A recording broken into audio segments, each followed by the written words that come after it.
everybody, and thank you for joining us at this regular meeting of the Madera City Council. This meeting will be conducted pursuant to the provisions of the Governor's Executive Order, which suspends certain requirements of the Ralph M. Brown Act. The City Council meeting will be live streamed on the city's website. Members of the public may participate in the meeting remotely through the electronic meeting in the following ways: via phone by dialing 669-900-6833 and enter ID number 179-651-981#, followed by *9 if you wish to speak. Yes. Comments will also be accepted via email at citycouncilpubliccomment@madera.gov or by regular mail by sending that in to 205 West 4th Street, Madera 93637. With that, I will ask our city clerk to call roll, please. Thank you, Mayor. Mayor Medellin. Here. Mayor Pro Tem Garcia. Here. Councilmember Gallegos. Here. Councilmember Rodriguez. Here. Councilmember Montes. Here. Councilmember Robinson. Is he still trying to get on Zoom, Mark? I'm gonna try. I'm gonna wait another minute and then see, and then call him. And Councilmember Hawley. I think they're having both of them are having technical difficulties logging on with the link that was provided. Thank you, Alicia. We will recognize them as they log in and join us. They have called you, so they are attempting to log in. Yes. So we will recognize them once they log on. With that, I'm going to ask if our Chief of Police would be willing to lead us in the invocation this evening. Councilman Hawley usually does that for us, but he's having difficulty logging in. So sorry to put you on the spot, Chief. If you wouldn't mind leading us in prayer, and then we'll go to the Pledge of Allegiance immediately after that. If you're able to, if you're available, please stand with our Chief of Police, who will lead us in our invocation.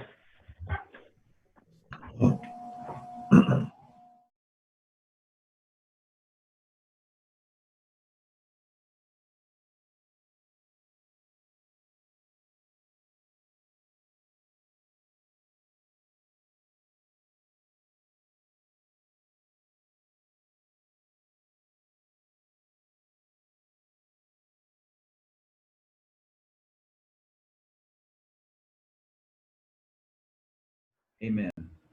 Amen. Thank you very much, Chief. I appreciate that. You're welcome. Everybody will prepare for the Pledge of Allegiance, please. Ready, salute. I pledge allegiance I pledge allegiance to the flag to the United of the States United States of America and to the and to the republic for which it for which stands, it stands, one one nation, nation, under God, under God, indivisible, liberty and with justice. liberty and justice for all.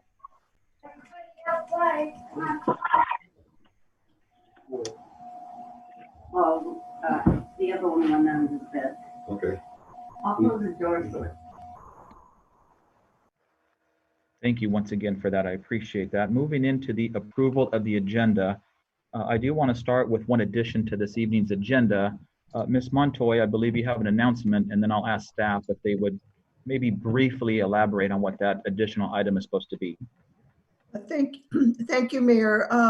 Staff would like to add an item to the agenda, and they will briefly describe the item they would like to add to the agenda, and they will need to provide you with information that this matter came to their attention after the agenda was posted and that immediate action must be taken. Then you can decide whether to add it to the agenda. If there's 2/3 vote, so I'm hoping that the other two members come on board, but we need a 2/3 vote of the entire council or all of the council if there's less than 5, but there's 5 of you. So with that, I'll turn it over to staff to describe the item briefly, and then you can decide whether to add it or not by motion and second. Fantastic, Ms. Montoya. Thank you very much. I believe, Ms. Yareta, would you be introducing this? Yes. Thank you. Thank you, Mr. Mayor. Good evening, Mr. Mayor and council members.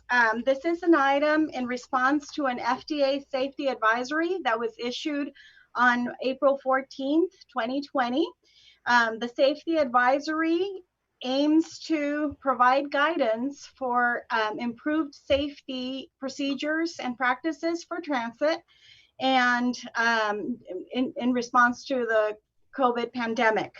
So staff has prepared an item for your consideration and recommended approval this evening to assist with the implementation of a transit measure that would improve the safety of transit bus drivers and the public and transit staff.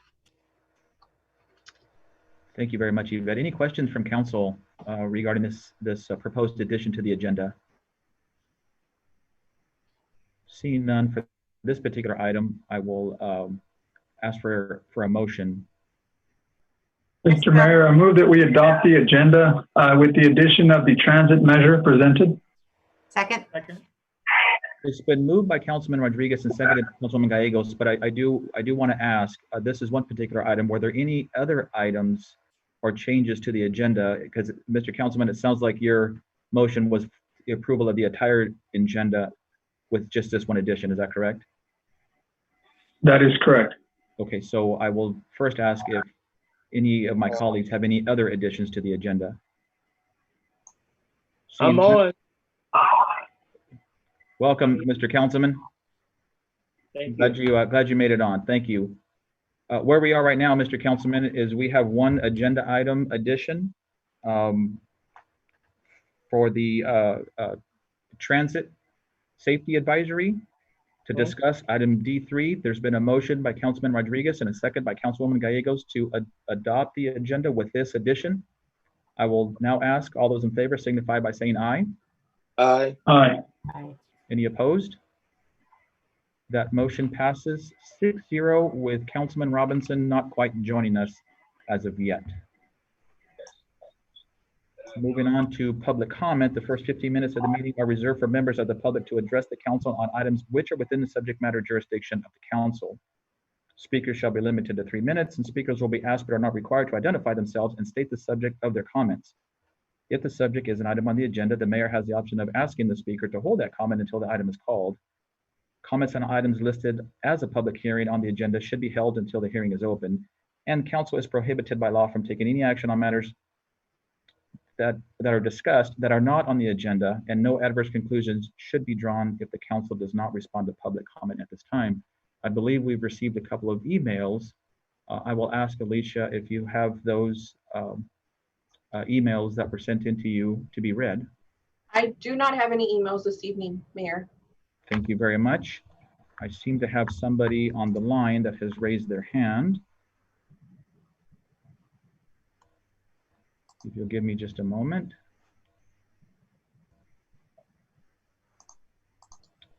Hello, attendee, are you there?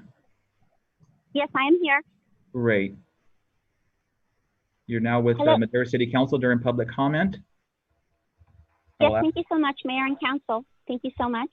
My name is Leticia Medina, and I'm calling on behalf of the federal census.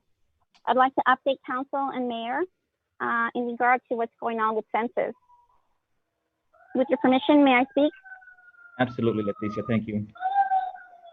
Thank you so much. I'd like to share some talking points, and also I'd like to share some updates on the 2020 census. As we all know, unfortunately with COVID-19, this has definitely pushed us back a few months. Talking points, and I'll go straight into talking points because I know I'm limited in time. The Census Bureau is currently monitoring the coronavirus situation. We're working with national, state, and local health authorities as we continue conducting the 2020 census and other important surveys. We're focused on 2 key principles. One is protecting the health and safety of our staff and the public, and fulfilling our constitutional duty to deliver the 2020 census count on schedule. The 2020 census is underway, and the most important thing you can do right now is respond online, by phone, or by mail when you receive your invitation. March 12th, as you know, through March 20th, most households will receive an invitation in the mail to participate in the 2020 census. We encourage everyone to respond online as soon as possible, following the instructions in the invitation letter. If you need help or would prefer to respond by phone, We have toll-free phone numbers available for everybody to respond. It has never been easier to respond on your own, whether online, over the phone, or by mail, or without having to meet, all without having to meet a census taker. Some households in areas with low interest internet access will receive a paper form on the first mailing, but everyone who has not responded online or by phone will receive a paper form in mid-April that can be returned by mail. Responding online, by phone, or by mail will minimize the need for us to send census takers out into the community. We are adjusting some operations with two key principles in mind: protecting the health and safety of our staff and also, again, the public, and fulfilling our statutory requirement to deliver the 2020 census count to the president on schedule. And on that note, I'd like to give you a couple of stats. California at this time, percentage in regards to the questionnaire that has been filled out either by paper, mail, or on the internet. At this time, we're at 48.9%, and this is a stat for California. For Madera, we're looking at 34.8%. So it's not bad, but we still have a long road ahead of us. The self-response at this time, and we're talking about the self-response, which it would be internet or the phone or the paper questionnaire at this time, is at 34.8%. So we want to make sure that everybody uses the three self-response forms, which is the internet, the phone, and also the paper questionnaire. And of course, due to COVID-19, at this time, we have pushed back the non-response follow-up. At first, we thought that maybe we would be able to follow with the non-response follow-up, which meant that most of our enumerators would have been on the ground, which would have been boots on the ground to go to each and every household who had not responded in May. We had scheduled it for May through July, but now we're pushing it back further.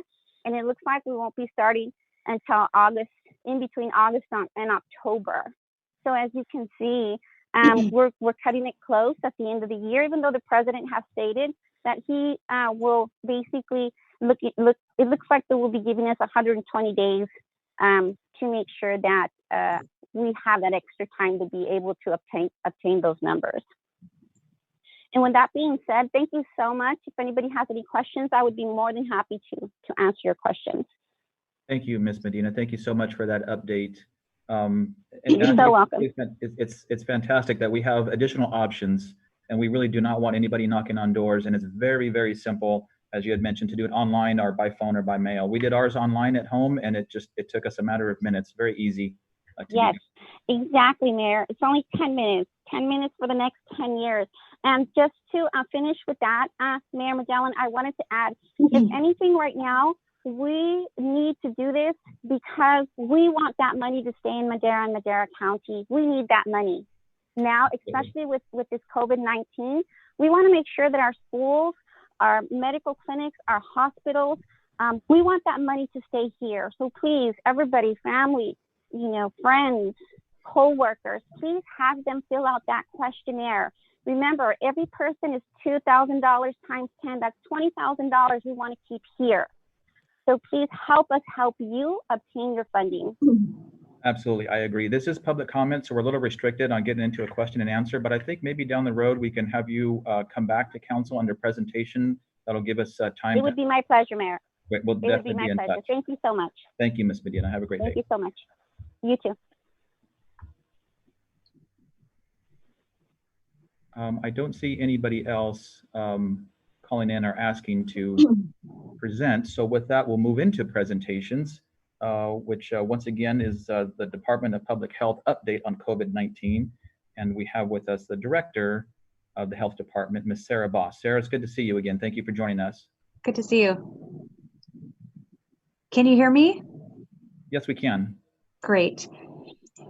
So I just want to go over the numbers of where we're at and then talk a little bit about the framework that was introduced yesterday by the governor that's guiding much of the work that we're working through. The cases have been coming in much more slowly in the last week. And so we still have a total number of cases of 33. We continue to add to our monitoring list. And monitoring means that individuals are either in isolation or quarantine. And again, the difference between those is isolation means a person has symptoms, and quarantine is they do not have symptoms. But in both cases, those individuals may have come in contact with a known case of COVID, or they have a test pending. We have to date monitored 560 individuals. We're currently monitoring 55. That was just updated at 4 p.m.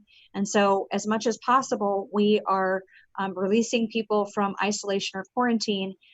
In isolation, they have to have met the CDC criteria for being clinically recovered. We're able to do this because of our rapid contact tracing, and there are several news agencies that are actively talking with us about the approach that we've had. There is a stark difference between Madera County and many other counties in the state with regards to cases, and it's largely because of our rapid contact tracing and the success that we've had with that. It really is highlighted in the framework that was released yesterday by the governor. And what it is basically a set of capacities that we as a community and partners led by public health and the sheriff's department in our emergency operations center, what we need to be able to demonstrate we have in order for us to kind of take our foot off of the gas pedal, so to speak.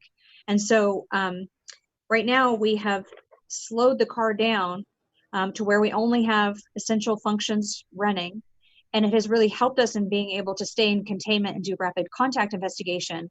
But we recognize that we can't sustain that for very long before the outcomes of that really become problematic for everyone. Because we recognize that we need to have businesses running and people at work and able to pay their bills and live their lives. How do we do that while still making sure that the community is safe? And that's really the fundamental question. And this framework provides a kind of guidepost of how we can do that. And the first is, in order for us to be able to kind of take our foot off the brake, we need to have the ability to monitor and protect our communities through testing, contact tracing, isolating, and supporting those who are positive and exposed. This capacity is where Madera we're doing a great job. We really have this well in hand. In fact, lots of other counties are looking to us for how it is that we're accomplishing this and tools and strategies that they can imitate in their communities. Number two is the ability to prevent infection in people who are at risk for more severe illness with COVID-19. So this is really our vulnerable populations, which include seniors, especially seniors that are in congregate living in some capacity. So we've got senior living, we have nursing homes, we have skilled nursing facilities. Skilled nursing facilities are on the far end of individuals that are really vulnerable because they have other underlying issues as well as being seniors. And so those places, as well as other congregate settings, such as shelters, prison and county jail, places where people are living in close quarters with one another, where if there is an outbreak, it could be a considerable issue for everyone. And so we are working really closely. We have been working with our jail and our state prison, and we have plans in place around actively monitoring what's going on, being able to test really rapidly, places where people can be isolated away from others that are safe and appropriate for the setting.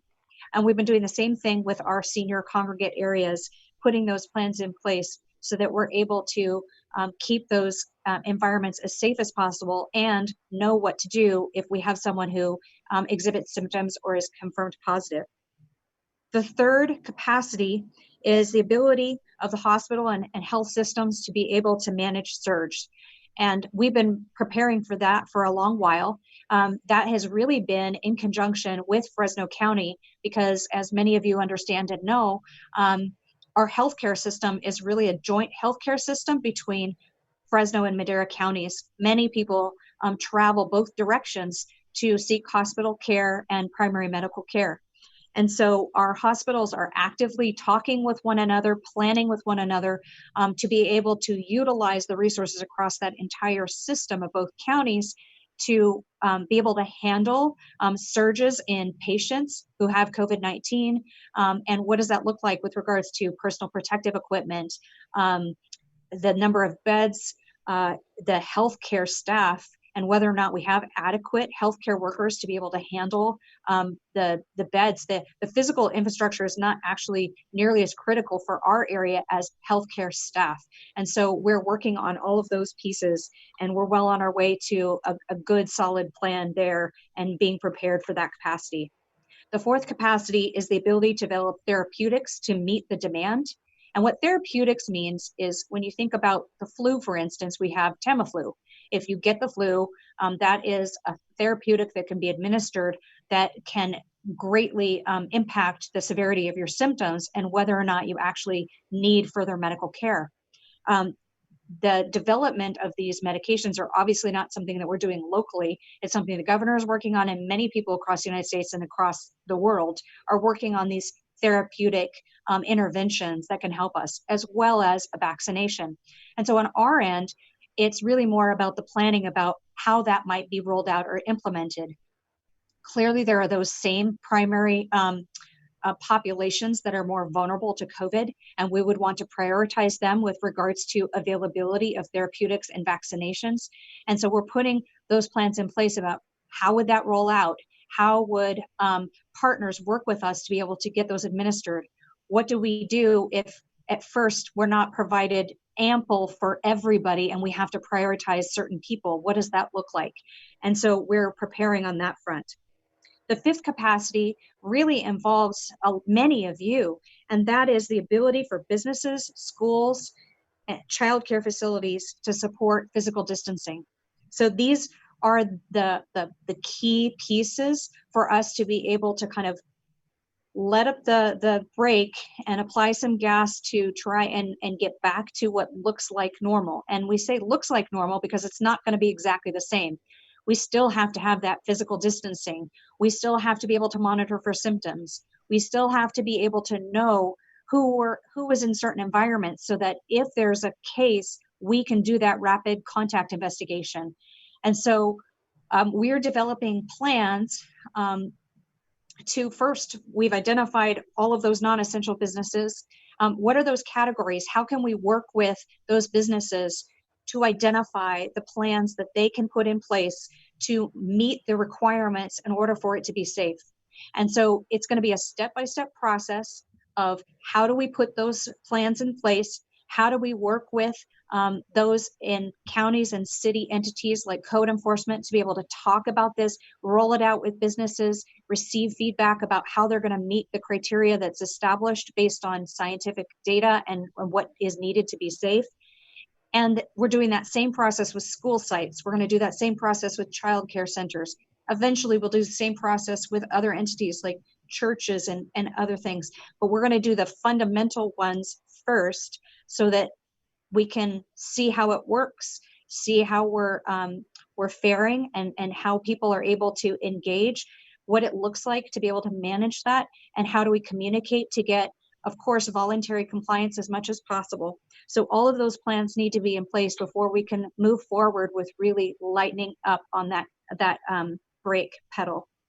And the sixth and final one is our ability to determine when, what are those early warning systems for us that we need to apply the brake a little bit more. Like if we let it up, we need to be able to have good data to show us, no, we really need to apply the brake a little bit. And what does that look like? How do we do it? Where are the places in which it's applied first to be able to slow the spread? If suddenly we start to surge and there are lots and lots of people who are sick, we need to be able to toggle between applying the brake and pulling off of the brake appropriately so that we can remain safe while still having a functioning society. And so we're looking at how do we ramp up the data to be able to do that, and testing is a huge part of that. And so we continue to advocate really strongly. I have done interviews with several Sacramento news agencies. I've been working with federal lawmakers, state lawmakers to advocate with companies that have prioritized bigger, larger populations over smaller populations like Madera County for testing. And we are making some headway with the company that is able to supply for the equipment that we have in our local public health laboratory. We're very hopeful that we're going to be able to stand that up within the next 3 to 4 weeks. And so that will be extremely helpful in our ability to be able to gauge things, to complete our rapid contact tracing in a really fast timeline, but also to look at more surveillance and really have a better idea of what's going on in the community broadly. So that's what I wanted to share with you all this evening, and I'm happy to take your questions. Thank you very much, Sarah. We know the governor just came out with that plan yesterday, and so there's a lot of questions and concerns I think a lot of people have. But in regards to the capacities, the 6 that you had just mentioned, this is for California, not necessarily for individual counties, I'm assuming. So if a particular county, such as Madera County, could abide by this, or we start to lower our curve, but maybe the state in general has not, is this something that individual counties are going to be able to determine, or is this more of a statewide determination? What was communicated by the governor yesterday is that he really intends for this to be a locally driven process, because the state is so large and it's very different from county to county. And so it needs to be driven by science and what the data is and what we can do. So I think it's about what's going on inside of Madera, and it's also about what's going on in very close neighboring counties as well. So that's why we've been working regionally to identify and build these capacities, but also to share data. And that being said, because I know some states are actually working together on the East Coast, the Northeast, as well as out here on the West Coast. That's something that I believe that we should do as a community as well, is discuss this with our neighboring communities, so that one is not necessarily ahead of the other, and we kind of do it collectively as a region versus individual counties. Would you agree to that? That is happening already. And then the final question for me anyway is, again, some recent data information came out about wearing masks. It's certainly not mandatory in this particular area, but that seems to be the one particular area that is not controversial, in that the new data shows that the particulates are traveling even further than 6 feet, and anybody coming in contact with the public should be wearing masks. Any additional information on that? We do have guidance on our website that recommends face coverings for anyone going into the public, as well as for businesses, the employees that are actually interacting with the public in their roles in those businesses. And so we do recommend face coverings. We have not gotten to the place of a health officer order with that, simply due to capacity to be able to enforce it, and because many people have been very compliant with it. And so at this time, we feel like guidance is appropriate. Great. So as long as we continue to do our part and wear those masks, regardless of the type of mask. There's so many homemade ones out there, and people even using scarves and things. I guess the old something is better than nothing adage at this point. Right, and that's why we're using the term face covering, because we want people to understand that when we recommend using face coverings in public, it's important that they're not going and trying to source the supplies that are really needing to be used by healthcare workers and first responders. And so cloth masks or face coverings are what is recommended for the general public. Thank you. Any of my colleagues have any questions of Ms. Boss? Yes, Councilman Montes. Thank you, Mr. Mayor. And thank you, Sarah, for doing the presentation. I've received a couple questions. One, I'm talking about essential services, so businesses that are still supposed to remain open. Where would an employee go besides their own HR department, their own employer, if they had a concern about the employer not providing the appropriate social distancing strategy or whatnot? Where would be the most appropriate place for them to go? They're able to report that using our community feedback form, which is on our website. Let me navigate to that location and I'll be able to point you to it. So individuals that, there's a button on our website that's individuals and families on that COVID-19 page. And when they click on that, sorry, that was the most logical place I thought it was going to be.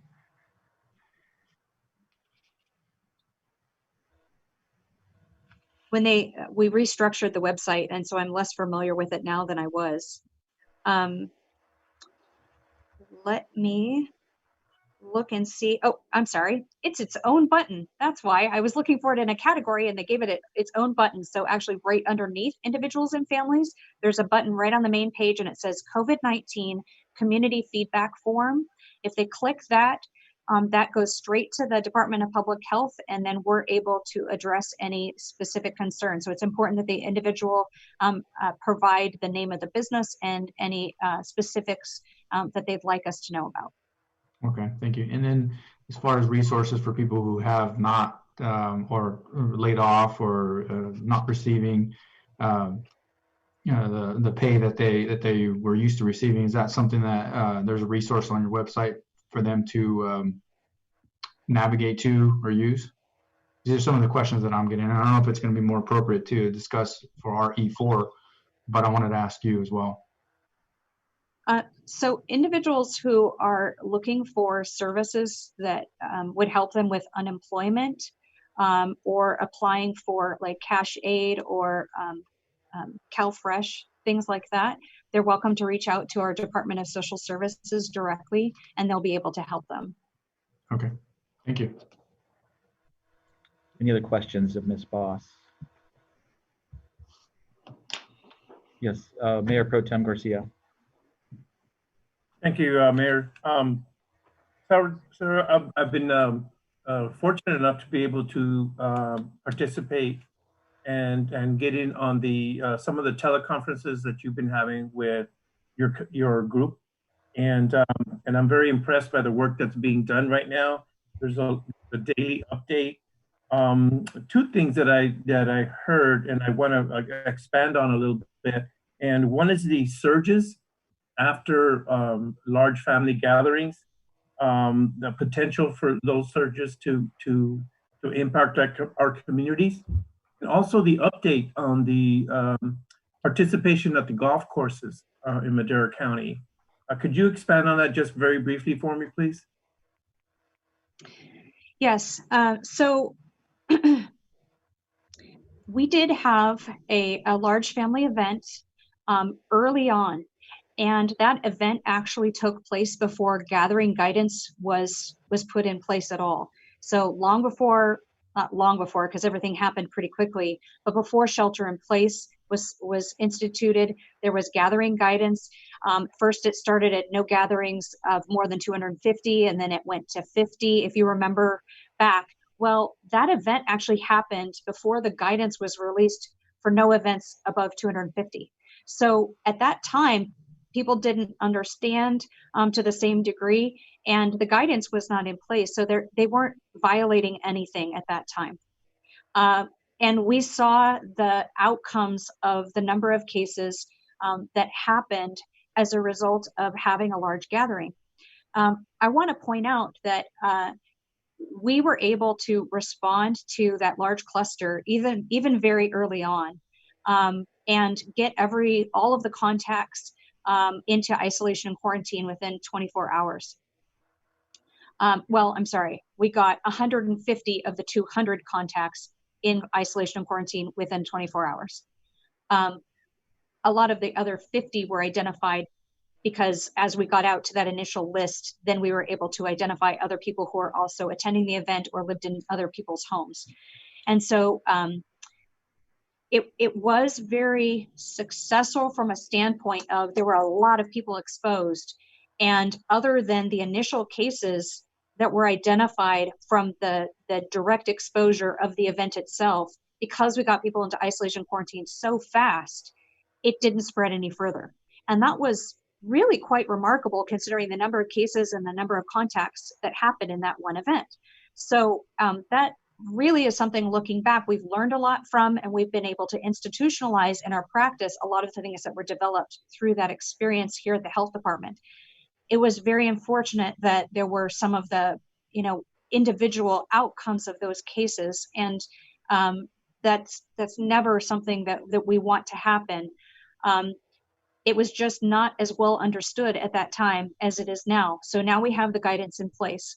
And I think what I'm hearing is, as we look at these capacities that I've talked about and lightening up on the brake, so to speak, and opening things up a little bit, what the governor said, and we completely agree with, is that large gatherings and social gatherings in particular are still not going to be something that's happening for a very long time, because we don't have the ability to social distance appropriately or monitor in those larger events. And so we're going to work as best we can to make things available to people, but it's still safe. And so we've learned our lesson with regards to large gatherings. There are ramifications to it. And at that time, we didn't understand. And now we have guidance, and we do understand, unfortunately, from experience.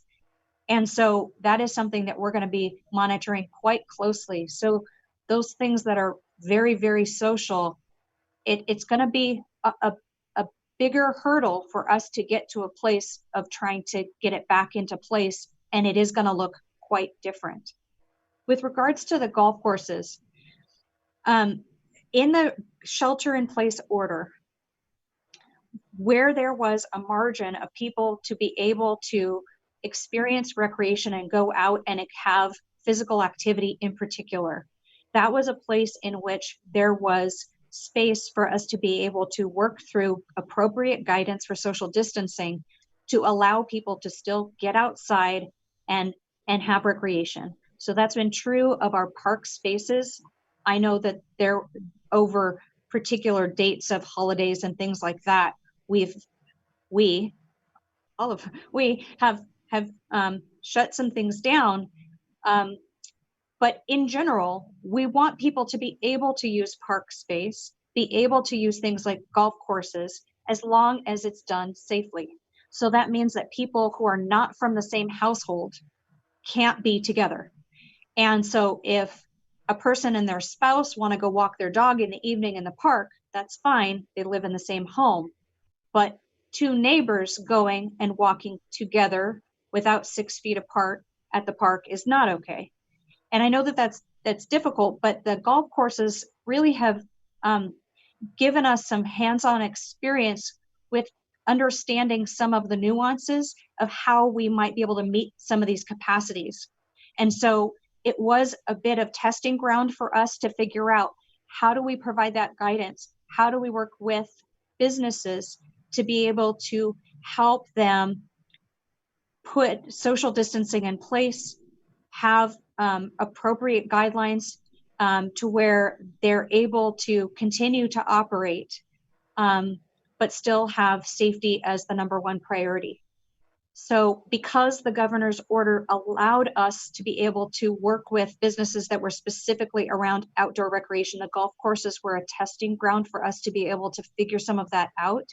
And we're using some of the things that we learned in that process to be able to set us up for those next conversations around different portions of the business community and schools and other places around what that criteria might look like, and how do we engage with those entities to inform us about how they are the same and how they might be different.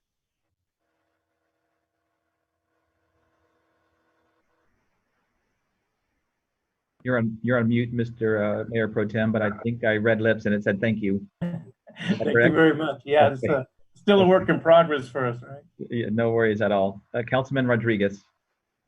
Yes, thank you, Member Owens. Sarah, thank you for your presentation. In regards to the data that's been that's been released from your county website. Would you be able to share as far as the cases that have been tested positive if it's a certain sector of our community? Oh. So a lot of people have asked us to report the data by smaller areas of the county. And we've watched very carefully the guidance that is come out from various places. There are states, Massachusetts is the one that I'm most familiar with, that actually mandated counties to not report data at a more granular level than the total county. And a part of that, well, a big part of it was a result of reported cyberbullying and things that were happening because they reported too early and people were trying to identify who was the case. And there was a lot of behavior around blaming and things like that that were not good. And we don't want anyone to experience, especially in light of while they're trying to figure out and they're going through a hard time with the diagnosis of an illness that can cause a lot of anxiety for people.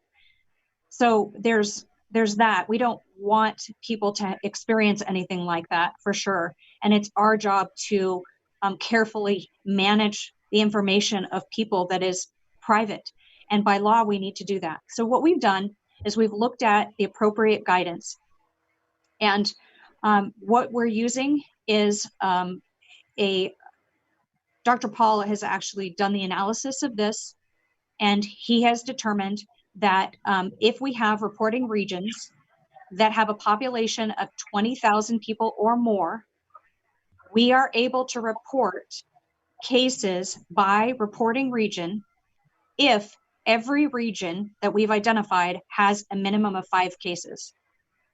And what that does is scientifically, the data shows that in that way, we're able to guard the privacy of individuals while still being transparent with information. So we have already worked to identify reporting regions based on this threshold of 20,000 population. It was a bit of a puzzle. We have that ready to go, and we are tracking cases internally to know when all of the reporting regions reach a minimum of 5 cases. And when all of them reach that minimum, then we will start to report by those reporting areas. Thank you, Sarah.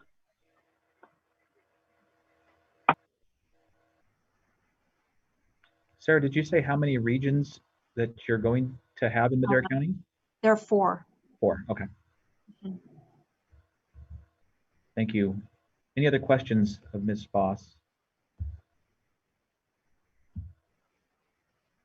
Doesn't look like it. Thank you very much. Very valuable information. We appreciate all the updates on social media and everything you put out there for the community and for taking our calls and being here this evening, Sarah. Thank you very much. Hello. Councilman Robinson, you're with us. Yes, I'd like to answer a question too. Okay. Like for instance, I heard that the virus stay in the air longer in hot climate. And number 2, you know, I can't remember what I was gonna say. Oh, can you be reinfected? Yeah, but if you had the virus once, can you get reinfected again? So you broke up, but I think what you said is that the virus stays in the air longer in a hot climate. Yes. Okay, I'm not familiar with that, but I can ask Dr. Paul and respond back to Mayor Medellin with information about that. Okay. With regards to reinfection, at this point, there have not been any documented cases of reinfection. And so we can't speak definitively because the virus hasn't been around long enough for us to know 100% for sure, but all signs point to once you've had it, you can't have that again. At this point, but again, if you're exposed, it's to COVID-19. And what we know about other viruses like the flu is that there are different strains. And at this point, we don't know if there are going to be different strains of COVID-19. And so for COVID-19 as it is. It doesn't appear that it can be reinfection, but that's not something that we can say definitively forever to be true. Thank you. Any other questions of Ms. Moss? Once again, thank you very much, Sarah. We really appreciate your information. Thank you. Have a good evening. Have a good evening. Moving on to the consent calendar, matters listed under the consent calendar are considered routine and will be enacted by one motion and one vote. There will be no separate discussion of these items. If discussion is desired, a member of the public or a member of the council may request an item to be removed from the consent calendar, and it will be considered separately. I'll ask if any of my colleagues wish to pull a consent item. I'd like to pull item B2. Item B2, Mr. Councilman. Yes. Anyone else? Seeing none, Councilman Hawley, why don't we discuss item B2? Yes, Roger. My question is, as we going through this, I came up to City Hall to pay a water bill, and then all of a sudden they tell me I have to either do it by a check. I couldn't use my credit card or my debit card. And if I did, that's costing the taxpayers another $4 or $300.95. So that's putting a burden on all of us if we have to do that and pay that extra $4. Yes, good evening, council member. The staff is instructed also to, the public doesn't have, there's deferred payments as well. People can wait. Of course, they are invited to make the payments so they don't get behind. But they have the option to defer payment without any penalties, or there's no risk, chance of the city shutting the water down. So that option is available to the public right now. But that doesn't answer my question. I'm concerned about if they're paying, why are we charging them an extra $4 to do it online? If I may, Mayor and council members. Please, Mr. Rodriguez.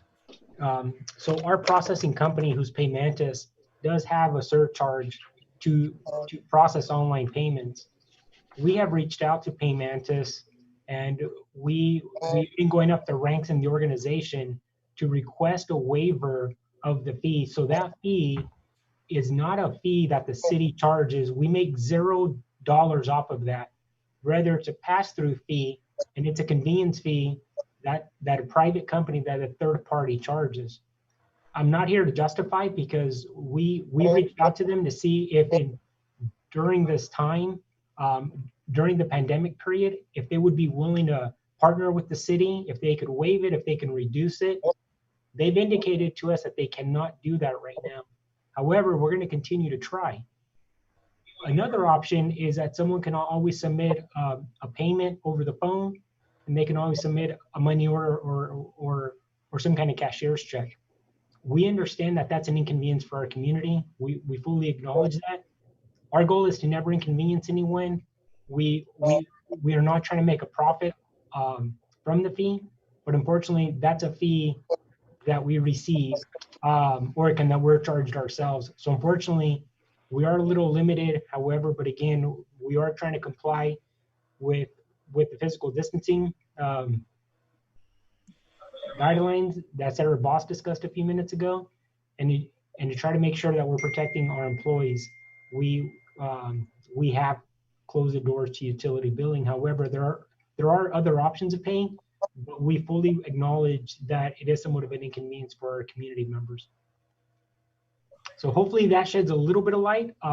At this point, unfortunately, we have not made any progress with Paymantis to see if they are willing to reduce the fee.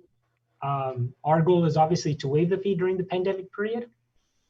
We have not had much luck in convincing them to do that.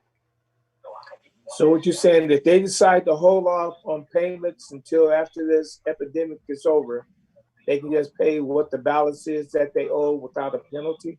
Absolutely. Okay, thank you. Thank you, Mr. Rodriguez. And although City Hall has closed down our finance department to the public, the phone lines are still available. If somebody had questions, they can still continue to call in. Somebody will answer any questions they may have. That's a good question, Mr. Councilman. I think it was brought up prior to Mr. Rodriguez. And the last thing we want to do is burden our community right now. And that's just a fee, again, that the bank charges us. But we appreciate Mr. Sanchez and Mr. Rodriguez working diligently, quickly to show the community that we will not be shutting anybody off and those payments can be deferred. But much like the conversation we've had in the past, we do want to be careful and not necessarily kick that payment can down the road, because a deferred payment does not necessarily mean a forgiven payment. But if anybody has any questions whatsoever on utility billing, please feel free to call the number at City Hall. Thank you for that, Mr. Councilman. Any further questions or discussion on item B2? Seeing none, I will, if there's no further questions on the consent calendar, I'll bring it back to council for action on consent. So move to approve with the correction of B2. Was there, Mr. Councilman, was there a correction to item B2 or? I said with the conversation of B2. Okay, with comments taken. I appreciate that. Is there a second? Second. It's been moved by Councilman Hawley and seconded by Councilman Montes to approve the consent calendar as presented. All those in favor signify by saying aye. Aye. Aye. Any opposed? That motion carries unanimously. Thank you very much for that. Moving on to petitions, bids, resolutions, ordinances, and agreements. This is item D1. This is proposed annexation number 9 to the CFD, or Community Facilities District, number 2005-01, adoption of boundary map and declaring intent to annex territory. This is the Sherwood Apartments.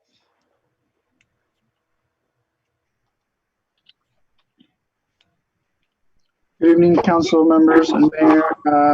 Can someone confirm you're actually seeing my screen correctly this time? Yes, we can, Mr. Orozco. Thank you. Thank you. So before you is annexation number 9 to CFD. Again, it is CFDs are a financing tool used to close gaps between the cost of delivering public services and amenities and the revenues generated by new residential developments. As you can see on the screen, this would make up the 9th annexation. The gray shades are the existing properties already annexed into the CFD.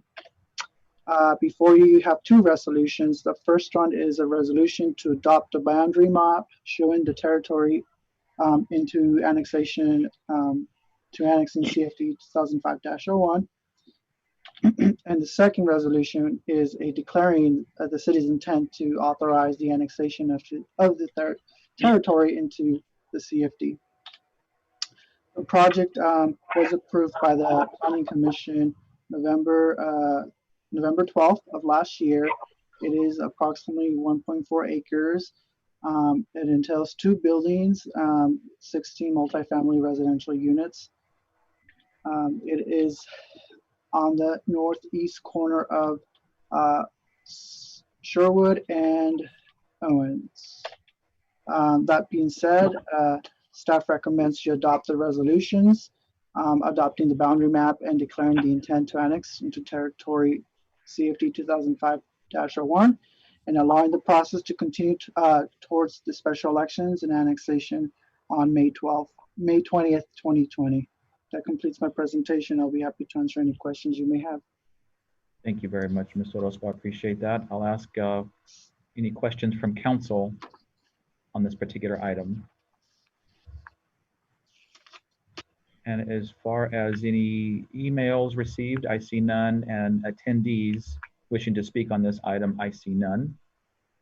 So if there are no further questions or discussion, I will ask council for action.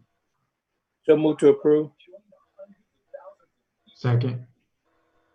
It's been properly moved by Councilman Hawley and seconded by Councilman Montes. Hilda, that's okay in one motion for both resolutions? That's correct. Wonderful. All those in favor signify by saying aye. Aye. Aye. Aye. Any opposed? That motion carries unanimously. Thank you very much. Moving on to item D2, this is actions relating to the final report for the State Route 145 or Yosemite Avenue as the downtown Main Street plan. Good evening. The city received grant funding to study the downtown area centering on the Yosemite Avenue. Can you hear me? Yes, we can, Mr. Bell. Okay, great. He needs to state his name because he's not Keith. My name is Randy Bell. I'm with the engineering department. Fantastic, thank you. A little rough here. The city received grant funding to study the downtown area centering on Yosemite Avenue to develop a plan to help make the area a destination for the community. With the help of our consultant, Mark Thomas and Company, community leaders, and members of the community, a plan has been developed and will be presented this evening. The project team met several times over the past year to develop goals and design concepts for the plan, and public outreach was a big component of this project, resulting in 2 well-attended public meetings. To present this plan, I will turn this over to Ed Noriega with Mark Thomas and Company. And after Ed's presentation, we will be available for questions. Ed, it's all yours. Thanks, Randy. Let me share my screen here.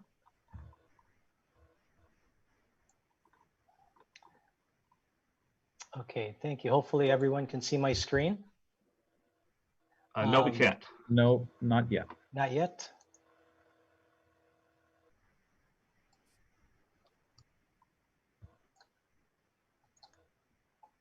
How about now? Okay, there you go. We got it. Thank you. Sounds good. Thank you. Thank you, everyone. Again, my name's Ed Noriega from Mark Thomas. I'm delighted to present the final report on the State Route 145 Yosemite Avenue as Main Street Master Plan project. As you know, the objective of this project was to transform downtown Madera into a destination for residents and visitors, and to make it more vibrant, make it a place that people would want to dine and be entertained and whatnot. And so in order to do that, the area needs some bicycle and pedestrian friendly improvements, mainly because to make it safer for those types of users. And by implementing what's called traffic calming devices, and as well as to also involve the community into what devices need to be selected so that the area can function properly. Another objective is to make sure, and this was clear direction from council, was to make sure that the proposed improvements are realistic and fundable. And at the end of the project with this report is to provide a funding guide. And I think what this report does beyond what most master plans do is that it does provide a way to implement a number of improvements throughout the project. That way, instead of just creating a vision and just having a report that sits on a desk and collects dust, my hope is that this report is used as a guide by the city, and to perhaps over the course of the next few years, slowly deliver portions of this project or of this master plan in order to for the city to achieve its goal. So this presentation is mainly to do that. We'll just go over an overview of the master plan, the process that we took, then we'll go over the cost of certain improvements and the funding opportunities in the near future. We didn't recreate the wheel in this project. We used a lot of what the city has already created. The project area here is shown in the gray dashed area from west to east, H Street to High Street, and north to south from 4th Street to 6th Street, shown there on the map. It does overlap with the DOMA plan shown there on the yellow box or the yellow dashed area. And so we've used a lot of the vision that DOMA created onto this master plan. We also collected a lot of data on how the city has defined the area, shown here from land use to how corridors and streets are used throughout the city, as well as the bus routes throughout the city. That way we can, as we look at how the area functions, we're able to implement certain improvements within the plan. Starting with land use shown here, understanding where the commercial core area is, where the civic or public space would be, and where the residential areas are. So the project area has a combination of different types of land uses. We also analyze parking in the area, where shown here in the green, pink, and yellow lines, a lot of on-street parking. The difference between those lines are green would be parallel parking. The pink lines are angled parking, while the yellow lines on East Street are perpendicular parking. We also examine that there are a lot of surface parking between private and public parking spaces out there, as well as the garage there at the upper left corner. Another element of this is to understand crosswalks in the area, where the blue lines there are what we call controlled crosswalks, where the pedestrian is protected by either a signal or a stop sign, while the orange lines there shown are uncontrolled areas where there's a crosswalk marked, but nothing necessarily protecting that pedestrian, whether in the form of a signal or a sign. So understanding that is important. Also looked at the type of sidewalks, or not the type, but the presence of sidewalks, where the pink or the red line shown there are the missing sidewalks in the area. I was surprised to see that there's actually not as many missing sidewalks as what I initially thought. Also looked at the type of the street lighting in the area. As you know, that in certain areas of the city, especially at night, it's very dark, especially along the eastern side of the project there along Yosemite Avenue. And so the red dots there just show the Cobra type of lighting that you commonly see along corridors. Well, the blue dots that you see there are the Acorn type street lights that are a little bit more aesthetics. There's more, it's used a lot in pedestrian downtown core areas.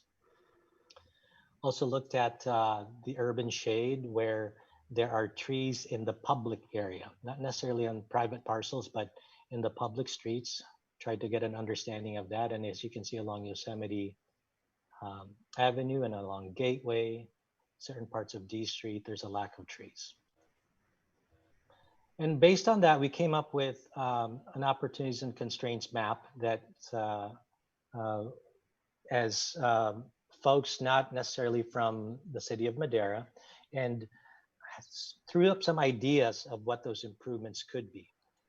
Those improvements could come in the form of bulb outs. What a bulb out is basically you're shifting the curb line closer to the middle of the road. What that does is it widens the sidewalks and the edges, and it also shortens the crosswalks, making it safer for pedestrians. And you use that, complement that with high visibility crosswalks, and it creates with these crosswalks, you're also changing the texture of the road. So as a driver, when you see a narrower roadway with these bulb outs and high visibility crosswalks, you have a tendency of slowing down because the corridor is tighter. Between those two, it makes it a safer way to get across the roadway for a pedestrian. Bike lanes are also essential to the project, depending on the type of corridor it is. We're using some Class 2 bike lanes, striped bike lanes, as shown here on the left side, for certain corridors. There are also Class 3 bikeways, where Class 3 is used for lower volume roads. So it's a shared bikeway with the roadway and the vehicle, where it's used for maybe neighborhoods, local roads, collector roads, places where there's not quite as many cars on the road. And the last item here that on this slide is a Class 4 cycle track, where we have this on here mainly because in your ATP plan or active transportation plan, it is defined along Yosemite Avenue, although it's probably one of those improvements that is a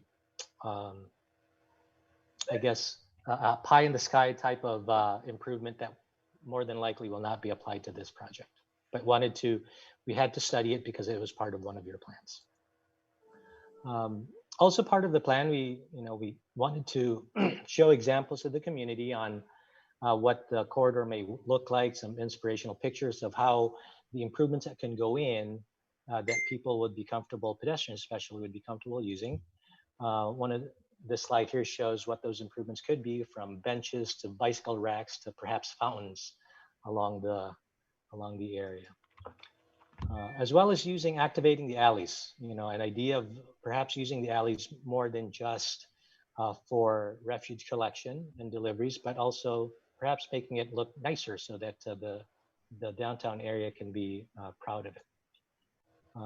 Wayfinding is important when you have a downtown area so that people know where they're going, making that part of the project, as well as using public art. This is an area where it's an art district overlapping with DOMA, and so perhaps in the future with some public works projects being complemented, working closely with the Arts Council so that some artwork can go on in the public road.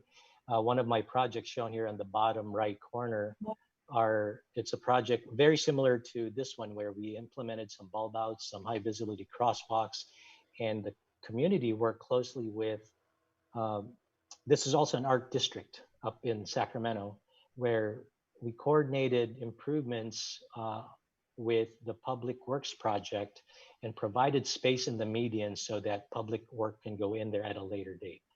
So it ended up being very successful. With those possibilities, we work closely with the city and the project stakeholders, consisting of Caltrans, the public, as well as the steering committee. The city already had the steering committee in place when we got involved, which became very helpful actually in fine-tuning and creating the proposed improvements for the project. It consisted of these 16 stakeholders. And I think the question came up in some of our past presentations and how active the steering committee was. And as I went over the sign-up sheet at the kickoff meeting, we actually had 13 of the 16 steering committee members present at the kickoff meeting. And as we used the steering committee mainly to receive some feedback to make sure that we were going on the right direction before presenting the project to the public. And we had a walking tour early in the project to help, and the steering committee was there to help define how the area functions so that we can implement certain improvements that match how the area functioned. Then before the first public meeting, we had a meeting with the steering committee to show what those improvements are from the feedback we received from them. And they helped us fine-tune those improvements and even how to present it to the public, which was very helpful. And for the last public meeting, we sent the draft report to the steering committee for comment so that we can receive further feedback, if especially that we received some comment at the first public meeting. So from the direction of the steering committee, we developed the master plan, and the master plan for the area consisted of these improvements. So from the bulb out, sidewalks, high visibility crosswalks, some flashing beacons to help warn the vehicles that someone's about to enter the crosswalk, bike lanes, landscaping, streetlights, and street furnishings. So why don't you just go over certain specific locations of the master plan. This is a location at 5th Street and C Street where bulb outs are implemented with landscaping and shorter crosswalks, some street lighting. As you can see, the sidewalks are not necessarily expanded at this location, but instead of pedestrians hanging out at the sidewalk, you're creating space away from the sidewalk before they cross the roadway. And as you can tell here, with one lane in each direction, the crosswalk is actually shorter. Instead of crossing roughly 40 some feet of pavement, they're only crossing about 24 feet of pavement to get across, making it safer for the pedestrian. And here's a sample of just what that may look like out in the field. Another location is at the corner of Yosemite Avenue and A Street, where there is a bus stop at the southwest corner. And here it's implementing, again, a bulb out that may look like this. Whereas you can tell here in the photo, the sidewalk is separated from the area of the bus where people will be staging before a bus gets there. Adding some trees in the area for some shade as well. Go ahead. Oh, I thought maybe someone had a comment. I think it was just some background noise, Ed. Sounds good. So a sample of what it may look like at the corner of Yosemite and A Street. Then along Gateway, where Gateway is a heavily used corridor. It's an arterial that connects, it actually continues across the river. So it's a heavily used corridor. And at this location, we were able to implement or propose some striped bike lanes and included a buffered bike lane shown there on the right side, where it's a separation between the bicycle facility and the traveled way, making it giving that cyclist a little bit more comfort as they travel across the roadway. We were able to do this without having to sacrifice any parking, any available parking along Gateway, which is really important. And one of the elements that came to light also with Gateway is that apparently there's a Measure T funds program to widen Gateway in the future. The proposed improvements as part of this plan does not account for that. So some coordination will be needed between the city, within the city, and how to implement whether some striped bike lanes will go within this area as a result of this project, or if it should be a wider roadway with greater impacts associated with the Measure T program project. And another item here at the corner of 4th and Lake Street, where the city has a project to close off the east leg of 4th Street, mainly because of currently it's temporarily closed, where there's some objects placed just at the north end of Flume Street before 4th Street, mainly because a lot of cars were using 4th Street as a bypass from Flume, and making it unsafe for kids accessing the youth center. And so the city has the project to implement a closure of 4th Street. And as part of this project, we provided some proposals on how to landscape and how to make the connection viable along Lake Street.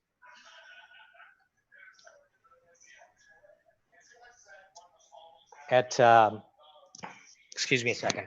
Marco, can you turn that down, please? Marco, can you turn that down, please? Sorry about that. Along Yosemite Avenue, we looked at two options here. Option A is the more reasonable and realistic option for Yosemite Avenue. It continues a 4-lane corridor, as you can see here in the cross section, and also continues providing on-street parking along Yosemite Avenue, while incorporating bulb outs and medians as we go easterly from here. A second option for Yosemite Avenue, and mainly as I mentioned before, is because of your active transportation plan, is to include a Class 4 facility, which is a separated bicycle facility from the roadway. But in order for this Class 4 bikeway to be implemented, a road diet needs to be part of the project. So What that means is that in converting Yosemite Avenue from a 4-lane corridor to a 2-lane corridor with on-street parking, shown here in the cross-section, a very, pretty ambitious type of proposal, more than likely something that won't be delivered. And one of the main reasons for that is that Yosemite Avenue is also a state route.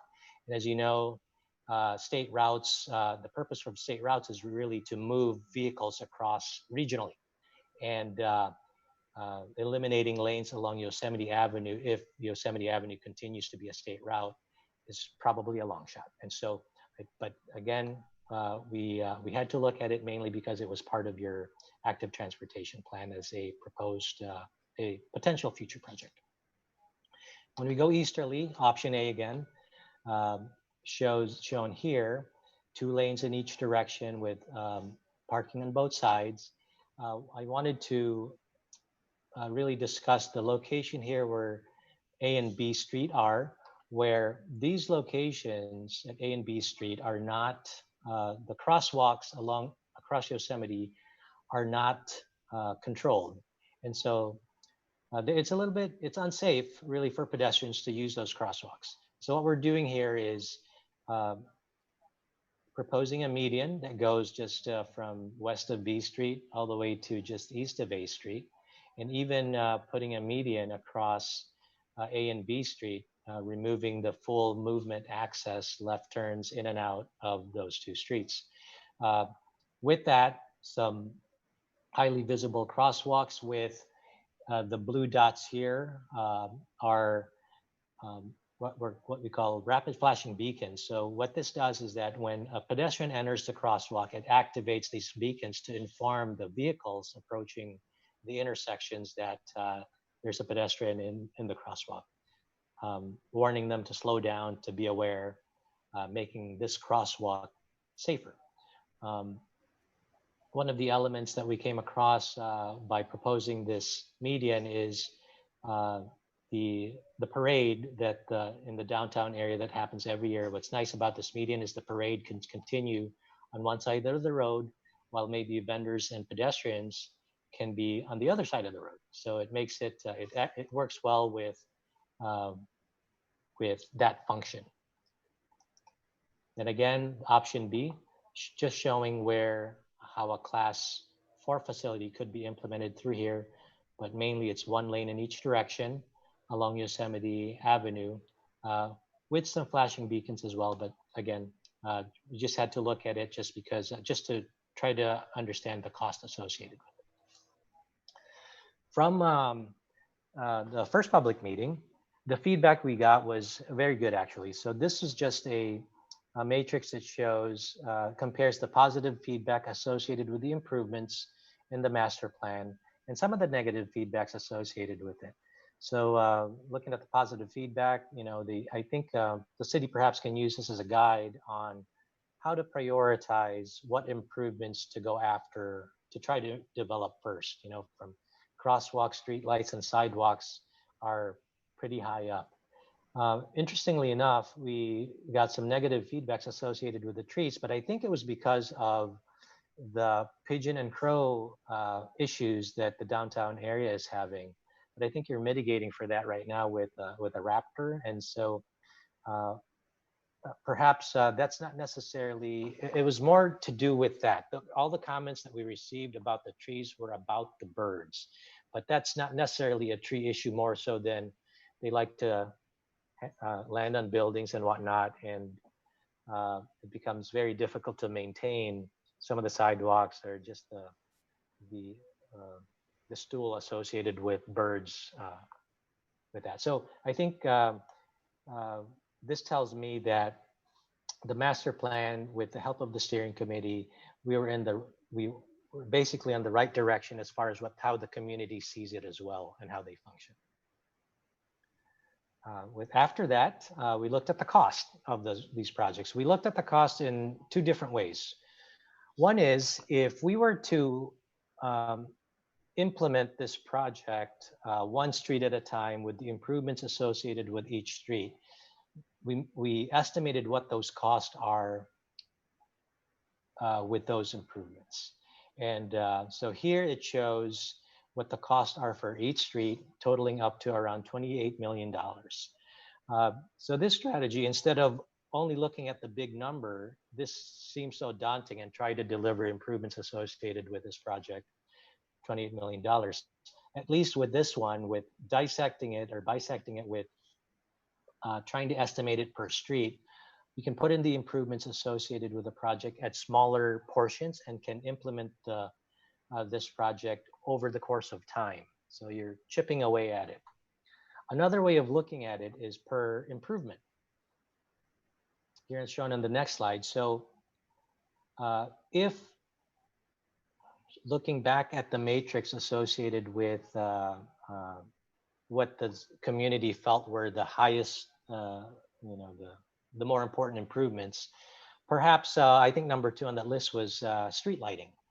So if we were to implement street lighting across the board, it would roughly be around $7 million to implement street lighting through the downtown area there. So it's a little bit more reasonable than the $28 million associated with it. Or if perhaps some crosswalks, where are the crosswalks in here? Oh, I think they would be, they're in the prior, sorry, they're in the prior slide with intersection improvements shown here. With that one, Mr. Noriega, this is Mayor Andy Medillin. Go back to the previous slide, if you don't mind. When you talk about individual streets, C Street, B Street, and A, those prices, is that just the intersection, or is that from 4th Street to 6th Street, including the intersection on Yosemite? So, good question. So the prices associated with each street are the segments between intersections. And so the row here where it shows intersections, there are certain improvements at intersections that we lump them together. So if all the intersections in the area were constructed together, the cost would be around $10.5 million. However, within the report, we also separated out each intersection. So along 4th Street, for instance, if the entire length of 4th Street were to be developed, including intersections, the city can then take the $1.8 million associated with 4th Street and the intersections along 4th Street from the intersections estimate and include it into 4th Street. So there's it's basically a menu of improvements and costs associated throughout the area so that you can pick and choose how to deliver the project depending on the funding that you're going after. When you say 4th Street or C Street, it's everything within the map, one of the first slides that you had that showed the original map of downtown. That's correct. So, yeah, so the C Street here will be basically everything along C Street going north to south. Right. Then the streets associated with it, 5th, 4th, Yosemite, and 6th Street, we would have to pull those 4 intersections and include it up into the C Street estimate. Okay, that's kind of what I was going to. So intersections are separate, but it is from 4th Street to 6th Street when you talk about Lake, A, B, and C Street. That's correct. Okay, that's correct. Thank you. You're welcome. So these are improvements based where, again, just for specific improvements, the cost associated with them totaling up to around $28 million. Then what we also included in the report are the potential funding that line up with the improvements proposed in the project. There are a number of local funds that we've identified here. We understand that, especially for Measure T, a lot of these funds are already programmed for some projects, and so it may be difficult to actually get Measure T to contribute to this. But we listed it up there because it's still an option. And the next slide is the one that I really wanted to talk about, where these are some state and federal funds that are grant funds that are available for the city to compete for and fund these projects and when they become available next. So the second row down, urban greening, we were expecting this grant to be available in March. I haven't heard yet that this is available, but we're tracking it. However, fourth item down, active transportation plan, that is now available for the city to compete for in delivering portions of this project. As a matter of fact, I was in contact with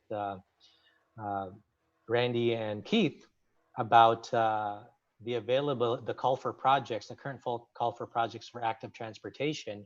And I believe they're currently looking for or preparing an application to go after these funds.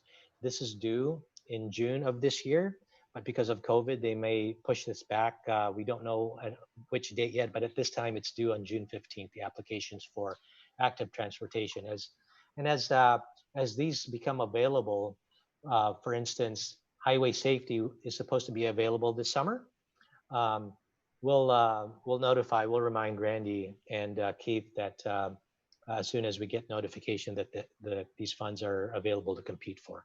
And I think these are just ways of really being able to move the ball forward instead of just developing a master plan, a vision of what can happen out there. It's really trying to be proactive and letting the city know that what the costs are, as well as when these funds are going to become available so that you can pursue these funds. Because sometimes the city may not be aware of when these funds become available and may not be able to put in an application for these funds. So then my last slide would be for just the process on how we got started and where we ended up, where we got started in this project in March of 2019 and started gathering data and prepared an outreach plan the first half of 2019 and got to our first walking tour with the steering committee in June of 2019. From then, based on that meeting, started developing alternatives and got to a workshop, the first public workshop in November of 2019. I think I was in front of City Council in October of 2019 to more or less present this project and to also receive feedback on how to make sure that the project improvements are realistic. Then in January of this year, presented mainly the draft report for the project and what those improvements are as well, and the revisions associated from the feedback we received from the first public workshop. Then we completed the report in February of this year, and we're now presenting it to City Council for approval. I think the project was very successful. What I really liked about this master plan is, if I could use a football analogy, you're now in the red zone. We got you to the red zone, and so there's still a lot of work to do, and so that you can compete for funds and try to get these projects funded and incrementally deliver this project one piece at a time. I think all the tools are there. It's really now preparing applications so that you can get some projects funded and so that you can punch it into the end zone. With that, that's the end of my presentation. Not sure if you have any questions for either me or Randy. We'd love to answer them for you. Thank you very much, Mr. Noriega. I appreciate that. I'm trying to get everybody, all my participants, back on my screen. There we go. Any questions of Mr. Noriega regarding this report? Ed, I want to say thank you very much. As you had mentioned earlier, this is a guide, and so it's a living document that's going to take a number of years and obviously a lot of money. $28 million today. Who knows what that would equate to 3, 5, 10 years from now. But I like the community involvement, and this really is communities downtown. It's really kind of the face of every community, and so what it looks like and how it travels is very, very important to everybody, not just this council. So when we talk about walkability and bicycle paths and traffic mitigation, and I can appreciate the importance that people had mentioned, what's important to them. And so I like this document much better now than what I did 6 months ago. As you had mentioned, pie in the sky and some of the things that are not realistic. We certainly need to go there and discuss, every alternative to know what is or is not feasible. But this, in a sense, as you call it, a guide, it's not set in stone. Things can change down the years, but this is a tool for us to punch it into the end zone, to now take this living document and to be able to apply for different funding sources or use current funding sources that we have already through Madera County Transportation Commission. So I want to thank you for your efforts, and I believe Councilman Rodriguez has a question. Yes, thank you, Mayor Medellin. And Mr. Noriega, I wanted to thank you for the presentation. I know that this has come a long ways, and to have this comprehensive master plan is exciting to see.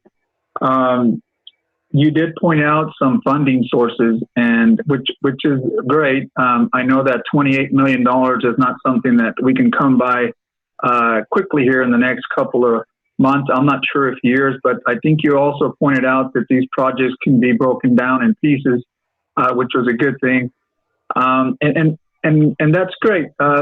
My concern is once we get a project or a small project of this size going, then how do we plan to maintain the small improvements that we do, whether it be sidewalks or lights or trees and what have you, medians.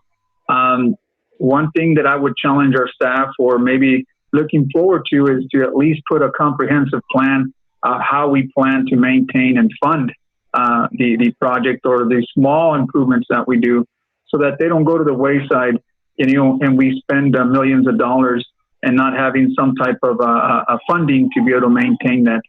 And I say that because when we were brought this downtown crow abatement, I know that it was hard for the downtown association and the participants to bring funding to keep that crow abatement going. So these are challenges, and I think we and staff can certainly try to find these sources of funding to be able to make a project of this size, especially a comprehensive master plan like this, to make it happen and continue the funding of it so that we can make it a living project. So those are my comments. I'm not asking for you to identify that, but I do want to challenge our staff that if in fact we want to pursue something like this, is that we look for those funding sources to maintain these projects, especially if we're looking to do them in small pieces. Absolutely, I think that's a very good point. Can you hear me?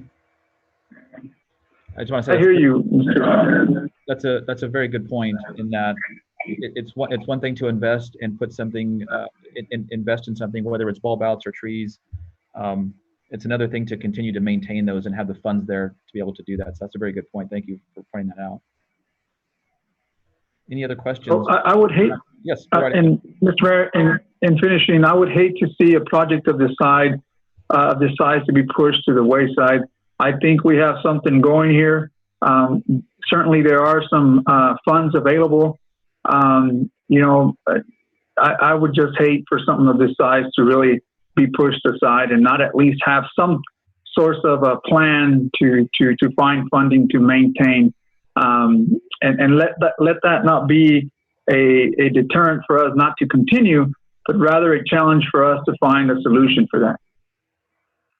Absolutely. As we move forward with capital improvement, as we move forward with street lighting projects, and then we also have to understand too that this isn't an all or nothing kind of project. It more than likely it's going to take a number of years, and it's going to have to be piecemealed. So I think not only for this council but for the community is start to prioritize one, on what's most important to do on the forefront, and then two, the funding sources. But I agree. We're in the red zone now, and we need to continue with this and score, and hopefully as quickly as possible. We're up against some very difficult decisions here soon because of COVID, but that will be behind us, and we'll be able to move forward hopefully very, very soon on that. So appreciate your comments. I agree completely. Any other questions or comments of Mr. Noriega about this plan? Yes, Mayor Pro Tem Garcia. Thank you, Mr. Mayor. I think that we can all agree that the revitalization of downtown and the improvement of downtown and beautification of downtown is very important to all of us. I've heard many of our constituents talk about, what are we going to do about it? How are we going to work on it? And it's been a long time. I've been hearing this even from before I became a city council member. I think we owe it to our community to take those steps incrementally to begin looking where we can partner on funding, and then us ourselves contribute to this. But I'm excited about the possibilities for downtown. I was very surprised about the tree part, but when he said, well, because of the crows and whatnot, okay, I get it, because Madeirans love trees. And I couldn't, I knew that was not something that they weren't interested in doing. The greening of downtown, I think, would be an improvement. I think also the sidewalks and, the street lights. I think that in the future, I was talking to a member of the Madera Unified School District, and we were talking about the solar lights that we were trying to get installed in our community. And there's actually an interest in the internet having the hotspots and joining with us. So these are all things that we can look at incrementally moving forward to help our community develop and become a city of the future, which we should be doing. So I agree that if we can do this incrementally and look at how we can partner with other entities, I think we can be successful. Thank you, sir. Great point. Great point, Mayor Pro Tem. Thank you very much for those comments. Anyone else wishing to speak? As far as any attendees on the phone, I see none. So if there are no further questions of Mr. Noriega or any other staff member, this is item D2 requiring action, so I will bring it back to council for action.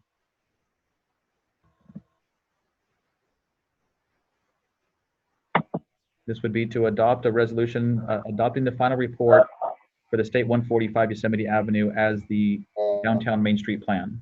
So moved. Second.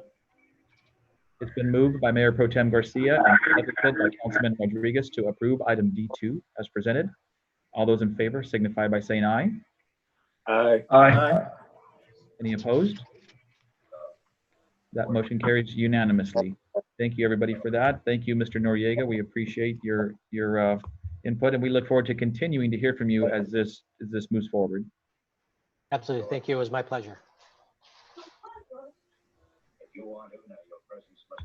Moving on to the added item of our agenda this evening. This is item D3,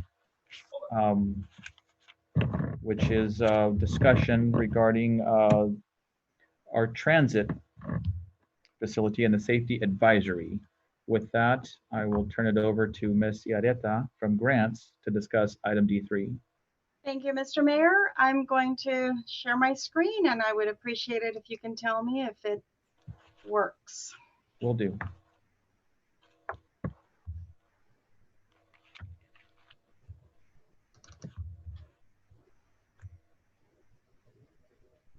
Can you see it? Not yet. Oh, goodness. What do I do now?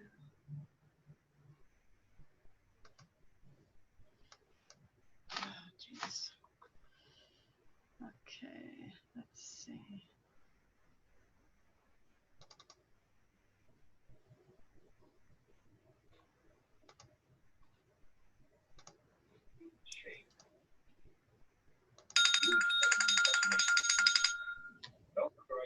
Take a message, please. Is it viewable now? Yeah. No. No. You're showing your list Can of you hear? files. Yeah. So we can see one of your screens, Yvette. It looks like it's your desktop or your folder that has all the folders inside of it. So if you can switch, more than likely open it up or switch your screen.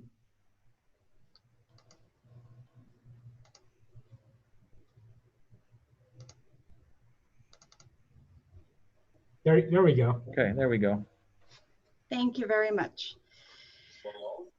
Okay, this item is called Eliminating Passenger Fares on City of Madera, Transit System, Madera Metro, the fixed routes, and limiting dial-a-ride service to disabled and senior passengers, and I will tell you why.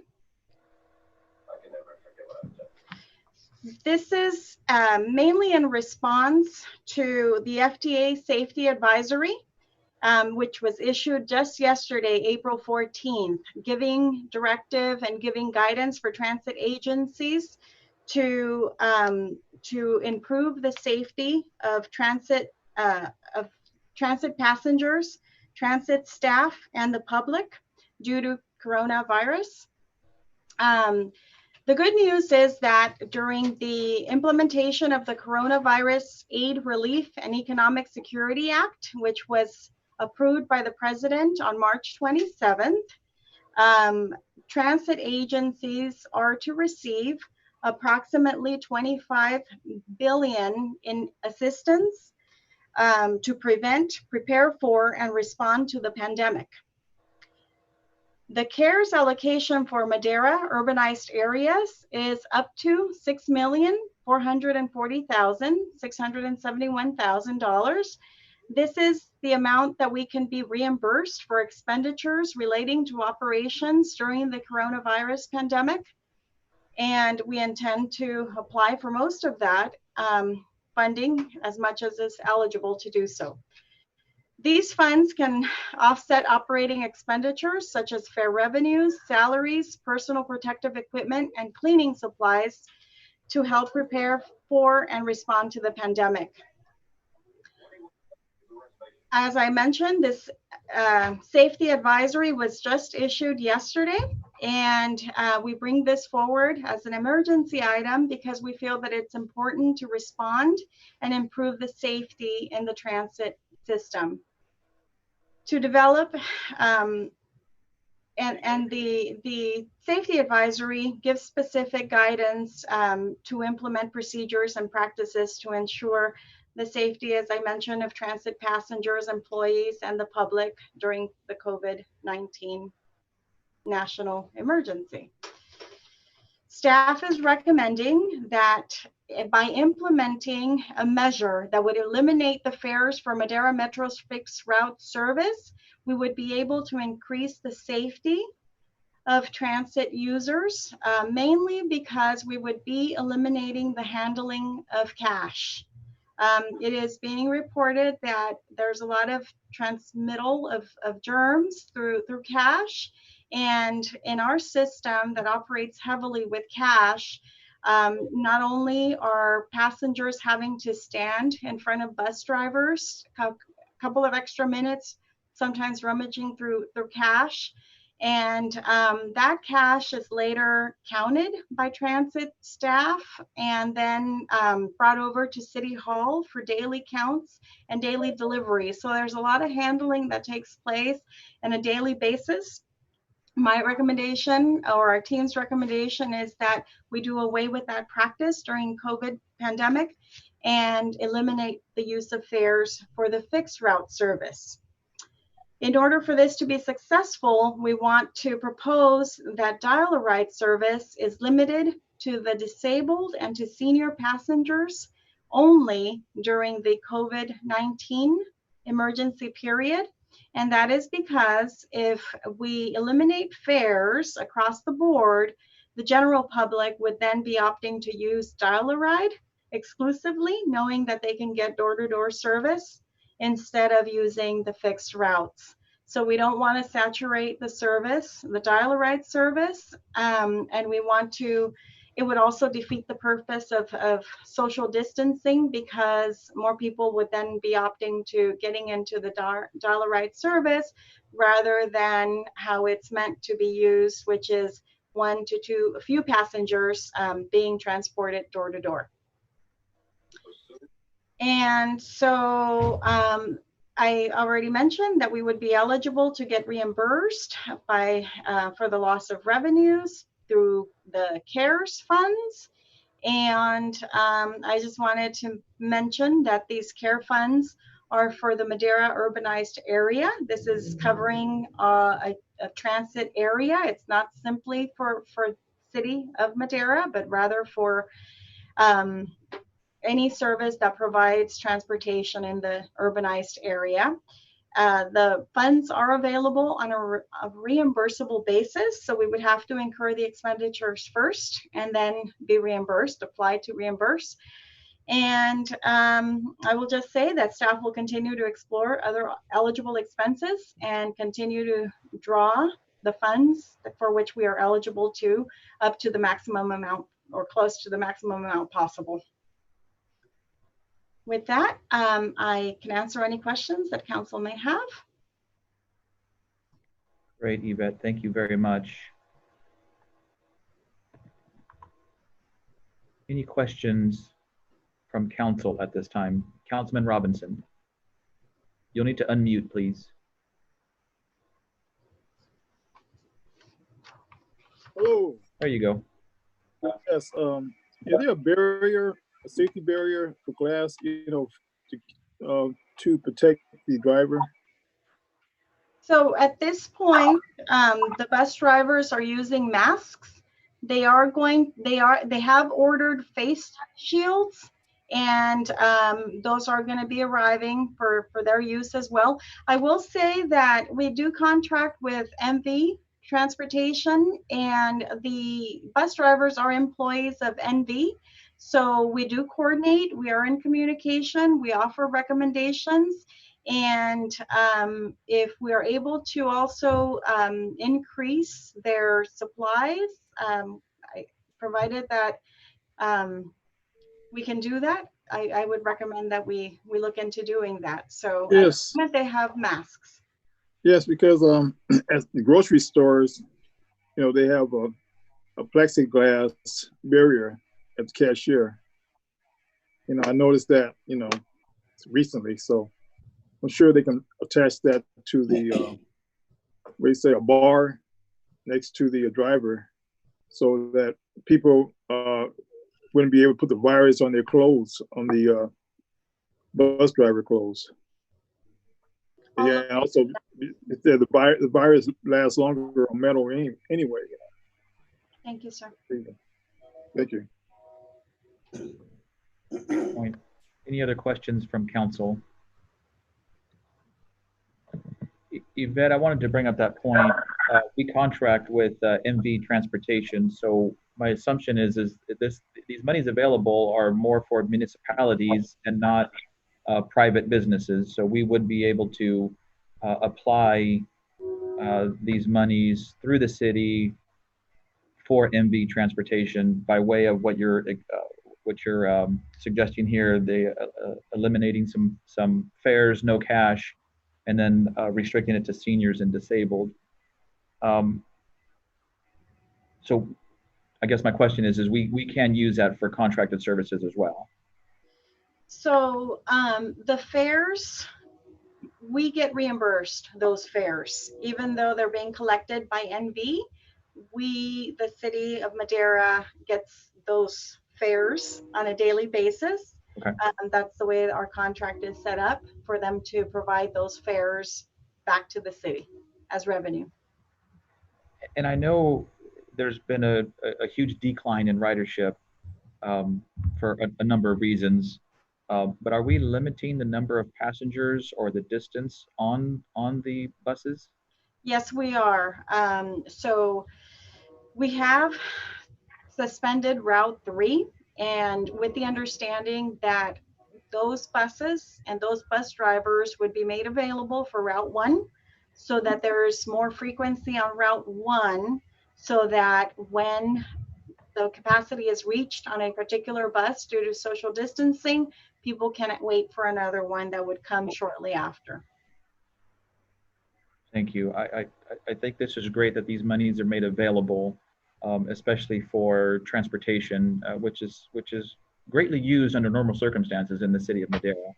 So for all the reasons you had mentioned, whether it's PPEs or cleaning supplies or salaries, the bottom line is we want to improve the safety of our community, the riders, and of course the drivers and employees.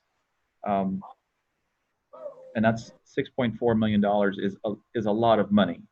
So I'm assuming that the category that this falls under is simply after we spend the money, we get reimbursed, hopefully in a quick amount of time. This is not necessarily an application, but we will be refunded, correct? Yeah, so it is an application, but we've already been allocated this amount. We have to apply for it, just go through the process, but we're practically guaranteed this money. Great, thank you very much. Councilman Rodriguez, you had a question. Yes, Mayor Mendoza, kind of touching on your point regarding the limit of passengers. So Yvette, being that buses and transportation can be a hub for the spread of this COVID-19, what measures have we put in place? I mean, with respects to essential business, is there anything that these bus drivers ask when passengers want to come on board, or is it just case-by-case type of deal here? Is there particular limits or measures that we've taken? It is case by case.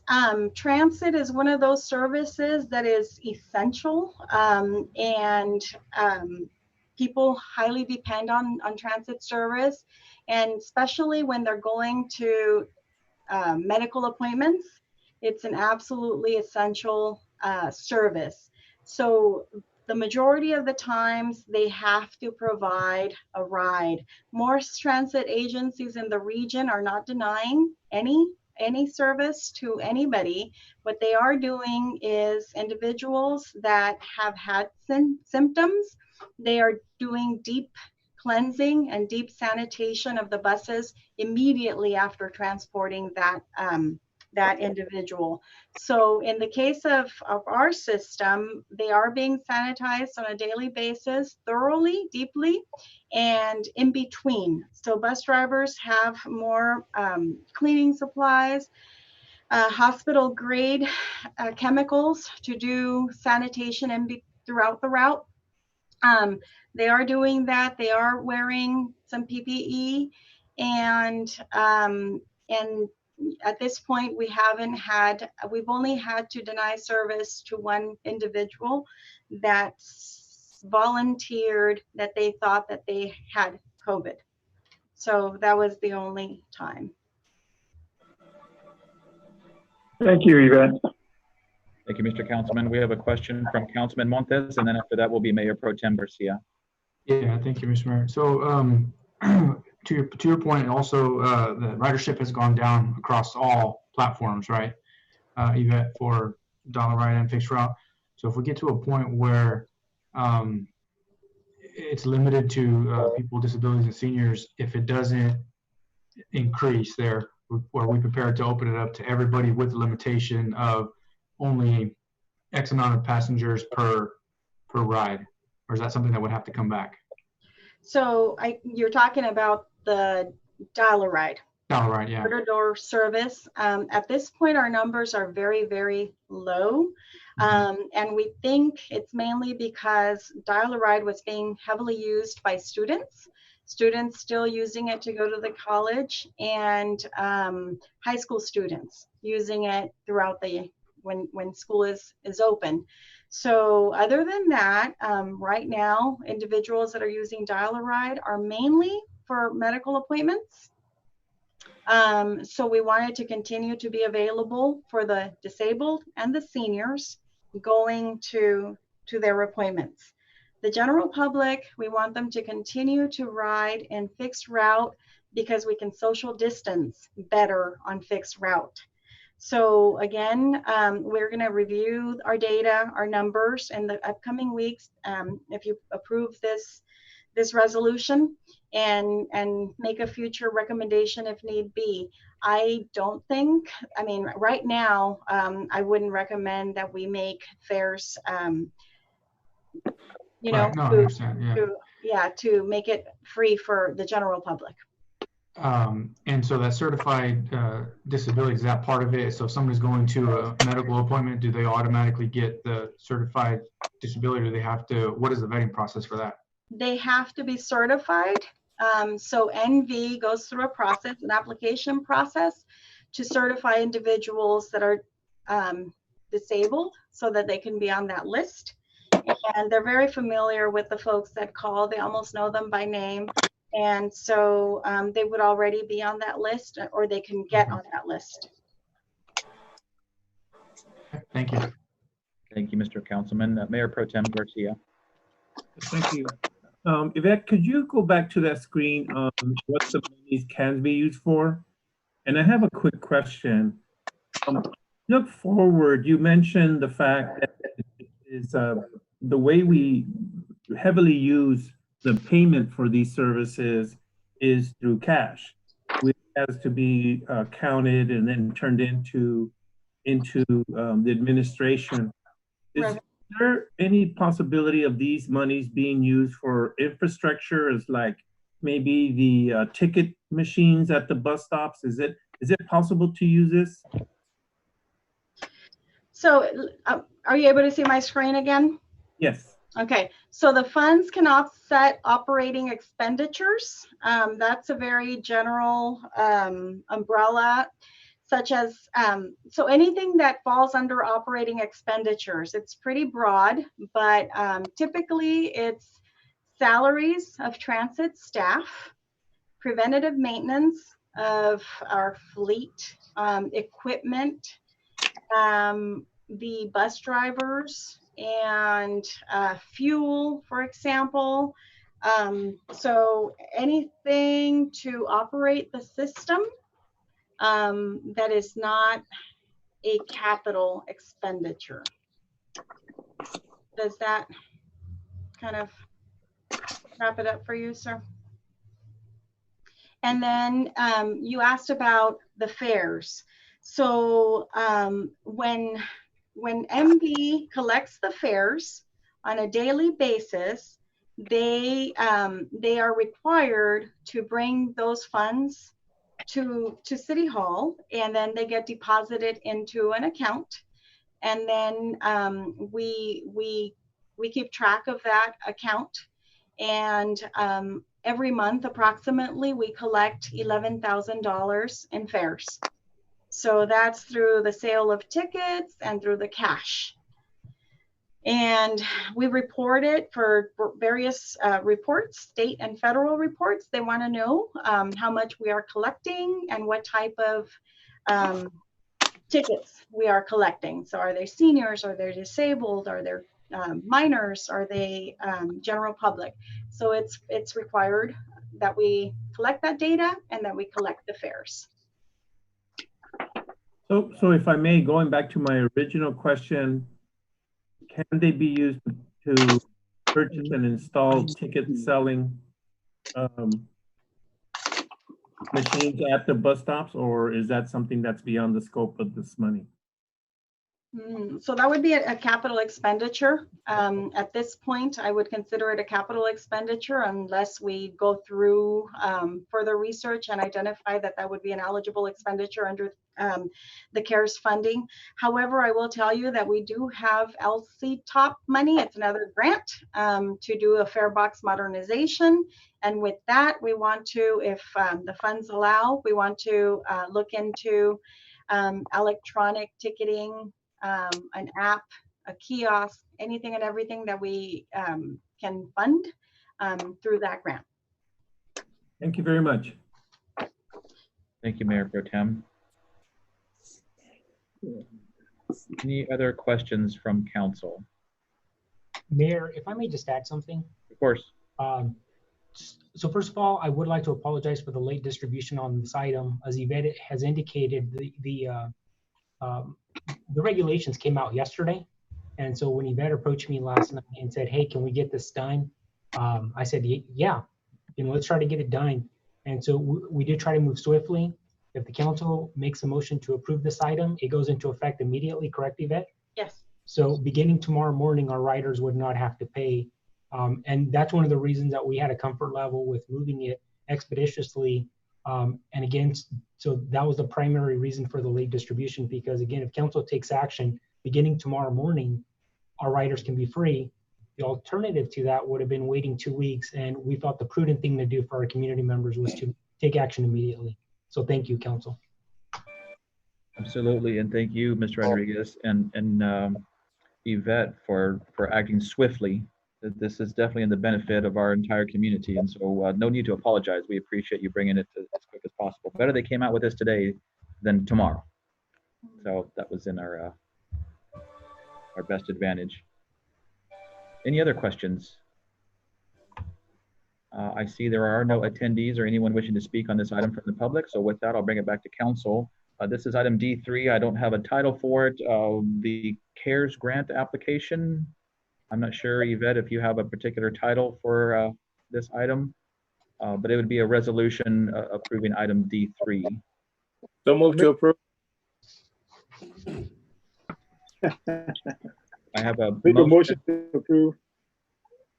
I have a motion by Councilman Hawley to approve, and Councilman Robinson with a second. All those in favor signify by saying aye. Aye. Aye. Any opposed? No one opposed. Thank you very much. That motion carries unanimously. Thank you again, Yvette, for bringing that to our attention so quickly, and Mr. Rodriguez for putting it on the agenda. We'll now move into the administrative reports of the agenda. Item E1, this is the 5th amendment to the Madera Municipal Golf Course Operation and Management Lease Agreement with Sierra Golf Management. There's been an ongoing discussion, especially recently with a turn of events due to the COVID-19. Tonight's recommendation is to adopt a resolution approving the 5th amendment. And with that, I believe Mr. Scarborough, will you be taking this? I will. Thank you, Mayor. If you could bear with me, I'm having some technology challenges. Okay. Let's see. Can you see the PowerPoint? Yes, it's the beginning. Okay. Yes, but it's not full screen. There it is. You got it now? Got it. Got it. Okay. Thank you, Mayor. Thank you, Council. Tonight, you will be considering the 5th Amendment to the Golf Course Operation and Lease Agreement. Staff in the city's Golf Course Ad Hoc Committee have met with representatives from Sierra Golf Management over the last few months to negotiate terms of a new agreement. Substantial progress was made and a long-term deal was close to being finalized.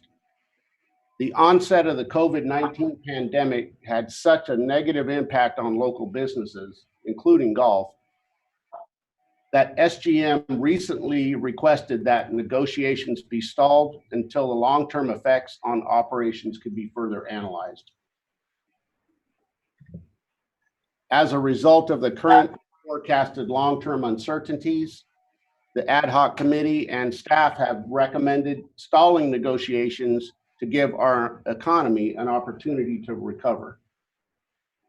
This recommendation will result in a 5th amendment to the current golf course operation and management lease agreement with SGM. The terms and conditions of the 5th amendment are as follows. It extends the agreement on a month-to-month basis for a period not to exceed 12 months.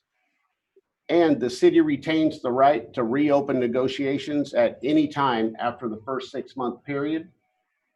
It reduces the monthly base rent that SGM pays to the city to $1,666 per month. It reduces payment to the city for rounds of golf played from $2 per round to $1.25 per round. And the amendment contains new assurances that SGM will be excused from paying rent in the event that the golf course is closed due to the COVID-19 pandemic. If this last provision is exercised, there's also language in the agreement that requires SGM to negotiate with the city to provide temporary maintenance services for the period that the golf course is closed. A 12-month extension is recommended to allow sufficient time for the economy to rebound to a point to where negotiations can be more productive. The base rent reduction results in a loss of revenue of approximately $20,000 at the end of the first year, or excuse me, at the end of the year term. The reduction in the per round cost is difficult to project, as participation levels in leisure activities such as golf after COVID-19 are hard to predict at this time. I provided a table to try to clarify what all of that means. So this top line, this will become the new base rent. The old base rent was $40,000 per year. It's shown, you can see my cursor, correct? Yes. Okay. The old base rent is $40,000 per year. It's shown in this line. The new base rent of $1,666 per month works out to just less than $20 per, or $20,000 per year. So therein is the $20,000 reduction that I spoke about in the previous slide. We've estimated monthly rounds of golf from 2,500 all the way up to 4,500. At 2,500 rounds per month would generate $3,125 of revenue. You combine that with the 1,666, and it's $4,791 a month, which equates to $57,492 for the year. By way of comparison, in 2019, SGM paid the city $97,472. At the 2,500 round per month level, the city would receive $57,492. As you increase to 3,000, 3,500, 4,000, and 4,500, then obviously the take to the city per year increases. We start at the $2,500 level, it's $57,000. At the $4,500 level, it's $87,492. SGM has indicated that typically we are somewhere between this 2,500 and 3,500, occasionally approaching 4,000. It's actually fairly rare to get this area. And keep in mind that those are in normal times. Right now, golf participation is pretty low, but we think that we've got things kind of stabilized with the health department, and we're hopeful that people will come back and play golf. With that, staff recommends that City Council adopt the resolution approving the Fifth Amendment to the Madera Municipal Golf Course Operations and Management Lease Agreement between the city and SGM Inc. That concludes my presentation. I'm available for any questions. Thank you very much, Mr. Scarborough. I just want to add to your point, these are unprecedented times. We've never experienced anything like this.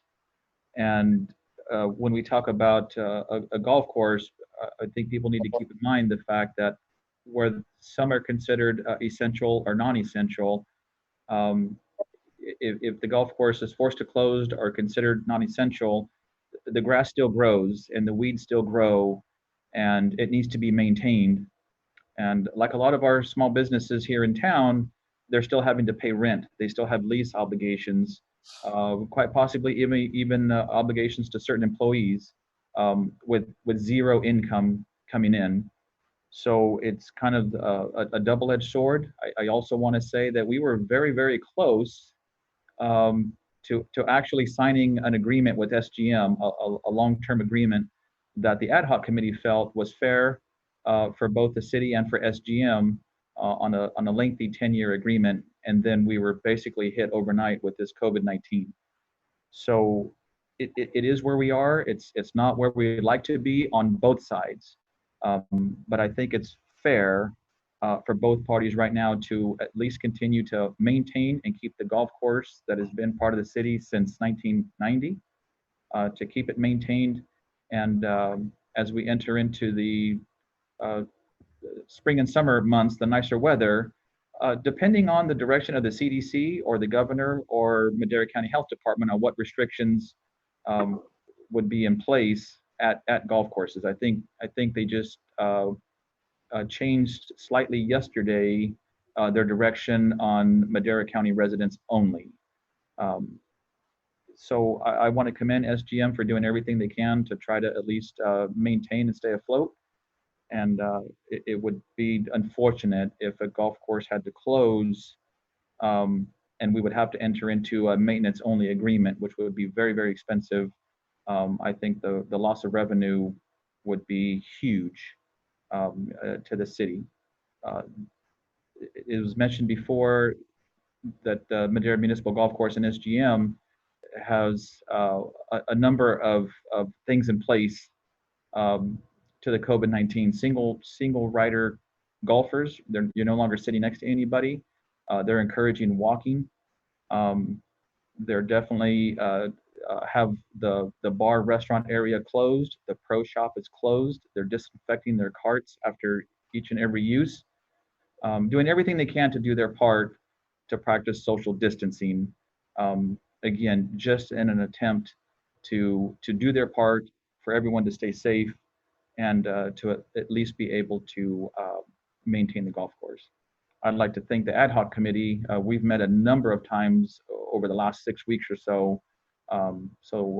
Thank you to Councilman Rodriguez and Councilman Robinson for your efforts. So with that, I cannot see my colleagues. The question screen is still up. Thank you very much. I will ask if there are any questions from council regarding this particular item.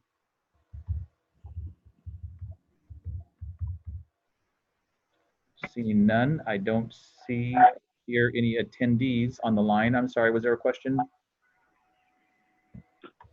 Mr. Mayor, I did want to just point out that this is as stated in the staff report, that in any moment that staff or we don't reach certain negotiations after the fact, then we can always request for a proposal if that's the case. I think at this time we've had a good relationship with SGM in the last 10 years that we've had this agreement, and I think the unforeseen events obviously bring us to this point. But I think we're doing it in good faith, and we want to make sure that we see our golf course maintained, and at the same time generate some income to no income. So with that, I also wanted to point out, Mr. Mayor, the golf course at this time is not allowing golf carts. All they're allowing is just walkers, and that's all that they're having at this moment. So thanks to, again, the ad hoc committee and staff for putting this together. So thank you. Thank you, Mr. Councilman, for that question. Thank you very much. Any other questions or comments from council? Seeing none, if there are no further comments or questions, I will call for action on item E1. Move to approve item E1 as presented. Second. It's been moved by Councilman Rodriguez and seconded by Councilman Montes to approve item E1. All those in favor signify by saying aye. Aye. Aye. Any opposed? None opposed. With that, motion carries unanimously. Thank you very much, John. Thank you. Now moving on to item E2, this is our grants department update to the City Council on the CDBG, our Community Development Block Grant activities for the 2019-2020 fiscal year. Thank you, Mr. Mayor. I will try this again. Let me see.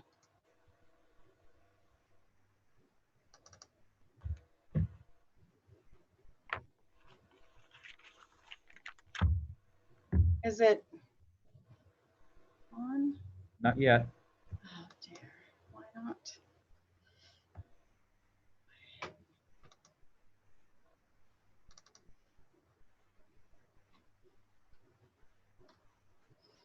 Hmm.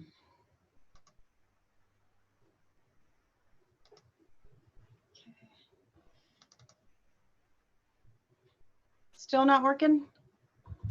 Nope. Sorry. Okay.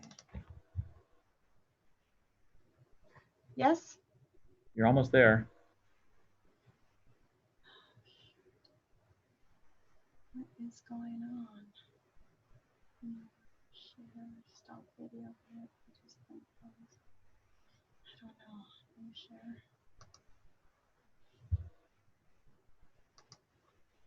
Yes? No? No, sorry. There you go. Too many clicks. Whew. Okay. Well, thank you for your patience. No problem. This is a grants department update to the City Council on the Community Development Block Grant Program. Council has asked that we bring periodic updates, and we wanted to bring you a periodic update because there's a lot happening with the CDBG program at this point. So it's good time for you to be updated. I want to turn it over to our program manager, David Dybus. I introduced him back in January when he first joined the city. And I just wanted to say that he will be the new program manager for the program. So he will be your CDBG program face and program voice. And I will be turning it over to him now. You bet. Thank you.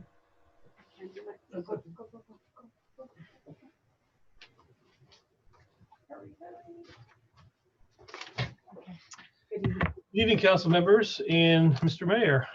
I wanted to, like Yvette just introed for me, to get you updated on CDBG activities for the 1920 fiscal year.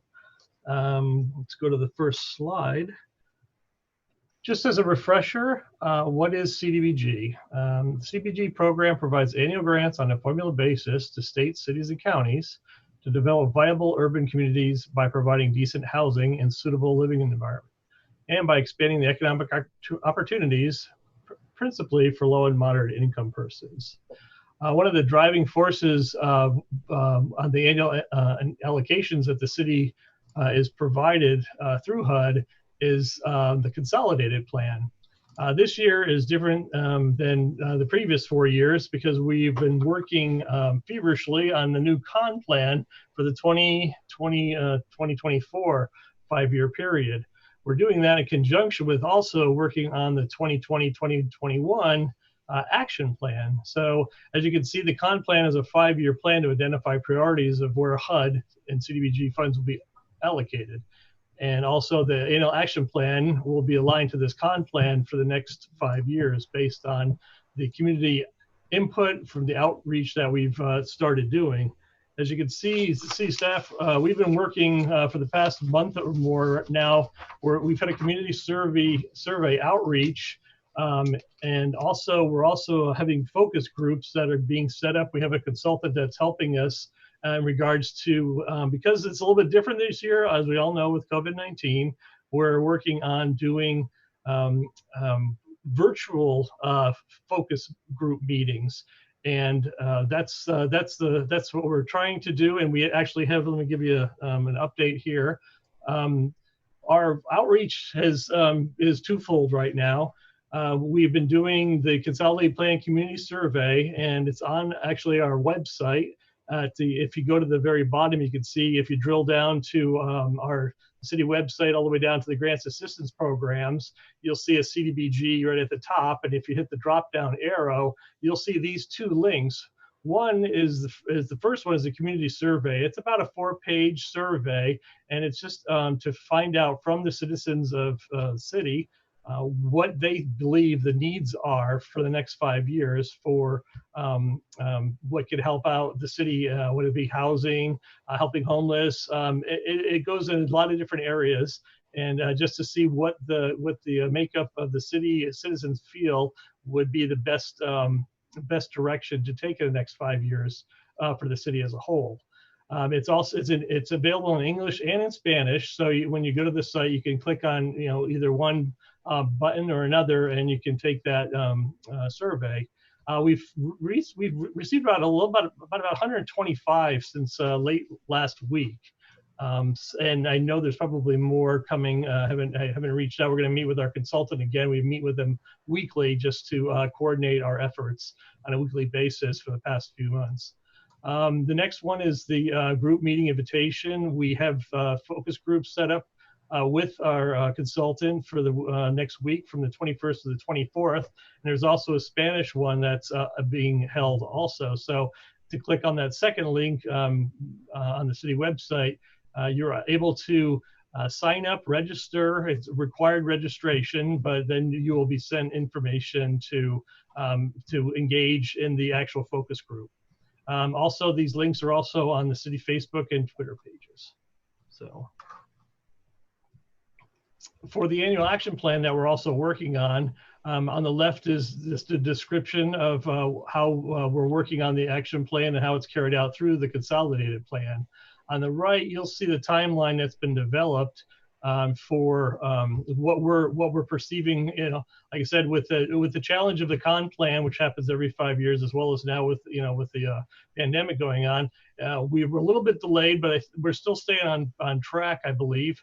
One of the things that we're trying to wrap up later next week would be the wrapping up the interviews, because the consultants are actually doing phone one-on-one interviews with a lot of the community members. We've sent out emails to various people across the city over the past few weeks, and they're actually reaching out and doing phone-to-phone interviews as well as doing the surveys, as well as doing these community group meetings that are coming up next week. And then we're going to try to finalize everything by the end of next week.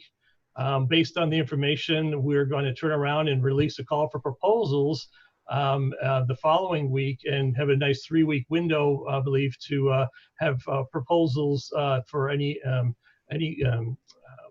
organizations, whether it be nonprofits or any type of capital projects that may be identified on the list from the citizens' participation. They'll be able to apply for this grant money. Our ultimate goal, as you can see at the bottom, is to present the consolidated plan as well as the action plan towards the, we'll have a draft ready by the end of May, and I present it to the council first week of June, and then give a 30-day period for feedback, and ultimately issue the final action plans and con plans to the council. Just moving on to the next topic is subrecipient status. For the 1920 year, on the services line item on the left, monies were allocated to the parks for senior services, Madera Rescue Mission, Big Brothers and Big Sisters, their youth leadership program for the Madera Coalition, Doors of Hope, and Pequeños Empresarios. They've all just recently got brought in. The third quarter just finished March 30th, and we're able to get information for most of them. I know that some of them had a little technical difficulties today, but the senior services, the Parks Department is still providing senior services and outreach, wellness outreach, as well as coordinating food deliveries. Their rescue missions still going strong.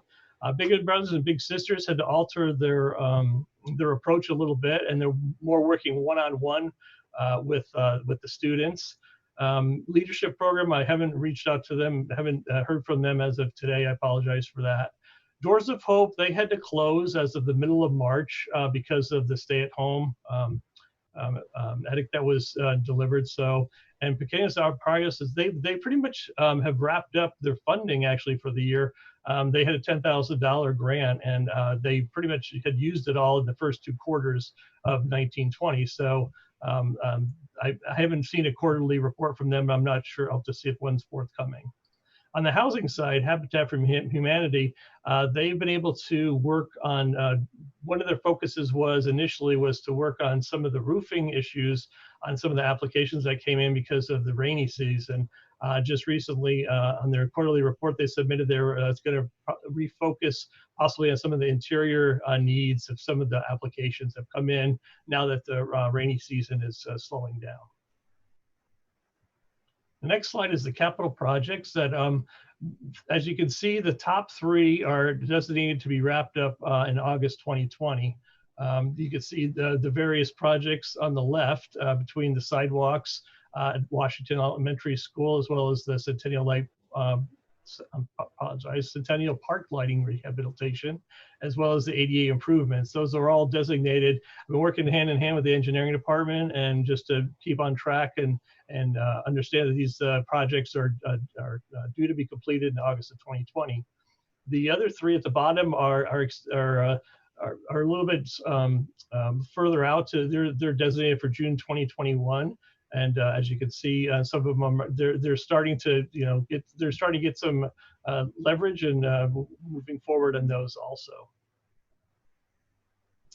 In regards to the monitoring, there was on-site monitoring that HUD came on site in early 2019, and 2 of the findings that they had we've been addressing since then was just in regards to procedures that were insufficient in some of the compliance areas for the CDBG funding program tracking, as well as internal controls over compliance. We have been doing technical assistance with HUD. They've come down and actually provided a couple of days worth of technical assistance to staff. We did that I believe in February, as well as we've always been in contact with them, looking for their advice and looking for their guidance, as well as doing any other technical assistance that we can get from them. The main goal for us is just to update our administrative policies and procedures, as well as the programmatic policies and procedures, to upgrade them to be more efficient and more just to make sure that we're in compliance with any type of grant issue that there might have been. One of the other things involving with HUD is that the timeliness of spending the allocations. By May, every year in May, they do a timeliness ratio test, and it's based on how much money is the cities or whoever is allocated to is based on how much money they haven't spent as of yet. And currently, as you can see on the left, our timeliness ratio right now is at 2.4%, and our goal is to be at 1.5% or below. So to get down to that level, we need to spend a little over, as you can see, $650,000 approximately by May 2nd. And I know engineering is working really hard with their contractors. I know one of them had shut down at one point due to the COVID-19 pandemic issue, and now my understanding is he's back up again doing some project. So, but with the ongoing projects on the right, you can see with city engineering, those are the ones that they're feverishly working to get the contractors to get the work done, so we can get those invoices in from those contractors and then turn around and be able to get reimbursement for them, and then lower our allocation that is waiting to be drawn down. We also received funding, just like Yvette had mentioned earlier with the FDA. The HUD has also issued CARES funding. We received a little over $500,000, and we've been researching ways that can be spent. Of course, because it's through HUD, they have their national objectives that they need to follow, and it's the same reporting requirements and such. But one of the things that we're really down on is just to help maybe offset the additional supplies and equipment and that type of items that have been used since this pandemic came into play. And we're also, there's other eligible options as well when it comes to, there was even to the point where they were describing where you could possibly convert a building into a type of a center for COVID. So there is a lot of leeway in that regard to try to handle the situation at a city level. But one of the things we immediately identified when we saw this grant was just to replenish the funds, the city funds, just for equipment and supplies that have been going out and have been actively pursued by the police department as such, and anything that fire has to deal with also. At the very end of the year, and we received our annual funding award letter recently for the 2021 annual action plan, and it's a little over 911,000. So it's great news. I mean, it's almost another increase of over $100,000 from the prior year. So that was a very good letter to receive. So other than that, that's a quick overview of everything that's been happening in the grants department for the past 9 months. If there's any questions, entertain. Thank you, Mr. Davis. I appreciate that. What you're looking for tonight is direction. So specifically, with the information you just gave us, what direction are you looking for exactly?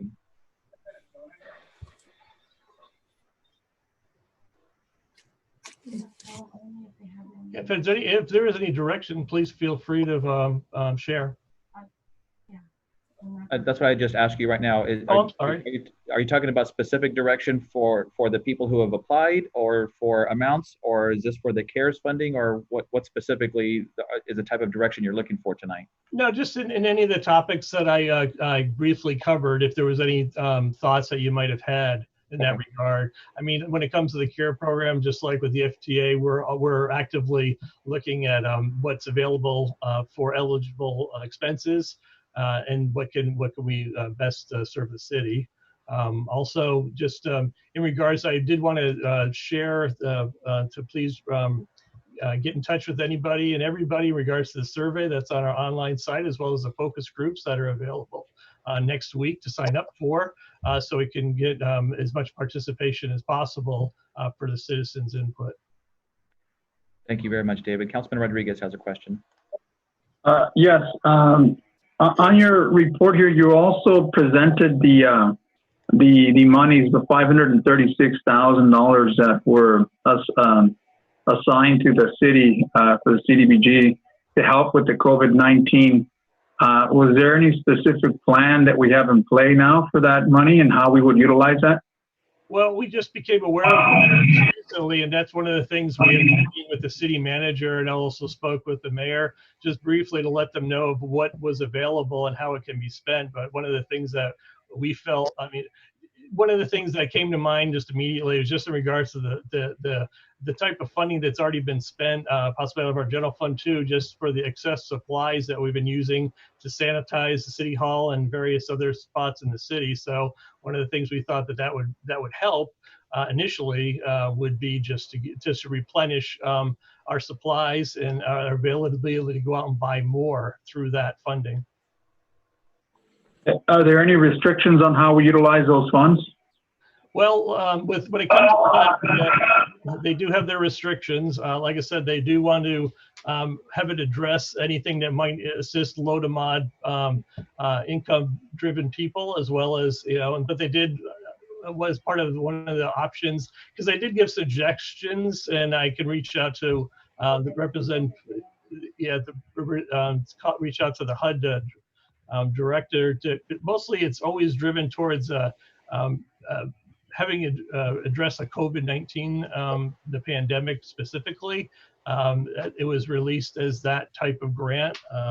It was a CDBG driven grant based on the COVID response from the federal government. So I know that the recommendation is deliberation and direction. So one of the directions that I would suggest is that we get specific guidelines on how we can utilize that COVID, and especially in the impacts in our community, and maybe bring that back to us so that we can then expend those funds and exhaust those funds specifically for that COVID-19 measures. That's a good point, Mr. Councilman. And per our conversation today, David, maybe you can kind of expand just a little bit on what we have expended so far we were told weeks ago that we would be reimbursed for COVID-related things such as admin costs, or, as you had mentioned, some of the supplies and things like that. Do you have an idea over the last 3 weeks approximately how much we have expended related to COVID-19? Specifically myself, no, I don't have that number. I'd have to direct that to finance when I get a moment to speak with them and see, as well as city manager possibly, just to drill down on what's out there that has stretched our budget, I guess you could say. Okay, I think as a part of Councilman Rodriguez's request, I think that would be good to know as well, what it can be used for and what we've expended so far already. Mayor Pro Tem Garcia has a question, and then Councilman Robinson. Dave, thank you for that report. One of the items, the biggest items that the COVID-19 virus has exposed in our community is the lack of internet. Our schools were closed. We don't even know how long it's going to take to get them back open. And so we've had to go to remote instruction. Okay. A lot of the members in our community don't have either the laptops or desktops to be able to do their study. The Madera Unified is providing Chromebooks to the community.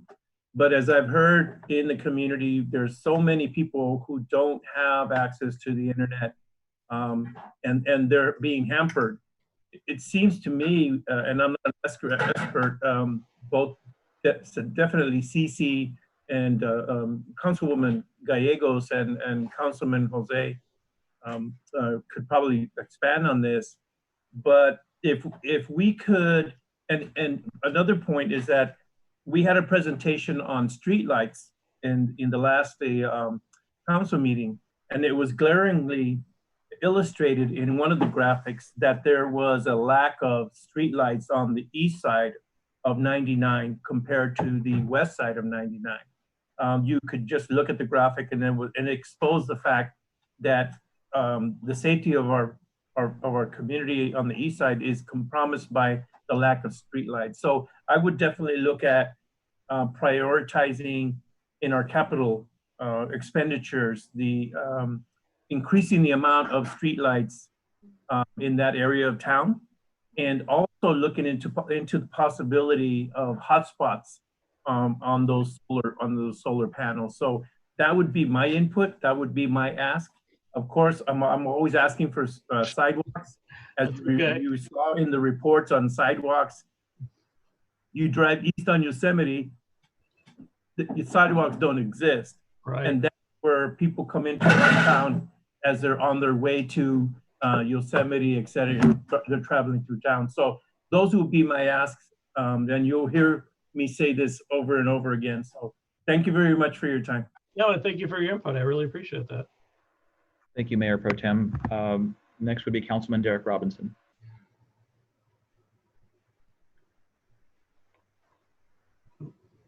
I'm sorry, Mr. Councilman, you'll need to unmute. All right, you hear me now? Yes. Yes. Okay, I was thinking, some of that money for the COVID-19 could be used for our first responders, like for instance, those who are going out to isolate people who are infected, that they can go to a place where they can prevent their family from getting infected from them. Like rental of motor homes, like they have with Karina. They had put people up in motor homes and stuff such like that. If we can have a location where we can isolate them so that prevent the spread of the virus. Is that possible? And also for sanitation and more,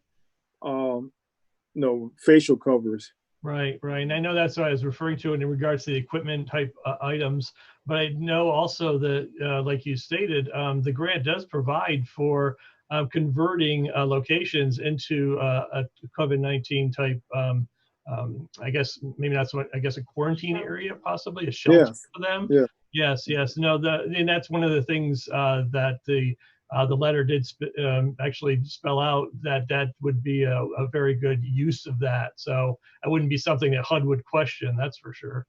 Yes. Thank you, Mr. Maybe at the Councilman. fairground parking lot, we could, line them up, David. Mr. Mayor, and I did want to reiterate on that comments that I made earlier regarding the guidelines that are. I think HUD has posted some CDBG guidelines in regards to the COVID-19 emergency fund and what we can and can't do. I'm not sure. I think I heard you speak about reimbursements for certain expenses that the general fund had exhausted. But more importantly, I think it'd be good for us to find out if that is an item that we can certainly utilize those funds for, and just kind of, get us some type of guidance as far as what we can use that money, so that we're not out of compliance with HUD. And I think with the COVID-19, there are many facets of that guide that we can certainly use. But I think it's important for us to have that. Yes, and this funding deal still go through a process also to approve how it's being spent also. So also, and in reference to the general fund, I mean, it could have been the police fund too. I might have misspoke. I apologize, but I just know excess funding has gone for these sanitization and safety procedures. And that's the kind of what direction we wanted. We were initially thinking, at least just to stay on top of the sanitizing efforts that the city has already been undergoing over this past few months. Right, and to my point, David, that's why I was asking what we have expended so far would give us an idea. And I think it would be pretty safe in saying that we would be reimbursed for things like sanitizer and bleach and things like that. But council makes a very good point in that we really want to define ahead of time and know what it can and cannot be used for rather than assume. Okay. And that being said, when we talk about admin, and again, Mr. Rodriguez had brought us into the loop a few weeks ago that the federal government had said we will be reimbursed on COVID-related items. It wasn't quite defined yet. I'm wondering if our employees at the city, if they experience symptoms, if they get a doctor's note, if they fall under the 14-day quarantine because of certain symptoms, could these monies be used to offset that, the 2 weeks of work that they may potentially miss? That I'd have to research. Yeah, I'll just have to research that. I don't want to. I didn't expect you to have a firm answer right now, yeah. But that would be something that I would be very curious. To me, I believe it could be COVID related. It doesn't necessarily mean a test positive. Right. But that would be a question I would have amongst others. No, I appreciate that. Councilman Montes has a question. Thank you, Mr. Mayor, and thank you, David, for this. So it sounds like the process is going to be a little bit different than the regular CDBG applications, where we're reaching out to our community partners like the food bank. I'm sure they're getting a lot more requests, or the rescue mission, and I don't know if they're going to have to go through the whole application process, or if that's the route that we're going to go. But have we reached out to them or brought them into the fold and kind of say, okay, well, what are you guys seeing? I know they have had the opportunity to apply for regular CDBG funding, but is that something that we can get them involved in at the same time we're figuring out what we can and can't use the money for? Maybe they might have some ideas that are different than we have in-house. And there will be a public hearing, and I know there is also, they were speeding up the approval process from 30 days to I believe about 5. So they wanted to make sure that the information got out there, the monies got out there, were effectively being used as fast as possible. And I believe initially this is just the first wave of monies that is coming through, and I believe there will be more coming in the future. Okay, yeah, because I mean, just off the top of my head, I can think of the food bank, the rescue mission, CRLA, who are seeing a lot of activity because of the COVID-19 pandemic. So I'm sure they're scrambling and they're trying to figure out what's going on. And if the funding isn't going directly to them, it's coming to us, maybe we can facilitate that, or they can help us out. Right, I agree. All right, thank you. Thank you. Thank you, everybody, for those comments. Any other questions or comments for Mr. Dybus? I think that would suffice, David, as direction. Thank you. I appreciate that. Thank you. You're welcome. And thank you for all the hard work you guys been doing too. I know you guys have been working quite a while on this situation, and I appreciate, as a citizen of Madera, your efforts. Thank you very much for that. We appreciate it. It's a team effort. Absolutely. Yeah, I agree. Okay. I'll come give you my list later. Thank you, Councilman. Okay, if there's no further discussion on item E2, we'll move on to item E3. This is acceptance of the Comprehensive Annual Financial Report, affectionately known as the CAFR, for fiscal year 2018-2019, ending June 30 of 2019. Good evening, Mr. Mayor and council members. So this evening, we're going to present the financial results for fiscal year 2019. The Finance Department is pleased to report the results, and also to inform you that we have a comprehensive annual financial report for the first time in 10 years. This is known as the CAFR. And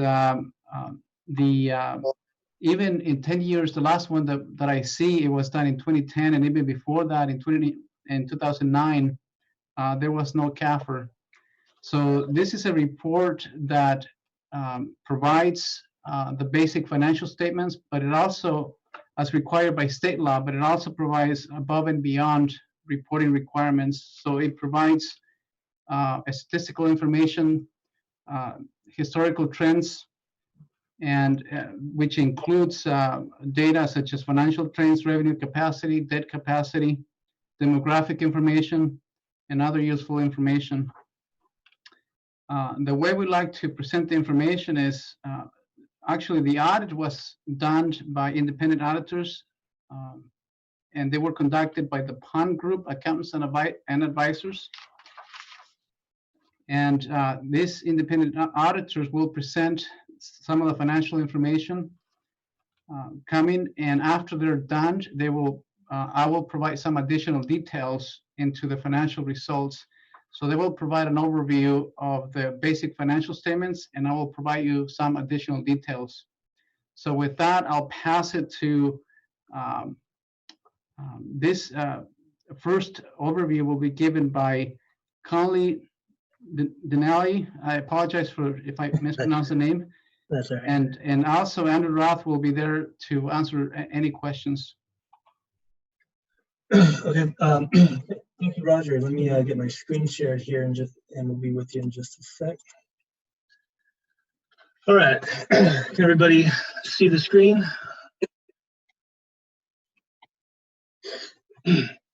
Okay. So as Roger mentioned, my name is Coley Delaney. I'm a partner with the PON Group. We also have, with me tonight online is Andrew Roth, and he's a director with my firm, and he was instrumental in covering the hands-on work, so on-site work for this year's audit. So what I'm going to talk about is the scope of work. I'm going to go over audit responsibilities, a brief overview of the financial statements, a couple of financial indicators, and some key pension and OPEB information, and then I'm going to get to the audit results. So for the scope of work, as Roger mentioned, we are talking about the June 30, 2019, fiscal year ended June 30, 2019 audit of the city's comprehensive annual financial report.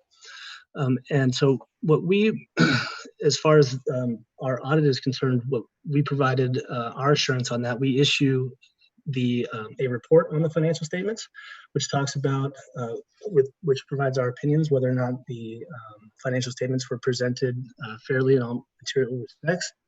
We also provide a report on internal control over financial reporting and compliance and other matters in accordance with government auditing standards. So not only do we look at the city's numbers, but we do also look at internal controls over over financial reporting as well under this scope.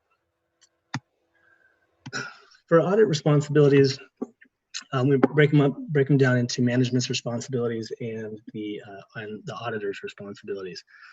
For management, management is responsible for the financial statements. These are, although we audit them, these are management's responsibility, and they are the financial statements of the city. We are responsible for management is responsible for presenting the financial statements in accordance with accounting principles generally accepted in the United States, so U.S. GAAP. Management is responsible for adopting sound accounting policies, establishing and maintaining internal controls over financial reporting and compliance, providing evidence supporting the amounts and disclosures in the financial statements, and management is also responsible for preventing and detecting fraud. As auditors, our responsibilities are to perform the audit in conformity with auditing standards generally accepted in the United States, and also the standards applicable to financial audits contained in government auditing standards. We're responsible for communicating with those charged with governance, which is what we're doing here today, talking with members of the council. We're responsible for assessing the risk of internal control over financial reporting and compliance, determining the fairness of the presentation of the financial statements, and rendering our opinions on those financial statements. So here I'm going to go just a brief overview of the financial statements. I know Roger's going to get much further in depth with you guys after this, but this slide here shows a condensed statement of net position. So this is essentially what you would refer to almost as kind of the balance sheet, but so statement of net position broken up for the city into governmental activities and business type activities.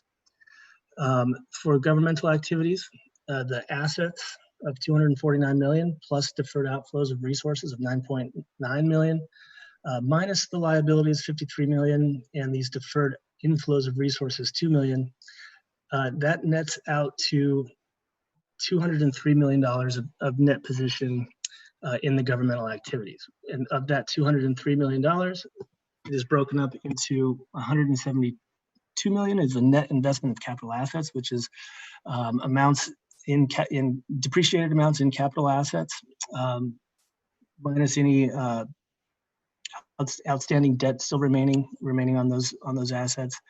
Restricted net position is amounts that are restricted by enabling legislation or third parties. And in the governmental activities, this unrestricted, it shows a deficit. Now of $12.9 million. We do see that quite a bit on the governmental activities ever since the implementation of GASB 68 and GASB 75 statements, which basically brought all the pension and OPEB liabilities onto the financial statements. So that's something that we do see actually quite often.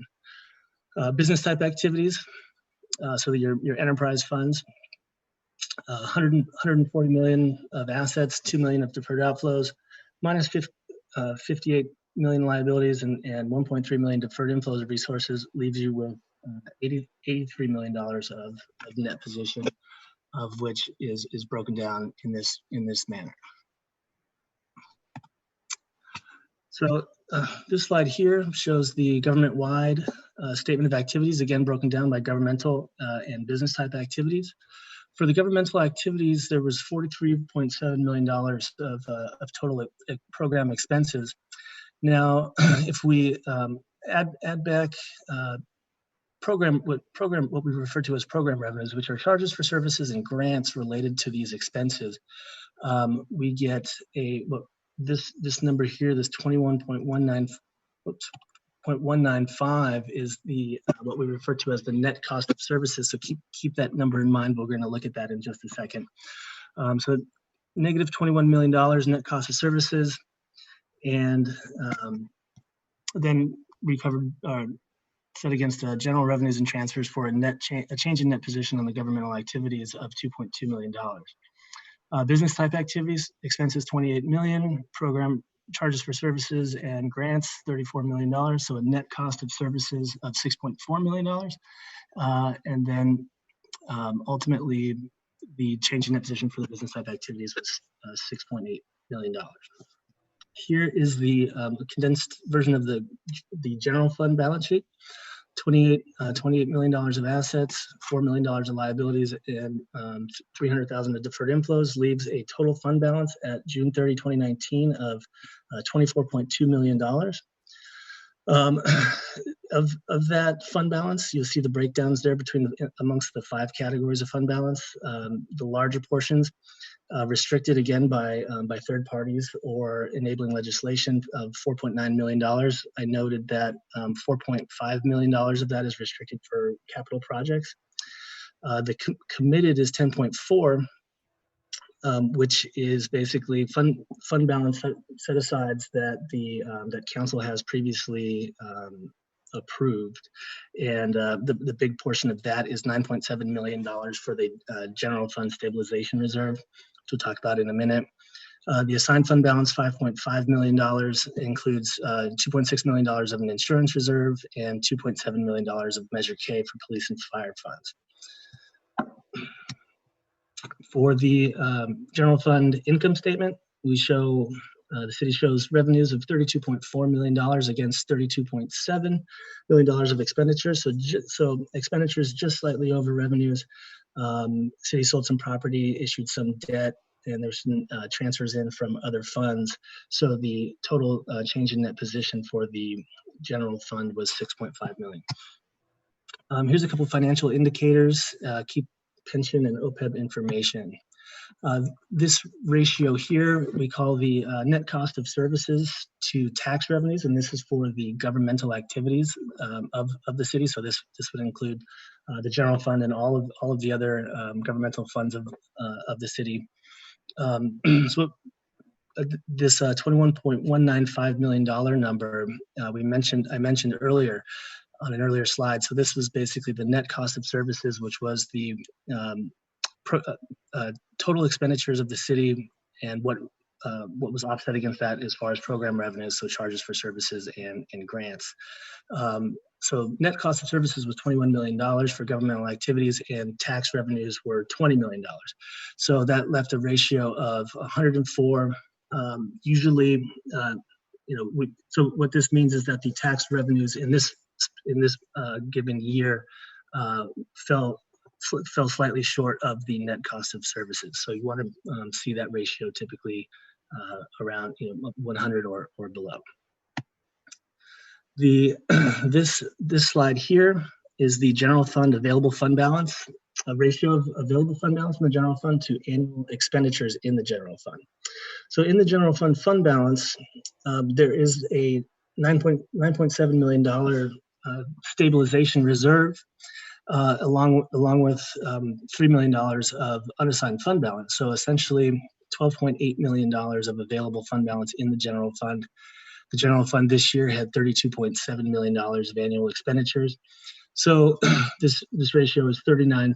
To put that in perspective, the Government Finance Officers Association recommends a minimum of 2 months of general fund reserves, which comes out to 16.67% of annual expenditures. So the city's general fund does have pretty solid reserves as far as considering normal circumstances. However, we are facing this COVID-19 situation, so management might need to and council evaluate how you want to apply unassigned fund balance or reserves moving forward, pending further information on the COVID-19 situation, obviously.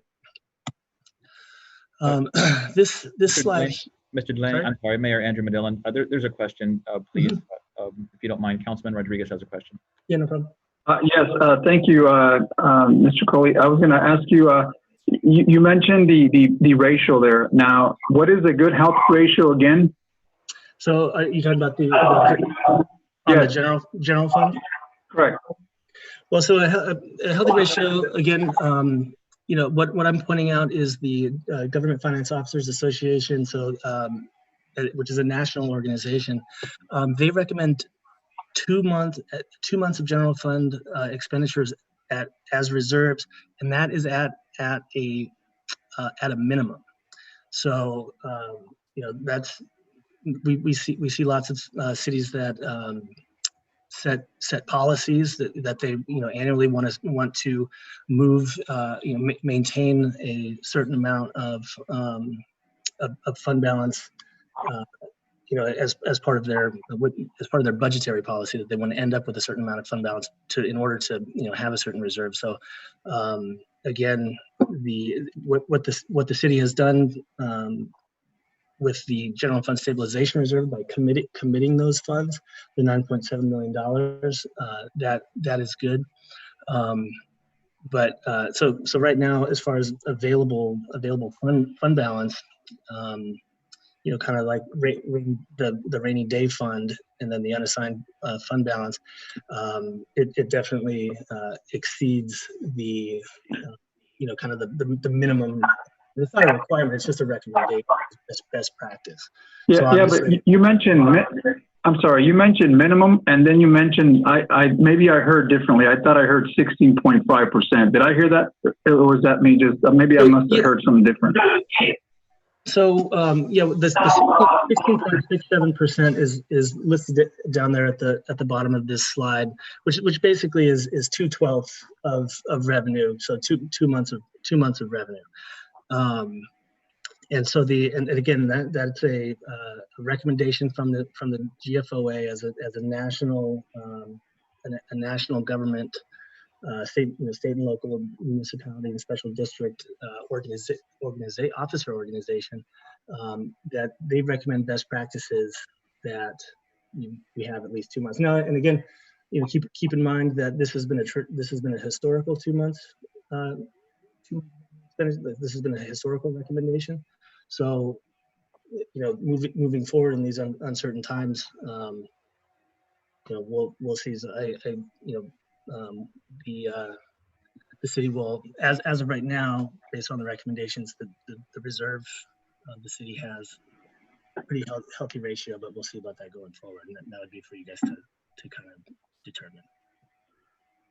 Yeah, well, I mean, I think in this case, we don't have just a healthy ratio. We have twice the amount that is generally recommended.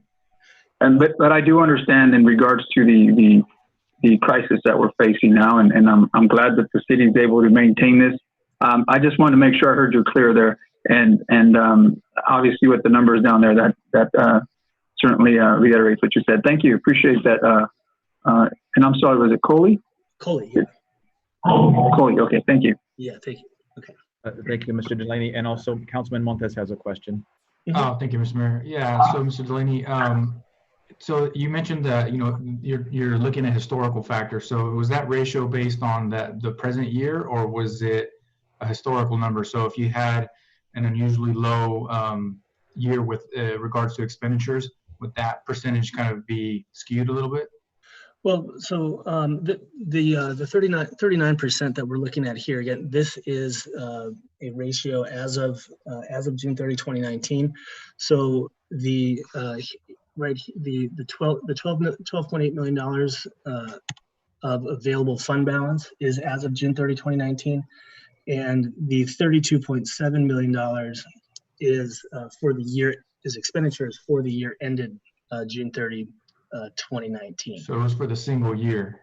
Mm-hmm. And so essentially the so fund balance, other like the assigned fund balance and how that changes throughout the year over year is typically a result of operations. The stabilization reserve would change based on recommendations based on amounts committed by council. Okay, thank you. Thank you. Please continue. Okay. So this slide here basically shows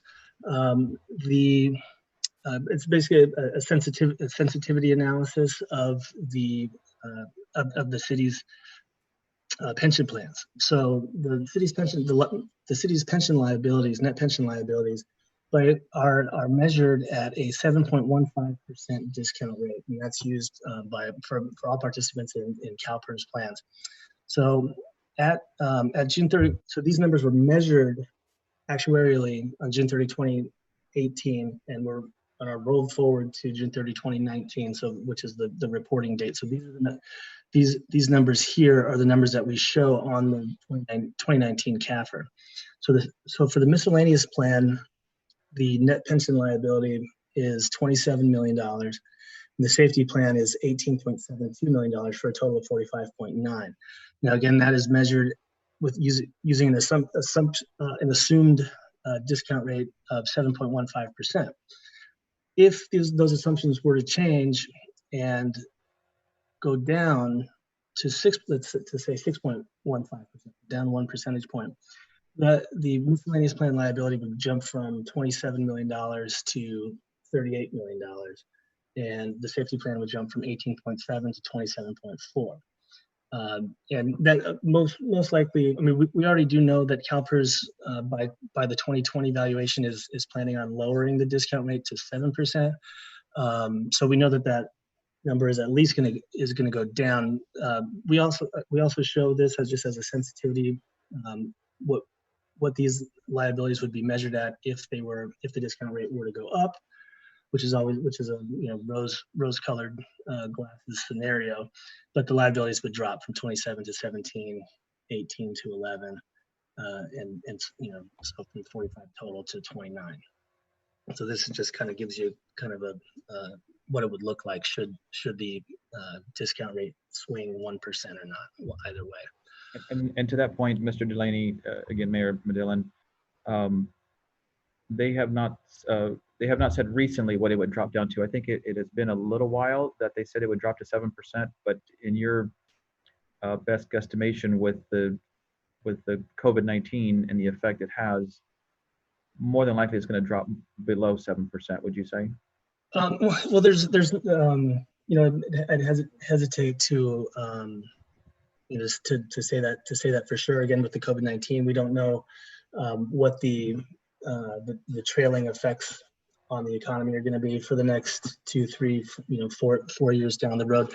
CalPERS doesn't really usually don't react super quickly to these things. Again, like the next rate changes, they've phased in their last rate changes over several years, and so their next one isn't going to be until the 2020 valuation, which won't actually hit the city's books until 2022, and so that's a little ways down the road. So we do know pre-COVID-19 that they are going to drop it to 7%. Beyond that, remains to be seen. But if you had to guess that the investment, because they use this for expected investment return as well, so we don't that would depend on what we see as far as robust recovery in the economy. Who knows? So if the COVID-19 effects really linger and things are worse than if they get worse and last and again linger, then we could see them potentially going down. I would not guess that they would go up. That's for sure. So we're going to at least 7. Beyond that is speculation right now, but it would shift for sure. Coley, you're cutting out a little bit, and this is the city manager, Arnoldo Rodriguez. So I'm not just sure if it's your microphone or where your microphone is positioned, but you're cutting in and out. Okay, sorry. Do you guys have any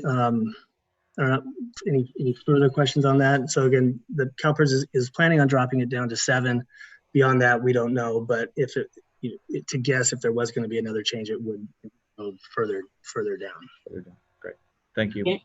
Can you provide a little bit of context, Coley, on the plan's proportionate share? Yeah. So so I know we talked the other day about this ratio, and that we had a typo in the safety plan. So these are the actual numbers. So this is the basically the funded ratio of the plan. So there's the city has a total pension liability, but they have assets to apply against that. So that's the fiduciary net position, and those assets have been placed into the plan over the years, and they earn interest, and so this ratio is the fiduciary net position as a percentage of the total pension liability. So we refer to this kind of as the funded rate, and so both right here, right around, for miscellaneous and safety, right around 70%, and that is actually pretty average, right along the line of where we see a lot of these plans. For instance, after we talked, we also do audit your neighbors down the road in the city of Clovis, and I looked up their ratios, and they were 71% miscellaneous and 65% safety. So the city is kind of right around what we see a lot.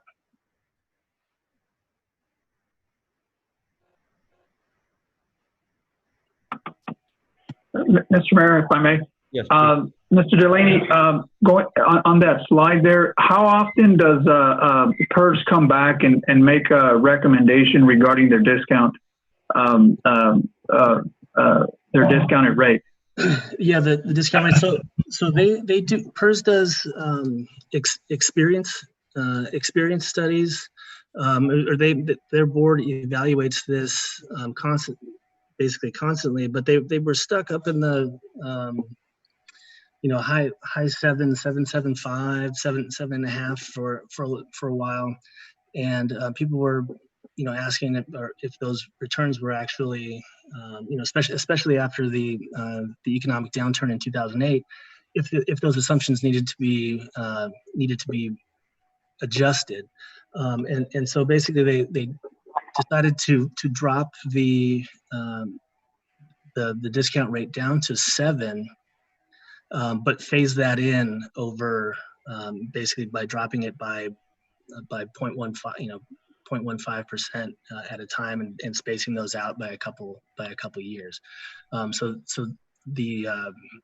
this dropping they don't drop that interest rate kind of or change that assumption at the drop of a hat. It's definitely deliberated over by the board, and it takes years for the full effects to be seen, and for them to actually apply those rates, to actually apply for the actuarial valuations.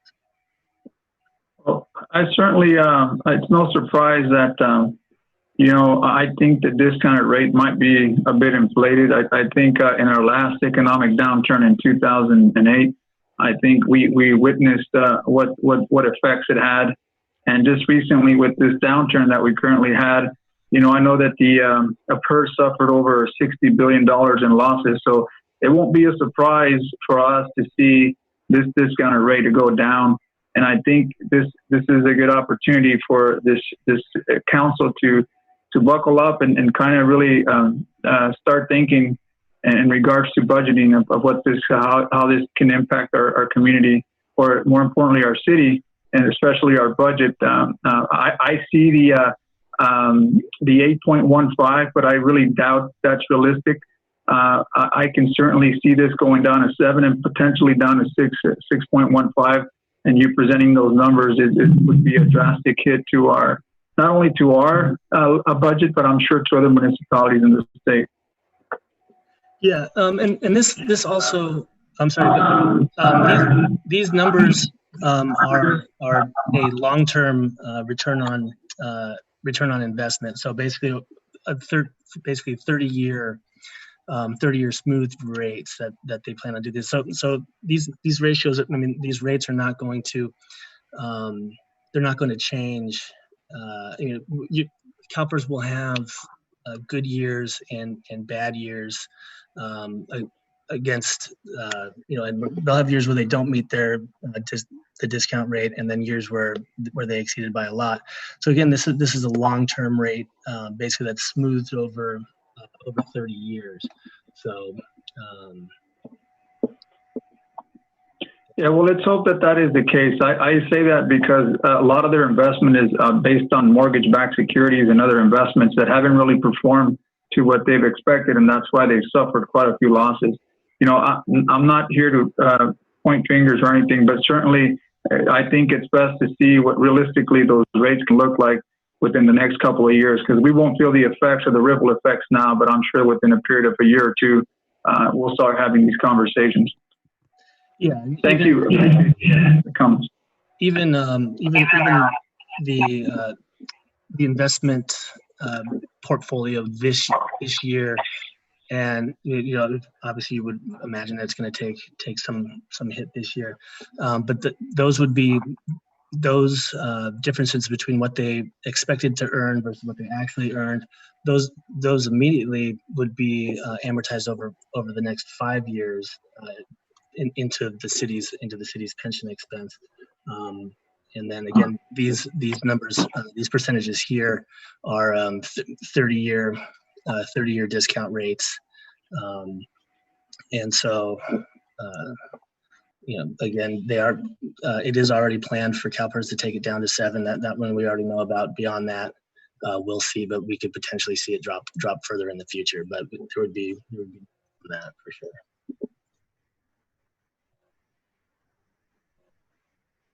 Okay.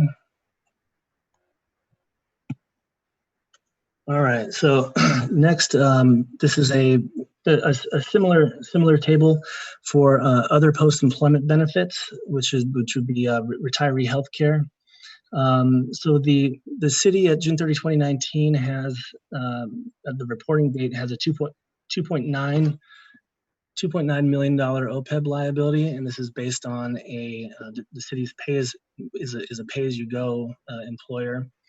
Were that discount rate to drop 1 point to 2, the liability would jump up to 3.3 million.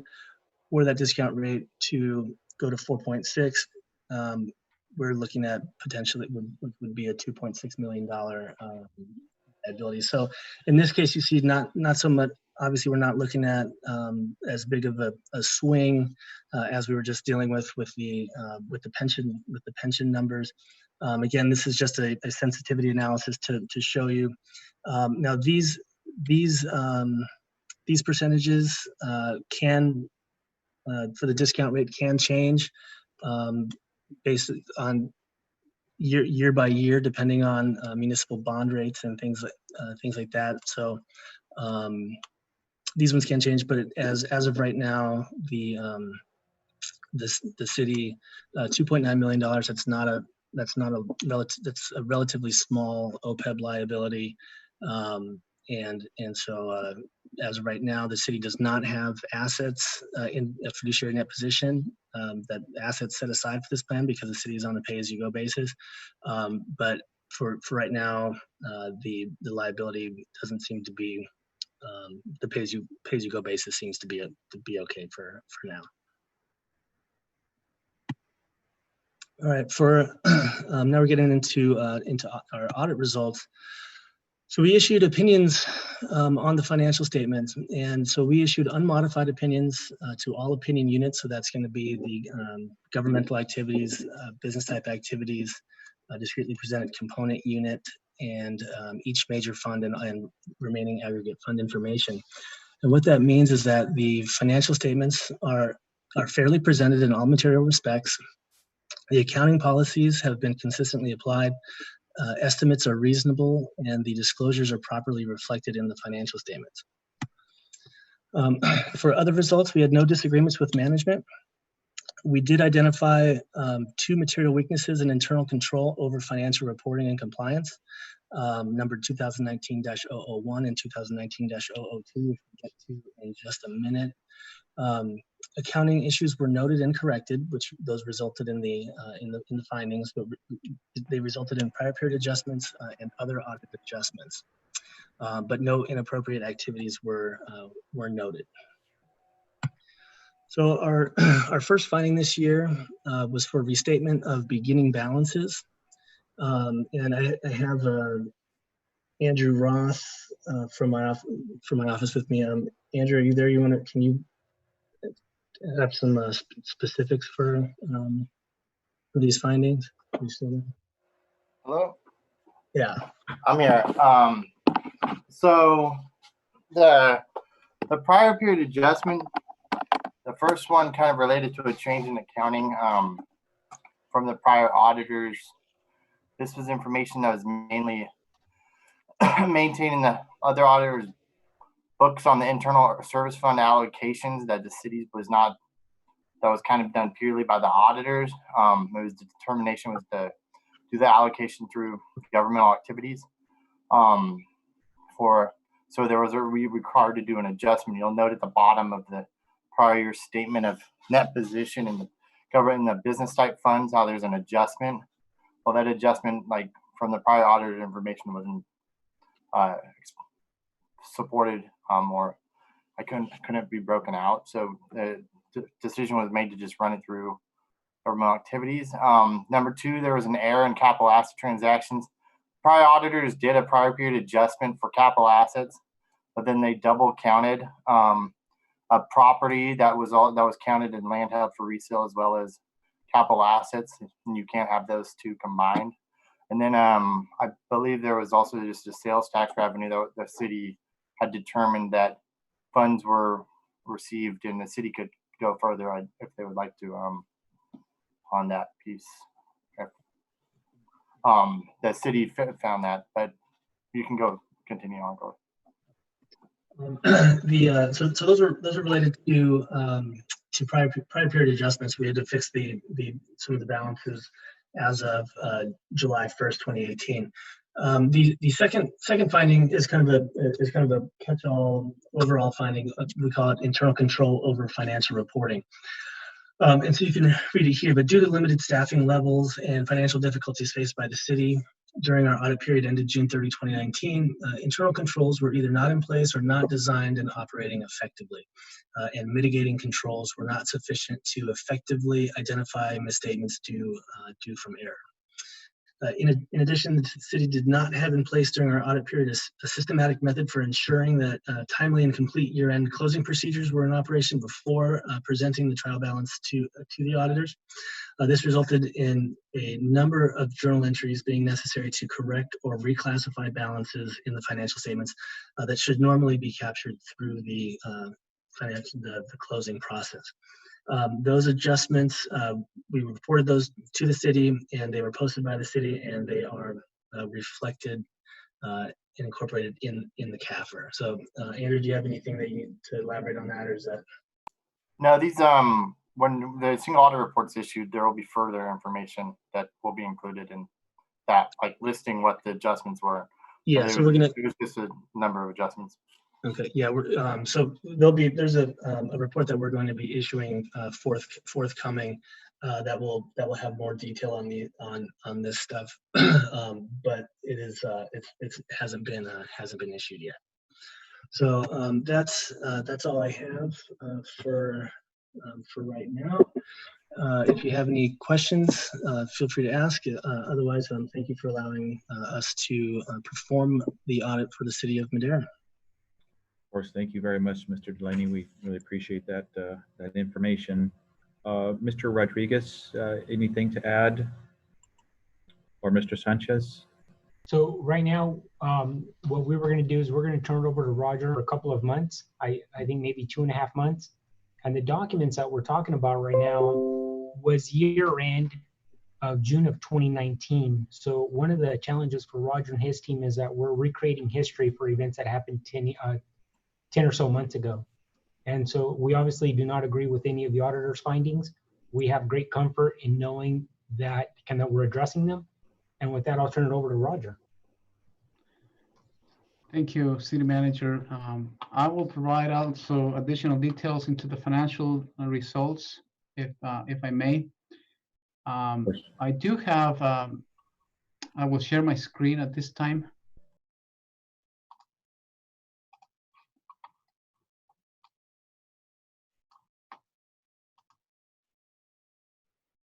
One of my screens is having issues with the resolution. Can you see the letters clearly? Okay. So just a quick perspective. I will go into, as you can see right here, we have over 100 funds in the city, 7 general fund, 13 funds on the enterprise funds, and 150 funds related to special revenue funds. I will try to provide an overview of the city finances, and then hopefully in a user-friendly format, visual ways. And then I will dive into the details of the general fund and the enterprise funds as well. So the city operating expenses, citywide operating expenses is for the 2019 $65.9 million. So this is excluding capital outlay. This is just operating expenses. So half of it is related to general fund group, and 37% relates to enterprise funds, and 3.7 million or 6% relates to special revenue funds. 7% relates to internal service funds, and the rest to debt service funds.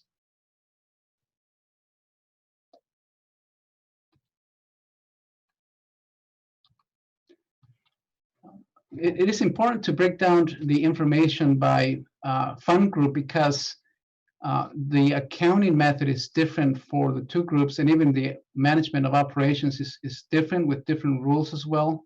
So it's good to give a perspective on the different fund groups. So on general fund, as you can see, we have for 18-19 fiscal year, the operating revenues compared to the expenditures on the general fund and Measure K.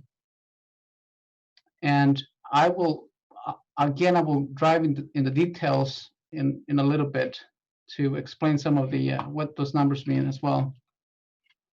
The enterprise funds, you can see the revenues versus the expenses. Revenues exceeded the expenses by quite a bit, but there's a very important perspective that I need to provide later on. Special revenue funds as well, and internal service funds, and debt service. Now I will dive a little bit into how do we compare budget versus actual on revenues. So this gray bar represents the budget, and this is the actual results as it relates to revenue on the general fund and Measure K. The next one is on the enterprise funds. As you can see, budget versus the actual, and then the special revenue, internal service, and debt.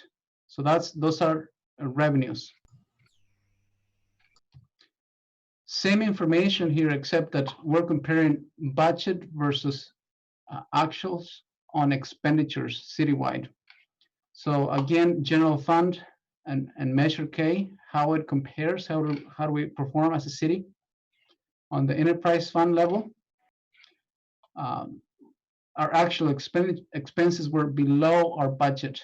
So in a way, it's a good sign.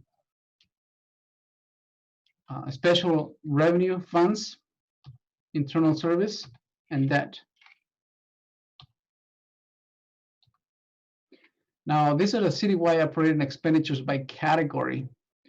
And I think this is a good insight because it gives you, this is by millions of dollars as well. All of my slices are by millions of dollars rounded. It gives a good perspective that the bulk of our expenditure citywide goes to labor cost and materials and services. Now, materials and services is services that we do, contract services such as legal or consulting. We also purchase materials. It could be for water, chemicals, or for sewer. All of those is for the operations of the city.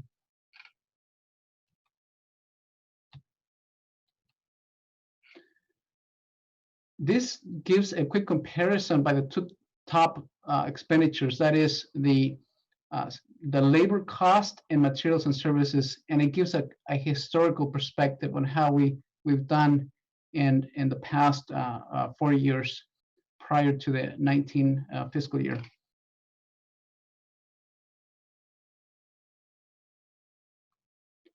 Because labor cost is a big component. Well, what's in labor cost? This has a breakdown of labor cost, and it gives a historical perspective.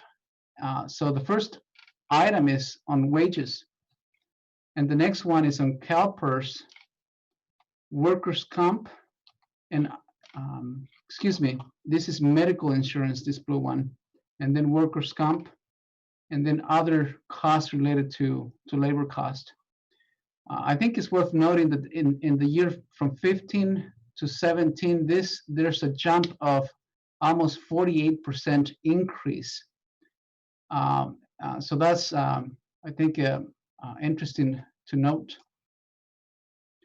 Also, on the workers' comp, which is this one, there's an increase of 13%, and then a 7% on the following year, and then a 9.6% on the following year.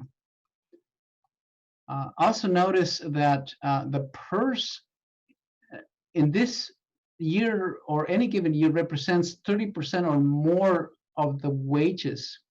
Excuse me, this green CalPERS represents 30% or more of the wages, which is, as you can imagine, very significant.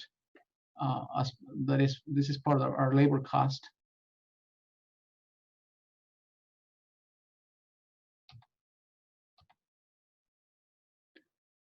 Interest income, the city has enjoyed interest income because of the increase in interest rate. So this is actual revenue that citywide has received as a result of interest income. The other line item is the LAIF interest rate. So we have investments in LAIF, but we also have investments on CDs and others in other areas.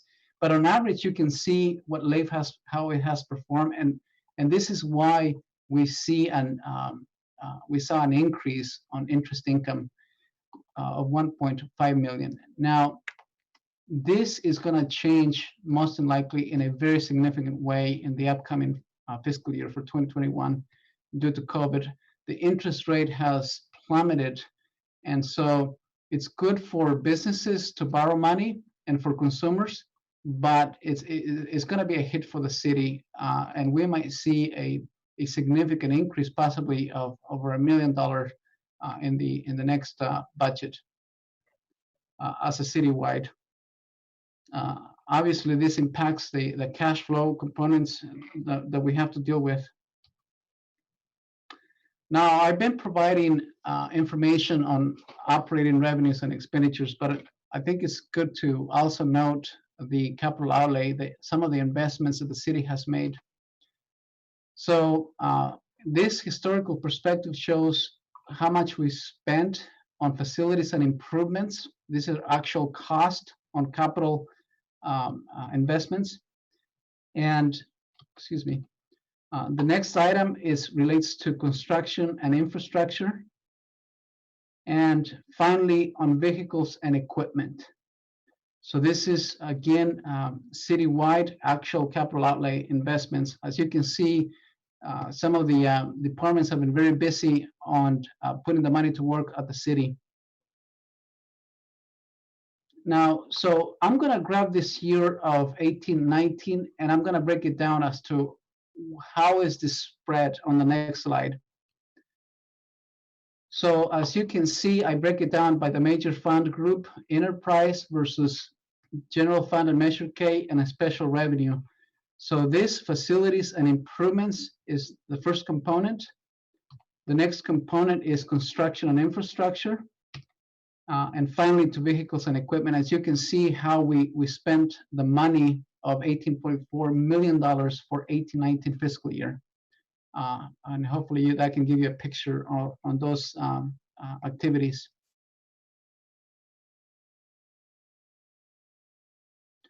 Now we're going to dive a little deeper into general funds and the different departments. Hopefully that'll give you a perspective. The first couple of slides are a little bit technical, but then I will provide visuals to support and provide insight into those. The very first one, it has been already been provided by the auditors, and that is the general fund balance. As you can see, this is a detailed breakdown of the different areas of the fund balance. There's a portion that is non-spendable because it's in inventories or prepaid items. There's a portion that is restricted for buildings or constructions. There's a portion that is committed, and there's also a portion that it's for insurance reserve, and then also for the a portion that it relates only to Measure K, because there's a dedicated fund there's two dedicated funds now for Measure K, one for police and one for fire, to keep track of the activities. The unassigned portion is $3 million. Now, this $3 million and even the reserve, if I may suggest, that as it was communicated, is a healthy reserve. It clearly indicates a healthy deal, but the issue is that COVID-19, we have indications that we're going to have a significant drop in revenues on both in the amount and also in how we collect the revenues. There's going to be a delay because there's a deferment of payments as given the option by the state. So businesses can defer payments. So also the county could also delay property taxes in addition to a decrease. So this is something to keep in mind. On that is very good that council and management, especially council, has been prudent in the past with these policies. Certainly they're come in handy. This is the time to use them to be prudent on those because we do spend on a monthly basis on our operations. Now, I would like to go into detail for Measure K and police protection. This 2.7 million, that's the next slide. And it's going to provide some additional details as to this $2.7 million. So this is a breakdown by police, fire, and total Measure K. On the top section, it gives the fund balance from the previous year as to how police and fire stood at that point in time. We then collected retail taxes. We also got a loan for the fire station. And so we have our revenues. So that all of this is helping change the fund balance. We then had expenditures, operating expenditures in police related to labor costs and other expenditures. And also for the police, most of it went to the fire building, as you can tell here. Now there was an increase of the fund balance, as you can see, and this is the new fund balance related to Measure K activities. Now, we also have some restriction because a portion of this is restricted to the fire building, but we also have committed funds for stabilization reserve within the Measure K and also for the replacement of fire truck and equipment replacement. With that, this is how we arrive at the $2.7 million that is going to be utilized for the operations for police and fire related to Measure K.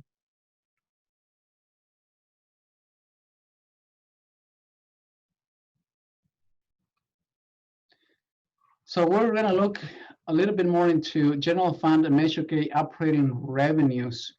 This is the revenues broken by category for the 2018-2019 with a total of $38 million. As you can see, the bulk of 23.5 relates to taxes. So that's a big chunk of general fund revenues. And I like to break down of what makes up this number on the next slide. So the general fund and Measure K taxes, as you can see, first of all is the sales and use taxes, and you can see a historical perspective on those sales taxes. We then see the property tax, in lieu of the vehicle license fee. That's what this is, the green. We then see the Measure K and how it was implemented, and then we can see the changes as well. Again, we do expect decreases throughout revenues in the upcoming year on all different areas other than perhaps government grants. And then the next one is the secure property tax, and then the other taxes. So this is the breakdown of the taxes. That was a big component. As you can see, there's been increases, modest increases, especially due to the Measure K.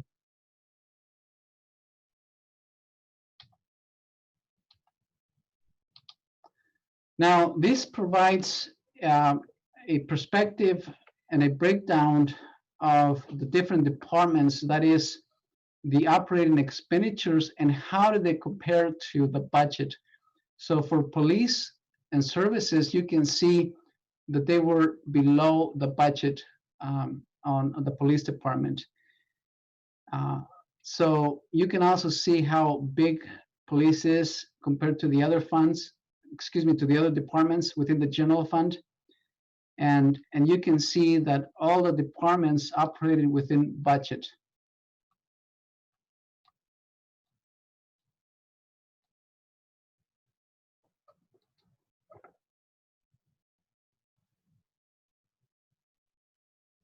Please let me know if I'm going too fast, or if I'm too technical, let me know. I'll try to tone it down.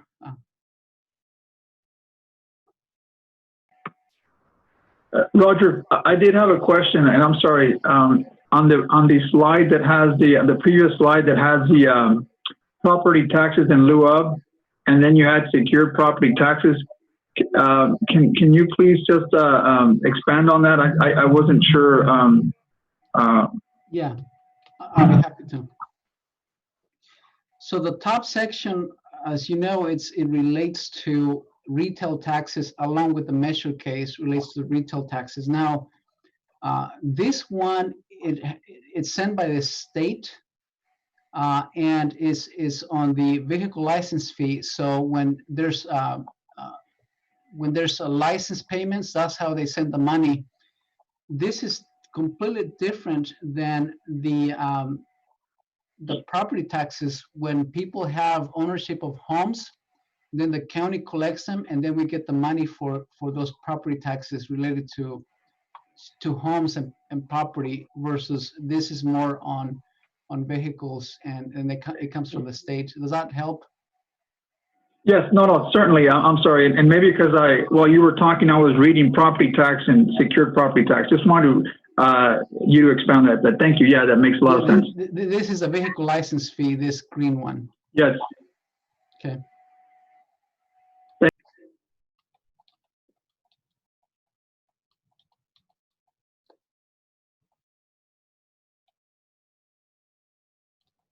Now this, because police department is such a big component, I wanted to give you a quick perspective of how we spend the money on police department. So again, a historical labor cost is the first component, and then interfund charges, materials and services, and other expenses. So this is how the breakdown and historical perspective of police expenditures. Now we're going to dive into enterprise funds. So these are the funds that we have. And a quick comparison, we're going to dive into, again, I'm going to provide a lot of insight on this one. This looks strange, and I understand that. The revenues are significantly higher than the expenses. And as you can see, on the sewer fund is different, and obviously on the other funds as well. So you can see you can have a perspective of which one is a bigger one in terms of revenue and expenses.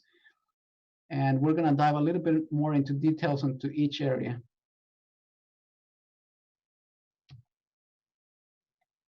Sewer fund, this is a historical perspective on sewer fund revenues. The next bar chart is the expenses, so you can see historically how they've been comparing. So you have an idea. The next one is the same, except that it's for water. And so here's a historical perspective on water revenues versus expenses. And as you can see, there's a big discrepancy here that I will go into details.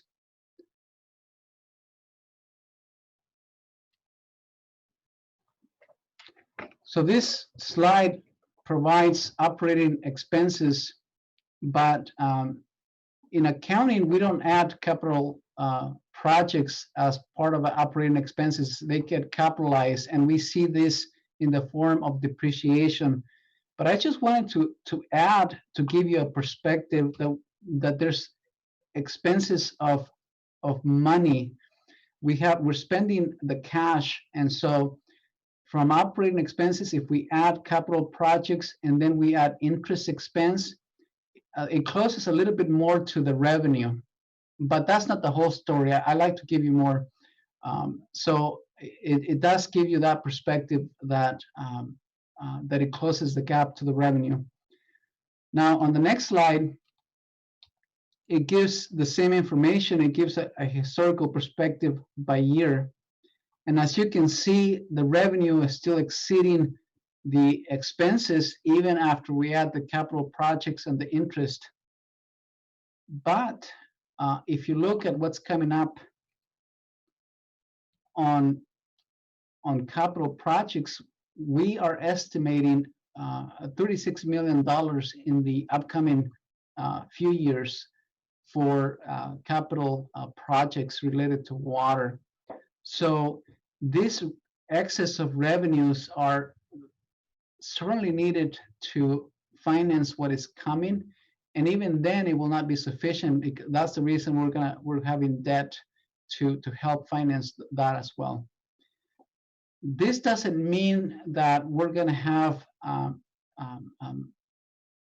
deficits, because on how the enterprise does the accounting, we're going to see it in the form of increased depreciation expenses in the upcoming years. So we should be well within the water.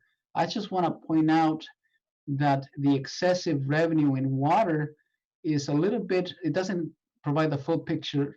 And then once we see the upcoming years, hopefully it provides a better picture.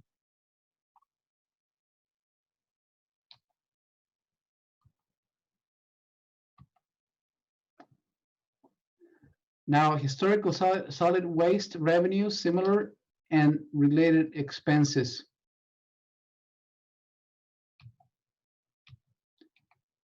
Drainage and related expenses. Please let me know if you have questions.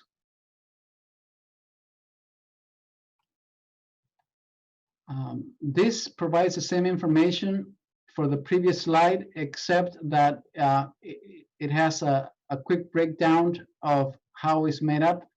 And it also points out that depreciation expense helps with the cash. Depreciation is a non-cash item at the year that is reported.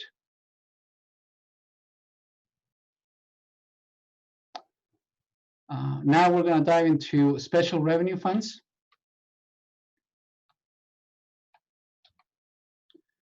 Again, an overview of the fiscal year 18-19 for the different special revenue fund groups. So first of all is the state gas, and then we can see the impact fees. Again, we're comparing revenues, actual revenues to actual expenses throughout. And then we have the landscaping and so on. I'm going to dive a little bit into more detail into this state gas and try to explain why this is a big discrepancy as well. So here's again, the state, the gas tax and the revenues and expenses with a historical perspective. 1819 is kind of a strange year because we have unusually high revenues once you look at the history. So what is the tax, the gas tax, what makes up that revenue? So this gives a detailed account. So first we have the RSTP, the Regional Surface Transportation Program. Then we have the gas tax, the Measure T. Excuse me, the Measure T is the green one. This one is a Senate bill one. And then we have others. Now the reason why this is so high, this, for example, this 1.8 million is not money that we have per se, it's money that we receive, but it relates to previous years, all the way even in 2014, 2015 fiscal year. So there's projects throughout related to this RSTP that relates to multiple years. And so because a lot of times the general fund has to act like the bank and provide the financing, once we complete projects, then we get reimbursements as well. So for some reason, we got high reimbursements at this time in 1819. There's also a spread on the Senate bill, and there's also a little bit of a spread on the Measure T as well. So there's existing projects that are have been funded, and they are continuing to be funded with those monies.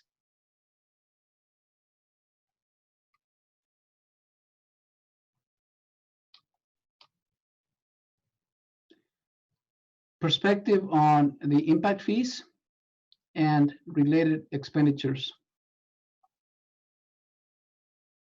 Again, a historical perspective, revenue against actual expenses.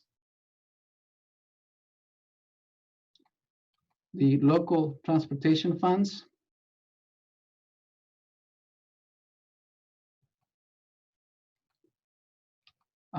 Community facility districts.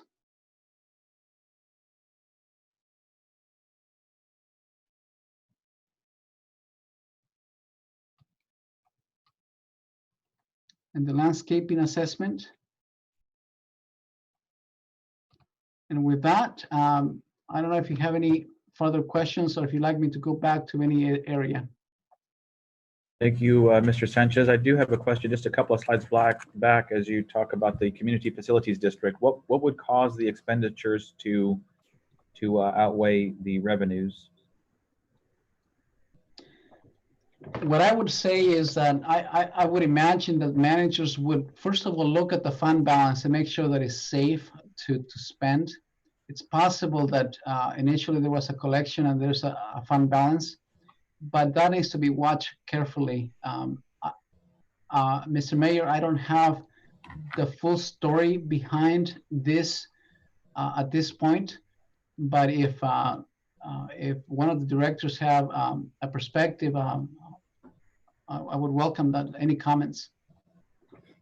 And that can be for future discussion. I would just say, as we, even as we did tonight, when we approved another CFD, and we're telling the community why we have CFDs in place and what it's supposed to do for our community, it seems a little askew here from 16, 17, double the expenditures, and then 2 years later, we're slightly above. So if we can gather some information that may tell a better story than the graph we have here, I'd appreciate that.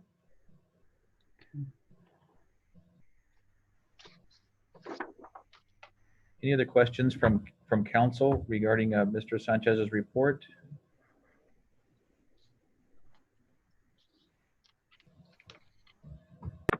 Mr. Mayor, if I may, I just want to comment on Roger's presentation. I think that was very detailed, and with the visuals and all, Roger, that really makes a lot of sense. So thank you for captioning that those charts and helping us kind of look at our financial outlook and paint a picture for us. So thank you. You're welcome. Absolutely, Mr. Councilmember. I agree totally. I'd also like to thank Arnaldo and Roger and their team for bringing the CAFR back to council. It's been 10 years since we've had one done, and you don't know where you're going unless you know where you've been. And this was in great detail financially as to our position. And as you had mentioned, Mr. Councilman, we don't know what the future holds, and we may have to be tightening the belt more than anticipated. So with that, we need to have a firm foundation and a firm grasp on our financial outlook.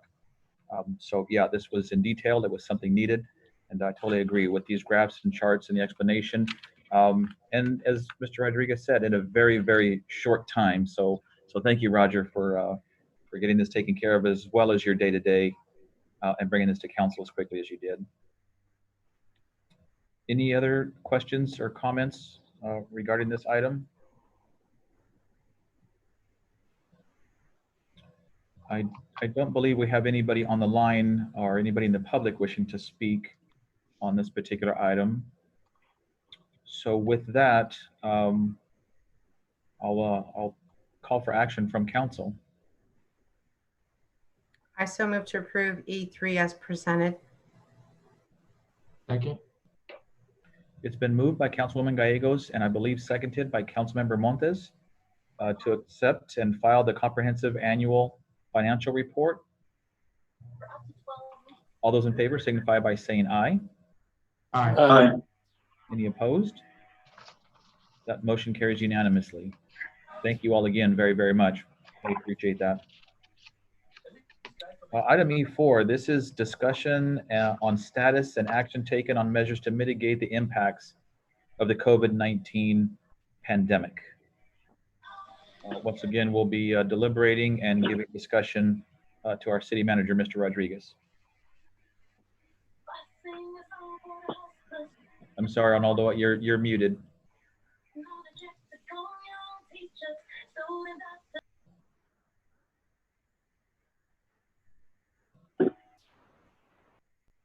Arnaldo, I'm not sure if you know you're muted. Yeah, I'm having some challenges there. I apologize for that. Was that your music we were hearing? No, but I wish it was. Can sound like a good time. Yeah. Mr. Mayor, council members, can you see my screen? Yes. Okay, thank you. So this evening, similar to the past couple of meetings, we'll be discussing some actions that city staff has taken to try to mitigate some of the impacts of COVID-19, and at the same time, this affords the council an opportunity to provide feedback or direction for either for action or for discussion items at a future council date. And so I'm gonna cover this relatively quickly, simply because Sarah Boss, the county health director, spoke earlier this evening. So just to recapture a little bit of what she said, these stats were from a couple of hours ago. We've had 33 confirmed cases in Madera County. We have 12 active cases. We've had 19 recovered, which is positive. Unfortunately, we have had 2 deceased members of our community as a direct result of COVID-19. We have 570 negative results, 630 total reported results. 55 individuals in our community are currently being monitored. And to date, we've had 560 total monitored. And that would be throughout the entire county, not simply the city of Madera. But as Sarah had indicated earlier this evening, that they are not reporting on their specific location. Briefly, and this is probably more for the benefit of the community at this point, because I have presented a couple of these items to council. All public access to city facilities is currently closed. We have suspended all of our youth and our senior programs. However, the senior meal program continues to operate, and we're providing meals to our seniors via home delivery. So if anyone would like to participate in that, or if they have additional questions, our recommendation, or my recommendation, would be to reach out to our Parks Department, who manages that program. We've also suspended all training for staff unless it's done via Zoom or another online program. This was touched on a little very briefly earlier this evening. We have suspended utility shutoff for non-payment. In terms of city staff, we have asked all staff to be one person per vehicle. So we have implemented that policy. This council has also adopted policies relating to leave and benefits. We did that about two meetings ago, if memory serves me.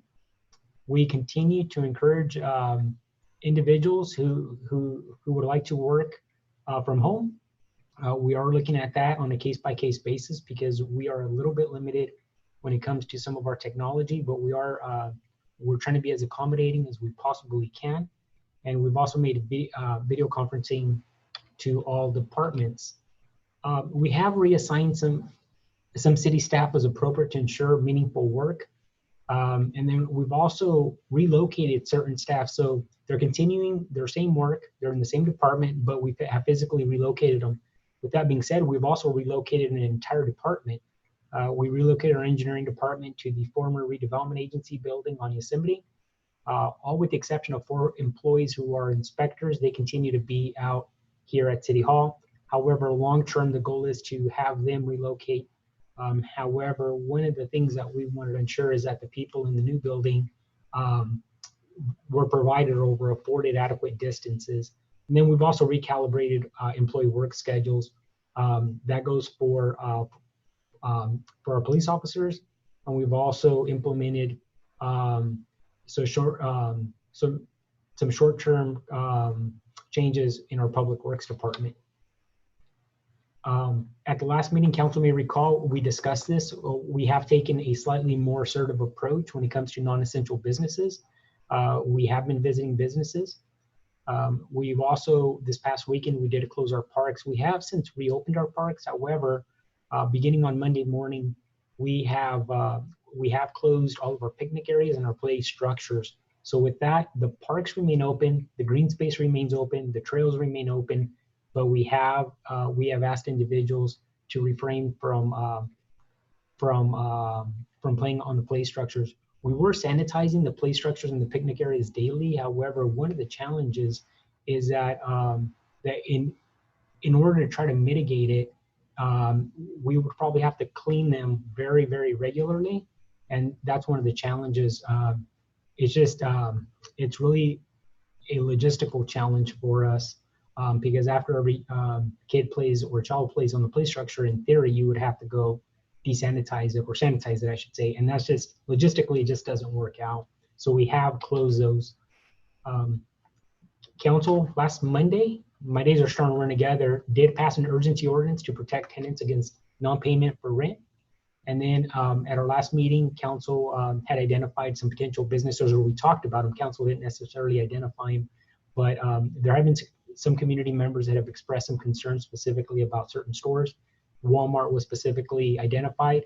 The following morning, I reached out to Walmart. I spoke with their manager for quite some time.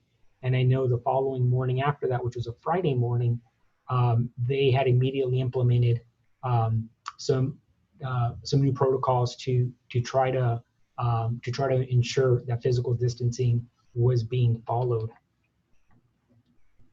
As council heard earlier today, there are some potential grant opportunities coming up, primarily through the CARES program, which is the Coronavirus Aid, Relief, and Economic Act. So the acronym for that is CARES. With that, things are moving very fluidly and very rapidly. So as Yvette indicated earlier tonight, and David, we have been notified that we're going to be receiving $536,000. With everything, it's going to come with strings. And one of the challenges is as these programs are coming out, we do need a little bit of time to digest them, or sometimes what they'll do is they'll identify the dollar amount, but the funding agency, sometimes there can be a lag time between when they tell you how much you're going to receive and what the guidelines for are. And so sometimes that can be a little challenge because we as a city staff hear about it and we're like, oh, wow, this is really good. And then we get really excited. And then sometimes we have to go through the guidelines and say, well, you know what, there's some strings attached. And unfortunately, you can do this, you can do A, but you can't do B. And so as these programs are coming out, we are going through them. We're going to be extremely aggressive in terms of making sure that we are going after every dollar that we can for our community. We've also been notified that we are eligible to receive a slightly over $100,000 for a Department of Justice grant directly related to COVID-19. That one we do have to apply for, and we will be applying. We found out yesterday that we're eligible for $6.44 million for the urban area. So it's the city, and it's a slightly larger area than the city. This is for transit-specific uses, and this is what Yvette and David presented this evening, and we talked about it. This morning, I found out that our airport, and this is all specific for COVID-19. It's not. This is all under the CARES program. I received notification that we are eligible for $69,000. So I found out about it. It just said airport. I'm not too sure exactly what it can be used for, but as soon as we find out, and again, it's very fluid. That was completely unexpected. I received an email saying you guys are going to get six. Actually, it wasn't even addressed to me. It was a listserv where I found the city of Madera and it said we're getting $69,000. So again, it's coming out. It's very fluid. It's coming out as very fast.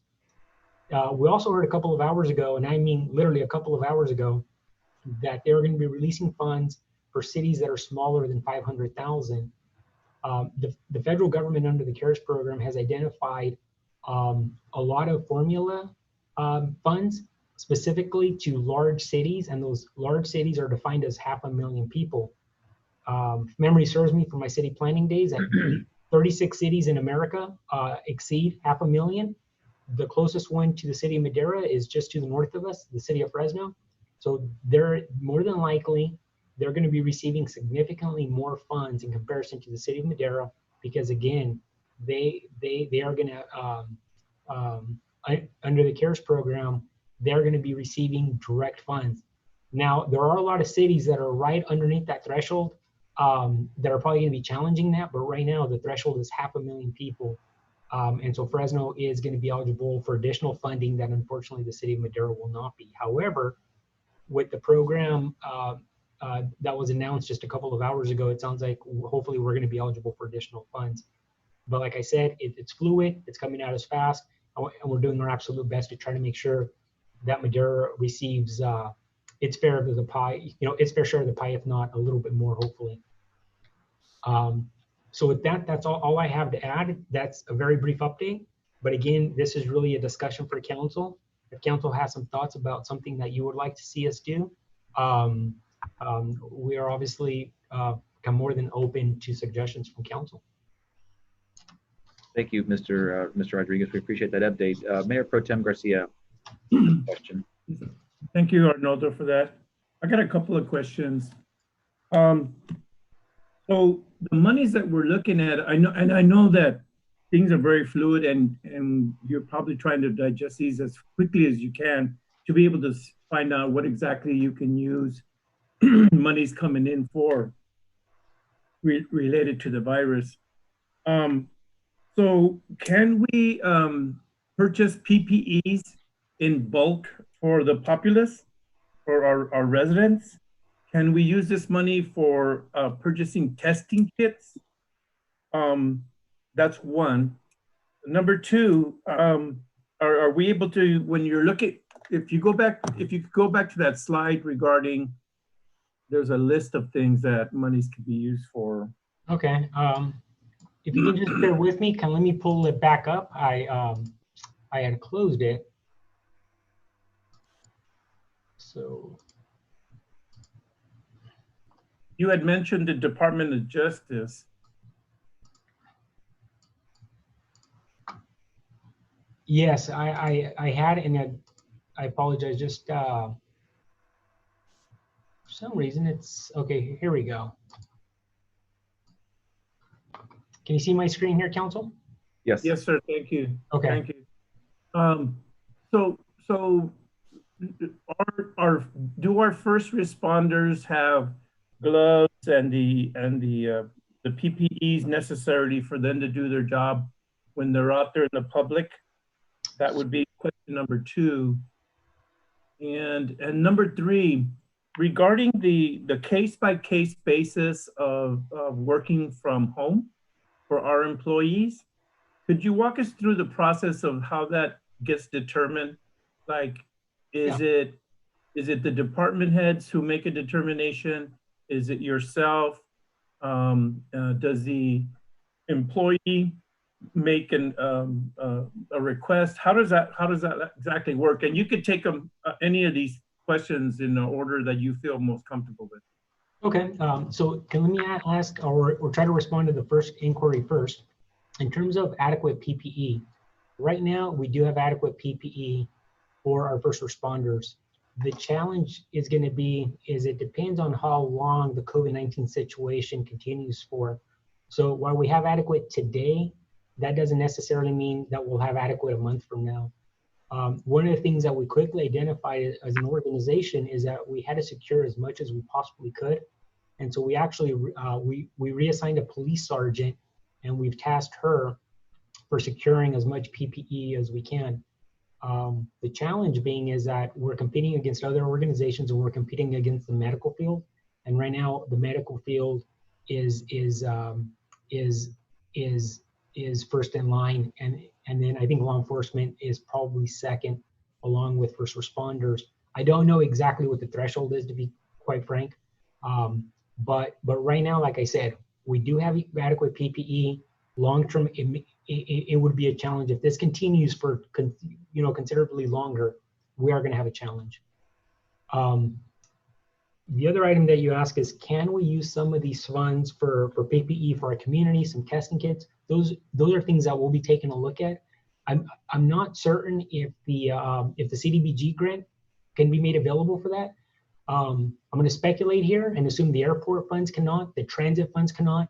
The Department of Justice funds, my understanding is that those can be used for police officers for overtime that's been worked. I don't know if it can be applied to regular time, but I'll talk to the police chief about that. And so at this point, the only funds that I can think of that could potentially be used for PPE or testing kits would probably be the community block development grant. In terms of employees telecommuting, what we've asked is we've asked employees who would like to explore that to prepare a work plan. It's a work plan where they would identify what activities they would be performing from home. They'll talk about it with their supervisor. That would then be submitted to my office. I've approved every one that has been submitted to date. And then at that point, we would do our best to try to make sure that we can secure a computer for them to work from home. We do have a limited amount, but we're getting creative. If we have to send a desktop home, we have the opportunity to do that. I'm not certain if we've sent a desktop home with everyone, maybe one or two employees that have set it up at home. But again, kind of the goal is to be as accommodating as we can. But the first step is to ask the employee to come up with the work plan that they find reasonable, that would be within their duties. And even if it's, probably a little bit outside of their duties, we're pretty accommodating right now. We know people have a lot of, there's child care issues that have come up. We have some employees that are over the age of 65. There are other employees that have health concerns, and we just want to be sure that we're as accommodating as we can. So hopefully that answers your question, but I will follow up with what can some of these programs be used for. My only request is that council be a little patient with us, because like I said, sometimes we're finding these out like the day before, the day of. So yesterday we found out about the transit. We brought it before council today. This morning I found out about the airport, like I said, around 9 o'clock in the morning. And so things are coming at us pretty quickly right now. But we'll do our best to try to be sure that we're on top of it. And at the end of the day, we have to be certain that we're not missing out on any potential monies for the city as an organization, but really our community at the end of the day. Thank you, Arnoldo. Absolutely. Thank you, Mayor Pro Tem. Councilwoman Gallegos. I don't know if Arnoldo or Director Scarborough can answer this. I know that we're going to shut down the bench areas and our playgrounds, but again, our police officers are very busy and always can't patrol that. If people get on the playgrounds and the people that are walking the trail will sit on the benches, are we still going to disinfect and sanitize every day just in case somebody does get on there? that we're protecting our citizens if somebody else does get on after them. Take that? Yeah, please. Certainly. I think our initial intent was not to, but it's something that we can obviously explore. Okay. Yeah, we'll look into that and provide you with an answer. Okay, thank you. Thank you. Any other questions about this update? I wanted to add a couple of things, if I could, please. Sarah gave a good report, and I think we all watch the news and talk about a fluid situation. It's daily, even hourly. There's new information at the federal level, at the state level, and then of course here in the region and in our county. But that being said, I think Madera's numbers, compared to most, are pretty good. It is unfortunate. We've had a couple of deaths, and we've had some positive cases. Every week, the Madera Community Hospital is having kind of a roundtable phone discussion. I think they're testing 3 to 5 people a day, and they're fairly aggressive in their testing and paying attention to those that are calling in. They have a rapid care, an urgent care, a rapid care, also in Almond, that are seeing people for testing. But things are changing, and there's a new norm ahead, regardless of the shelter in place being lifted and when it's lifted, which I think is the question that everybody has. Is it going to come from Washington, D.C.? Is it going to come from the governor? That's the magic question, and that's a question that I get asked repeatedly, is when. Our economy and those businesses that are considered non-essential are having a very, very difficult time. It's in the millions of people who have filed for unemployment. But as we talk about the future, I seriously doubt that we're going to go back to the way things were. And even the governor recently spoke about possibly when we go back to restaurants, they might be wearing a mask and gloves and disposable menus and so on and so forth. But I kind of want to make the point that I think Madera County in our region, our area, I should say, is doing a very good job. And I've noticed in the community, more and more people have taken it upon themselves to wear masks. And speaking with doctors at Madera Community Hospital recently, and also Sarah Boss, there was, I think as little as 7 or 8 days ago, the controversy between should you or should you not wear a mask. I think Councilman Rodriguez brought that up last time too, should we or shouldn't we? And I got some very good inside information from the doctors at Madera Community Hospital, and they are strongly urging people to wear masks. That now the particulates, they say, could be spread up to 4 to 5 meters with a sneeze or a cough.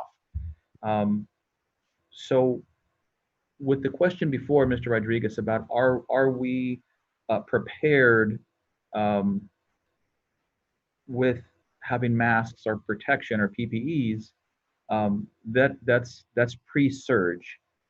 And right now, everybody is supposed to prepare for a surge. But as a community as a whole, I feel we can continue to lower our curve. We've taken some great steps in closing down parks at the Easter weekend, closing down the playground equipment. I think Walmart, they did. I actually went to Walmart Saturday morning, and they went to great lengths to make sure that they practiced the distancing. But how does this council feel, or how do we feel about either strongly urging, or even how difficult would it be to make it mandatory in the city to wear masks if you're out in public? It seems that the social distancing and the wearing of the mask is helping worldwide. This is something that even China had said that was a big part of them getting back on track, was wearing masks in public. But I don't want to cause a panic. I don't want people to start to flood Amazon and areas thinking that I now need to stock up on masks, just like some people did with toilet paper. There are home masks that are being made. People are even using scarves and things like that. So it doesn't necessarily have to be an N95 mask or a particular healthcare worker grade mask. But I do think that is going to be very important in lowering our curve. But I'm not sure what we can do as a council other than strongly suggest or highly suggest that our community members do that.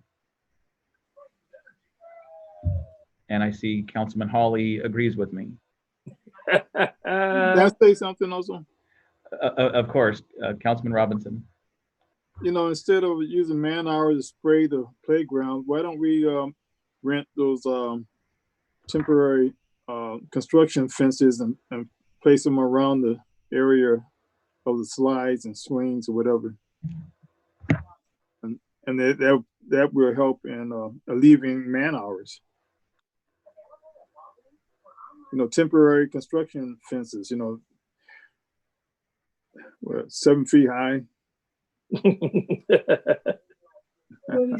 7 feet. Lord. We can definitely take a look at that, Councilmember Robinson. One of the challenges that even if we have those, hopefully people are respectful, but as we know, if I would have been in my youth days, you know, to me, that would just been another challenge, right?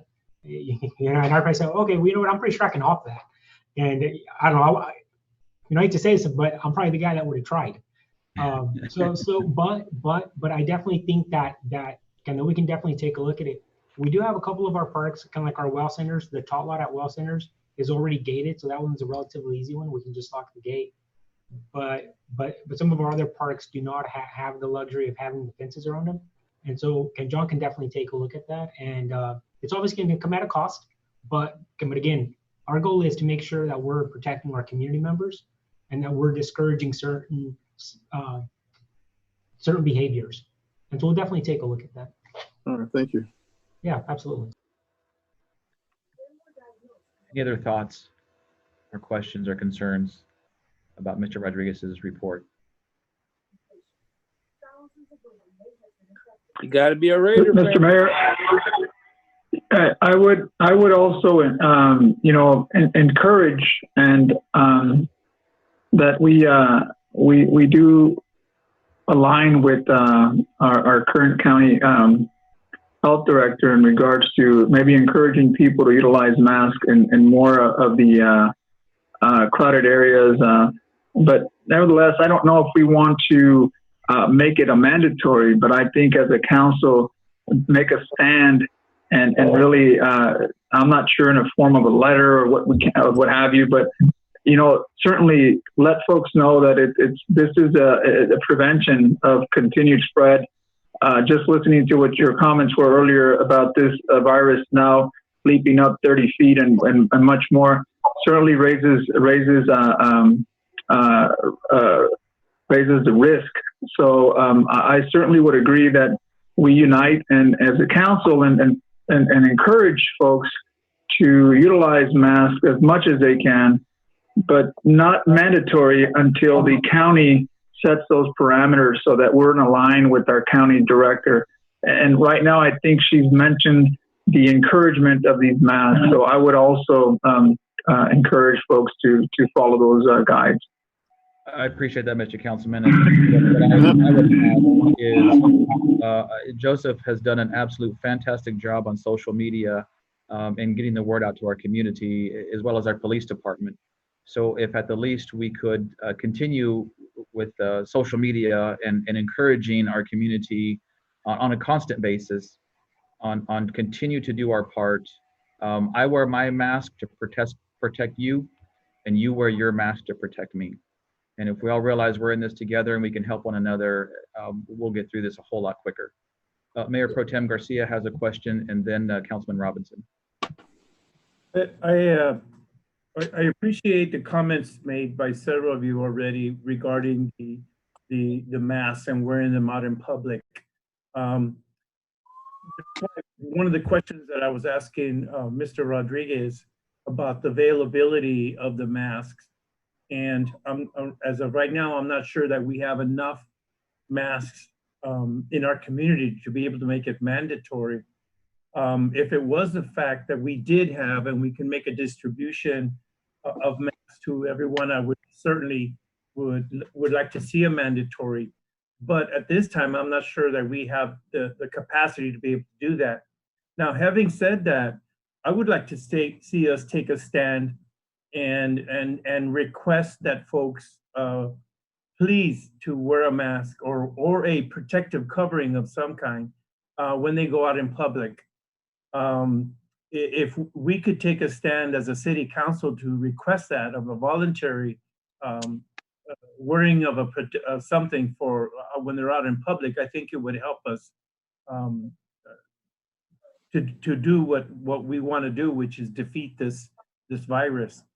The second thing is that if I believe Councilmember Montes mentioned that about receiving phone calls from employees who have been either criticized or told by their employer not to wear a mask, that we make a declaration that if an employee in any circumstance is wanting to wear a mask while when they're dealing with the public, that they be allowed to, because there's a certain amount of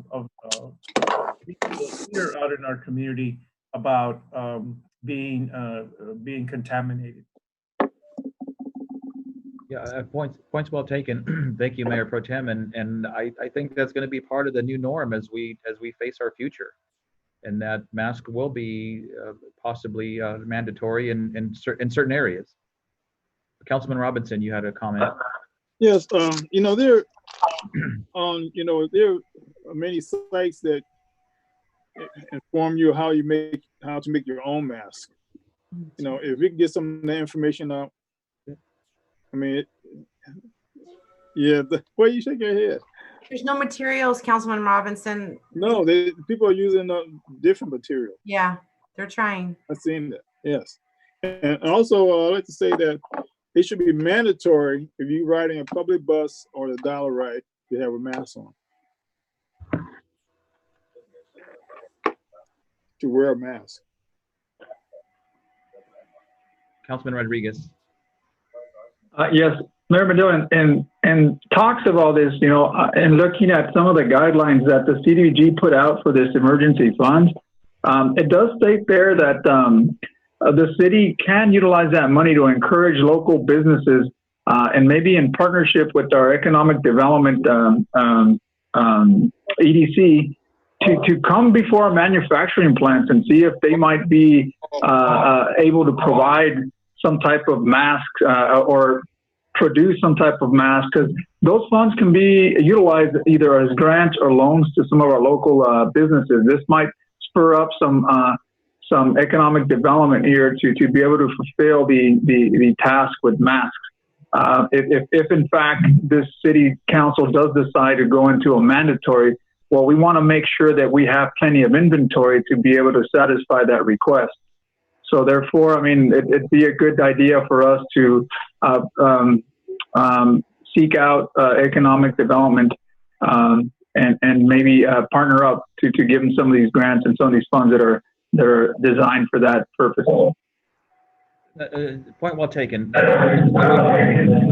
We have not experienced, and I certainly hope that we don't, but we have to prepare for a surge.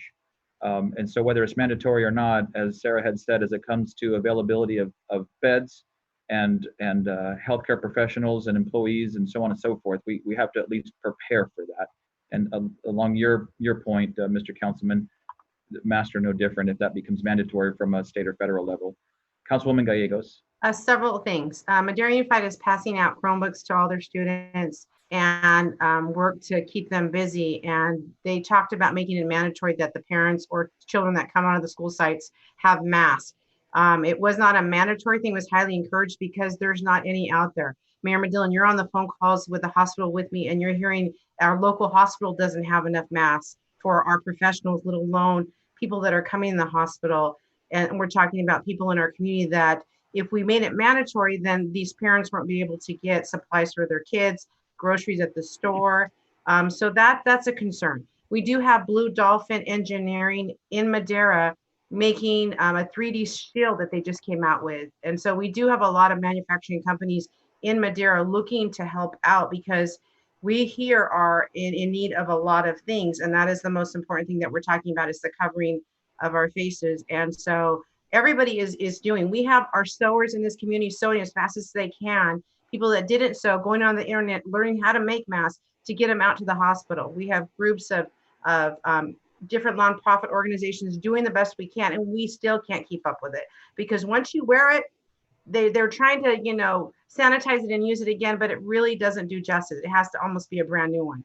So that's where it's happening with the school. That's what's happening at the hospital. That's what's happening with our community. We are doing our best out there sewing as best as we can. What I'm hearing from a lot of the sewers is you can't get a lot of material, and people are saying use old shirts. They're doing that. The elastic, they've tried to do hair ribbons. I mean, they're coming up with all different ideas to try to string, but we're going to get to the point where you need something that's going to also filter it, and we don't have that filter. We're just having the material over our faces. So there is all those aspects that we have to look at if we ever were to think to go mandatory, is that we can't stop people from being able to do things that they need to get done. If it's a mandatory thing we make in that city, that we have to think about that too.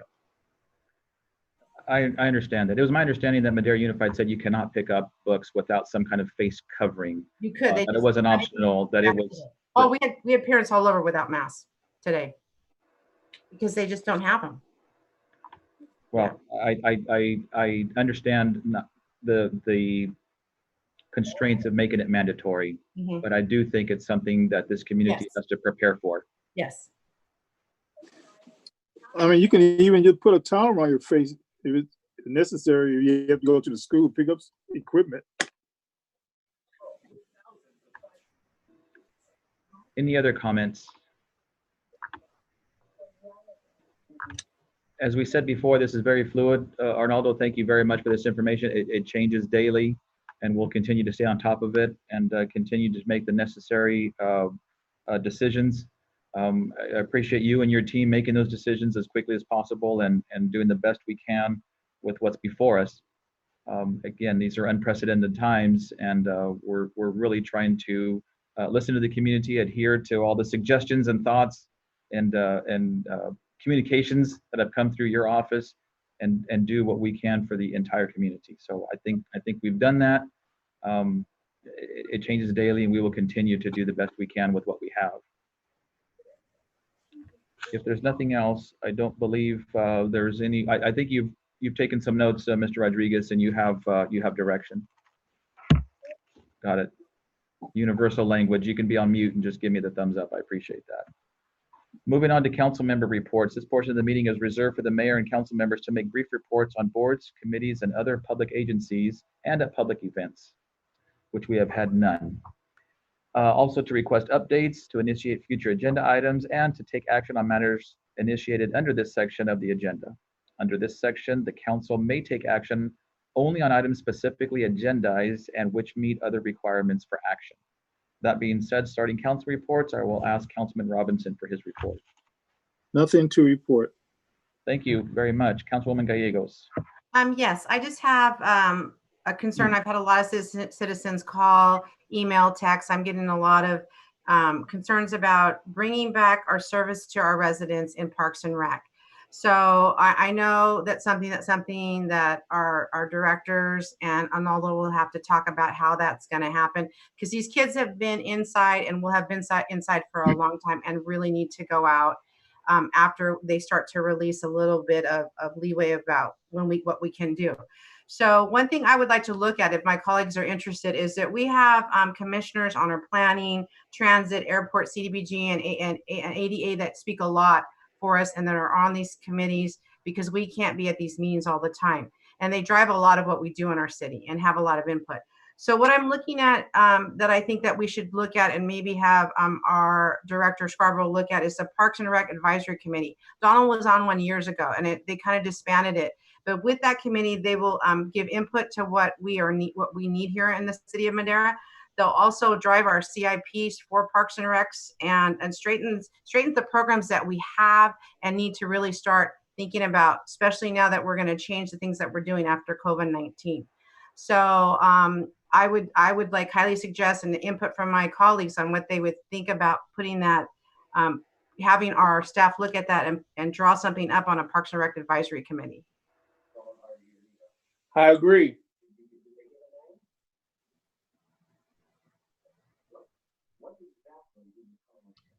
I think it would be a good idea if we can get at least something back and say what it could look like, so that we can have a more in-depth discussion. Okay. If it's okay, Mayor, it appears that there's the majority. So John, we'll start taking the lead on putting something together. Thank you. Okay, thank you. That's all I have to report. Mayor Pro Tem Garcia. Yes, thank you very much, Mayor. Thank you, anyone who's listening, for all that you do. Please stay safe out there as you practice social distancing. Keep the people who are sick or worried about being contaminated and they still haven't been told whether they are or not in your prayers. I am starting to get into a new norm at my home. My yard is looking better. I am doing the honeydews. There's no excuse anymore. Martha says, you don't have any excuses anymore. So I'm trying to get done the things that we have to do and make sure that we don't all go crazy. But God bless you all for what you do and have a good night. Thank you, Mayor Pro Tem. Councilman Hawley. Yeah, nothing to report. Ditto everything said. Okay. Councilman Rodriguez. Mr. Mayor, I just want to say thank you again to staff. And, I do miss my chair at the chambers. This chair back here is killing me. But nevertheless, I didn't hear anything from our chief, Lawson, today. I wasn't sure if there's any reports on anything that's taking place. But I hope you're staying healthy and your crew's also staying healthy and safe. So thank you again. Thank you, Mr. Councilman. Councilman Montes. I just want to say thank you also to staff, showing everybody that the city's still moving forward and everything's going. I know we're in uncharted territory, but we're still moving forward. We're still operating. And thank you to all staff and all employees, everybody, for coming to work every day and doing your job. I agree. Good point. Thank you very much for that. And I want to also thank our team at the city, all the employees and all of our all of our staff. But really a huge shout out to our city manager, Mr. Rodriguez. I know that he has fielded quite a few calls, emails. Pretty much the COVID-19 has consumed most of his day. And everybody on the screen in front of me knows that he, even prior to the COVID-19, was putting in 16-hour days. And so you add a few extra hours on top of that, he pretty much lives in his office and doing the best he can with the resources we have, with the ever-changing atmosphere of this COVID-19. And I think he has done an absolute fantastic job, has a great team, great support, and that's what's going to get us through this is the support of one another as the City of Madera team and also as the residents of the City of Madera.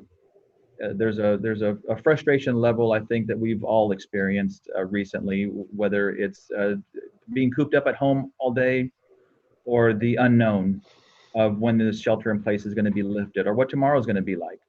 But I'm encouraging everybody to just continue to have faith, continue to treat each other with kindness, continue to rely on one another, and truly we will get through this pandemic together. That's all I have, everybody. Thank you very, very much. Have a good evening. And with that, I will ask Hilda for an announcement.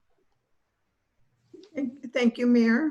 For closed session, we have 3 items. One is conference with real property negotiators under Government Code Section 54956.8. Property is one parcel, APN 007093003 in the City of Madera. Negotiators Arnoldo Rodriguez and Matthew Watson. Negotiating party Mario Rivera. Under negotiation, price and terms. Second, conference with labor negotiators under Government Code 54957.6. Agency designated representative Che Johnson, Wendy Silva, and Arnoldo Rodriguez. Employee groups, Madera Police Officers Association, Law Enforcement Mid-Management Group, General Bargaining Unit, and mid-management employee group.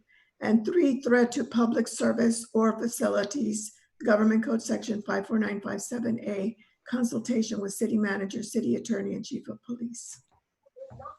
Thank you very much, Hilda. With that, we'll just take a minute or two to regroup. Those of you that need to leave the meeting, thank you very much. And then we will get those that are supposed to stay with closed session on the screen.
you would make an announcement, please.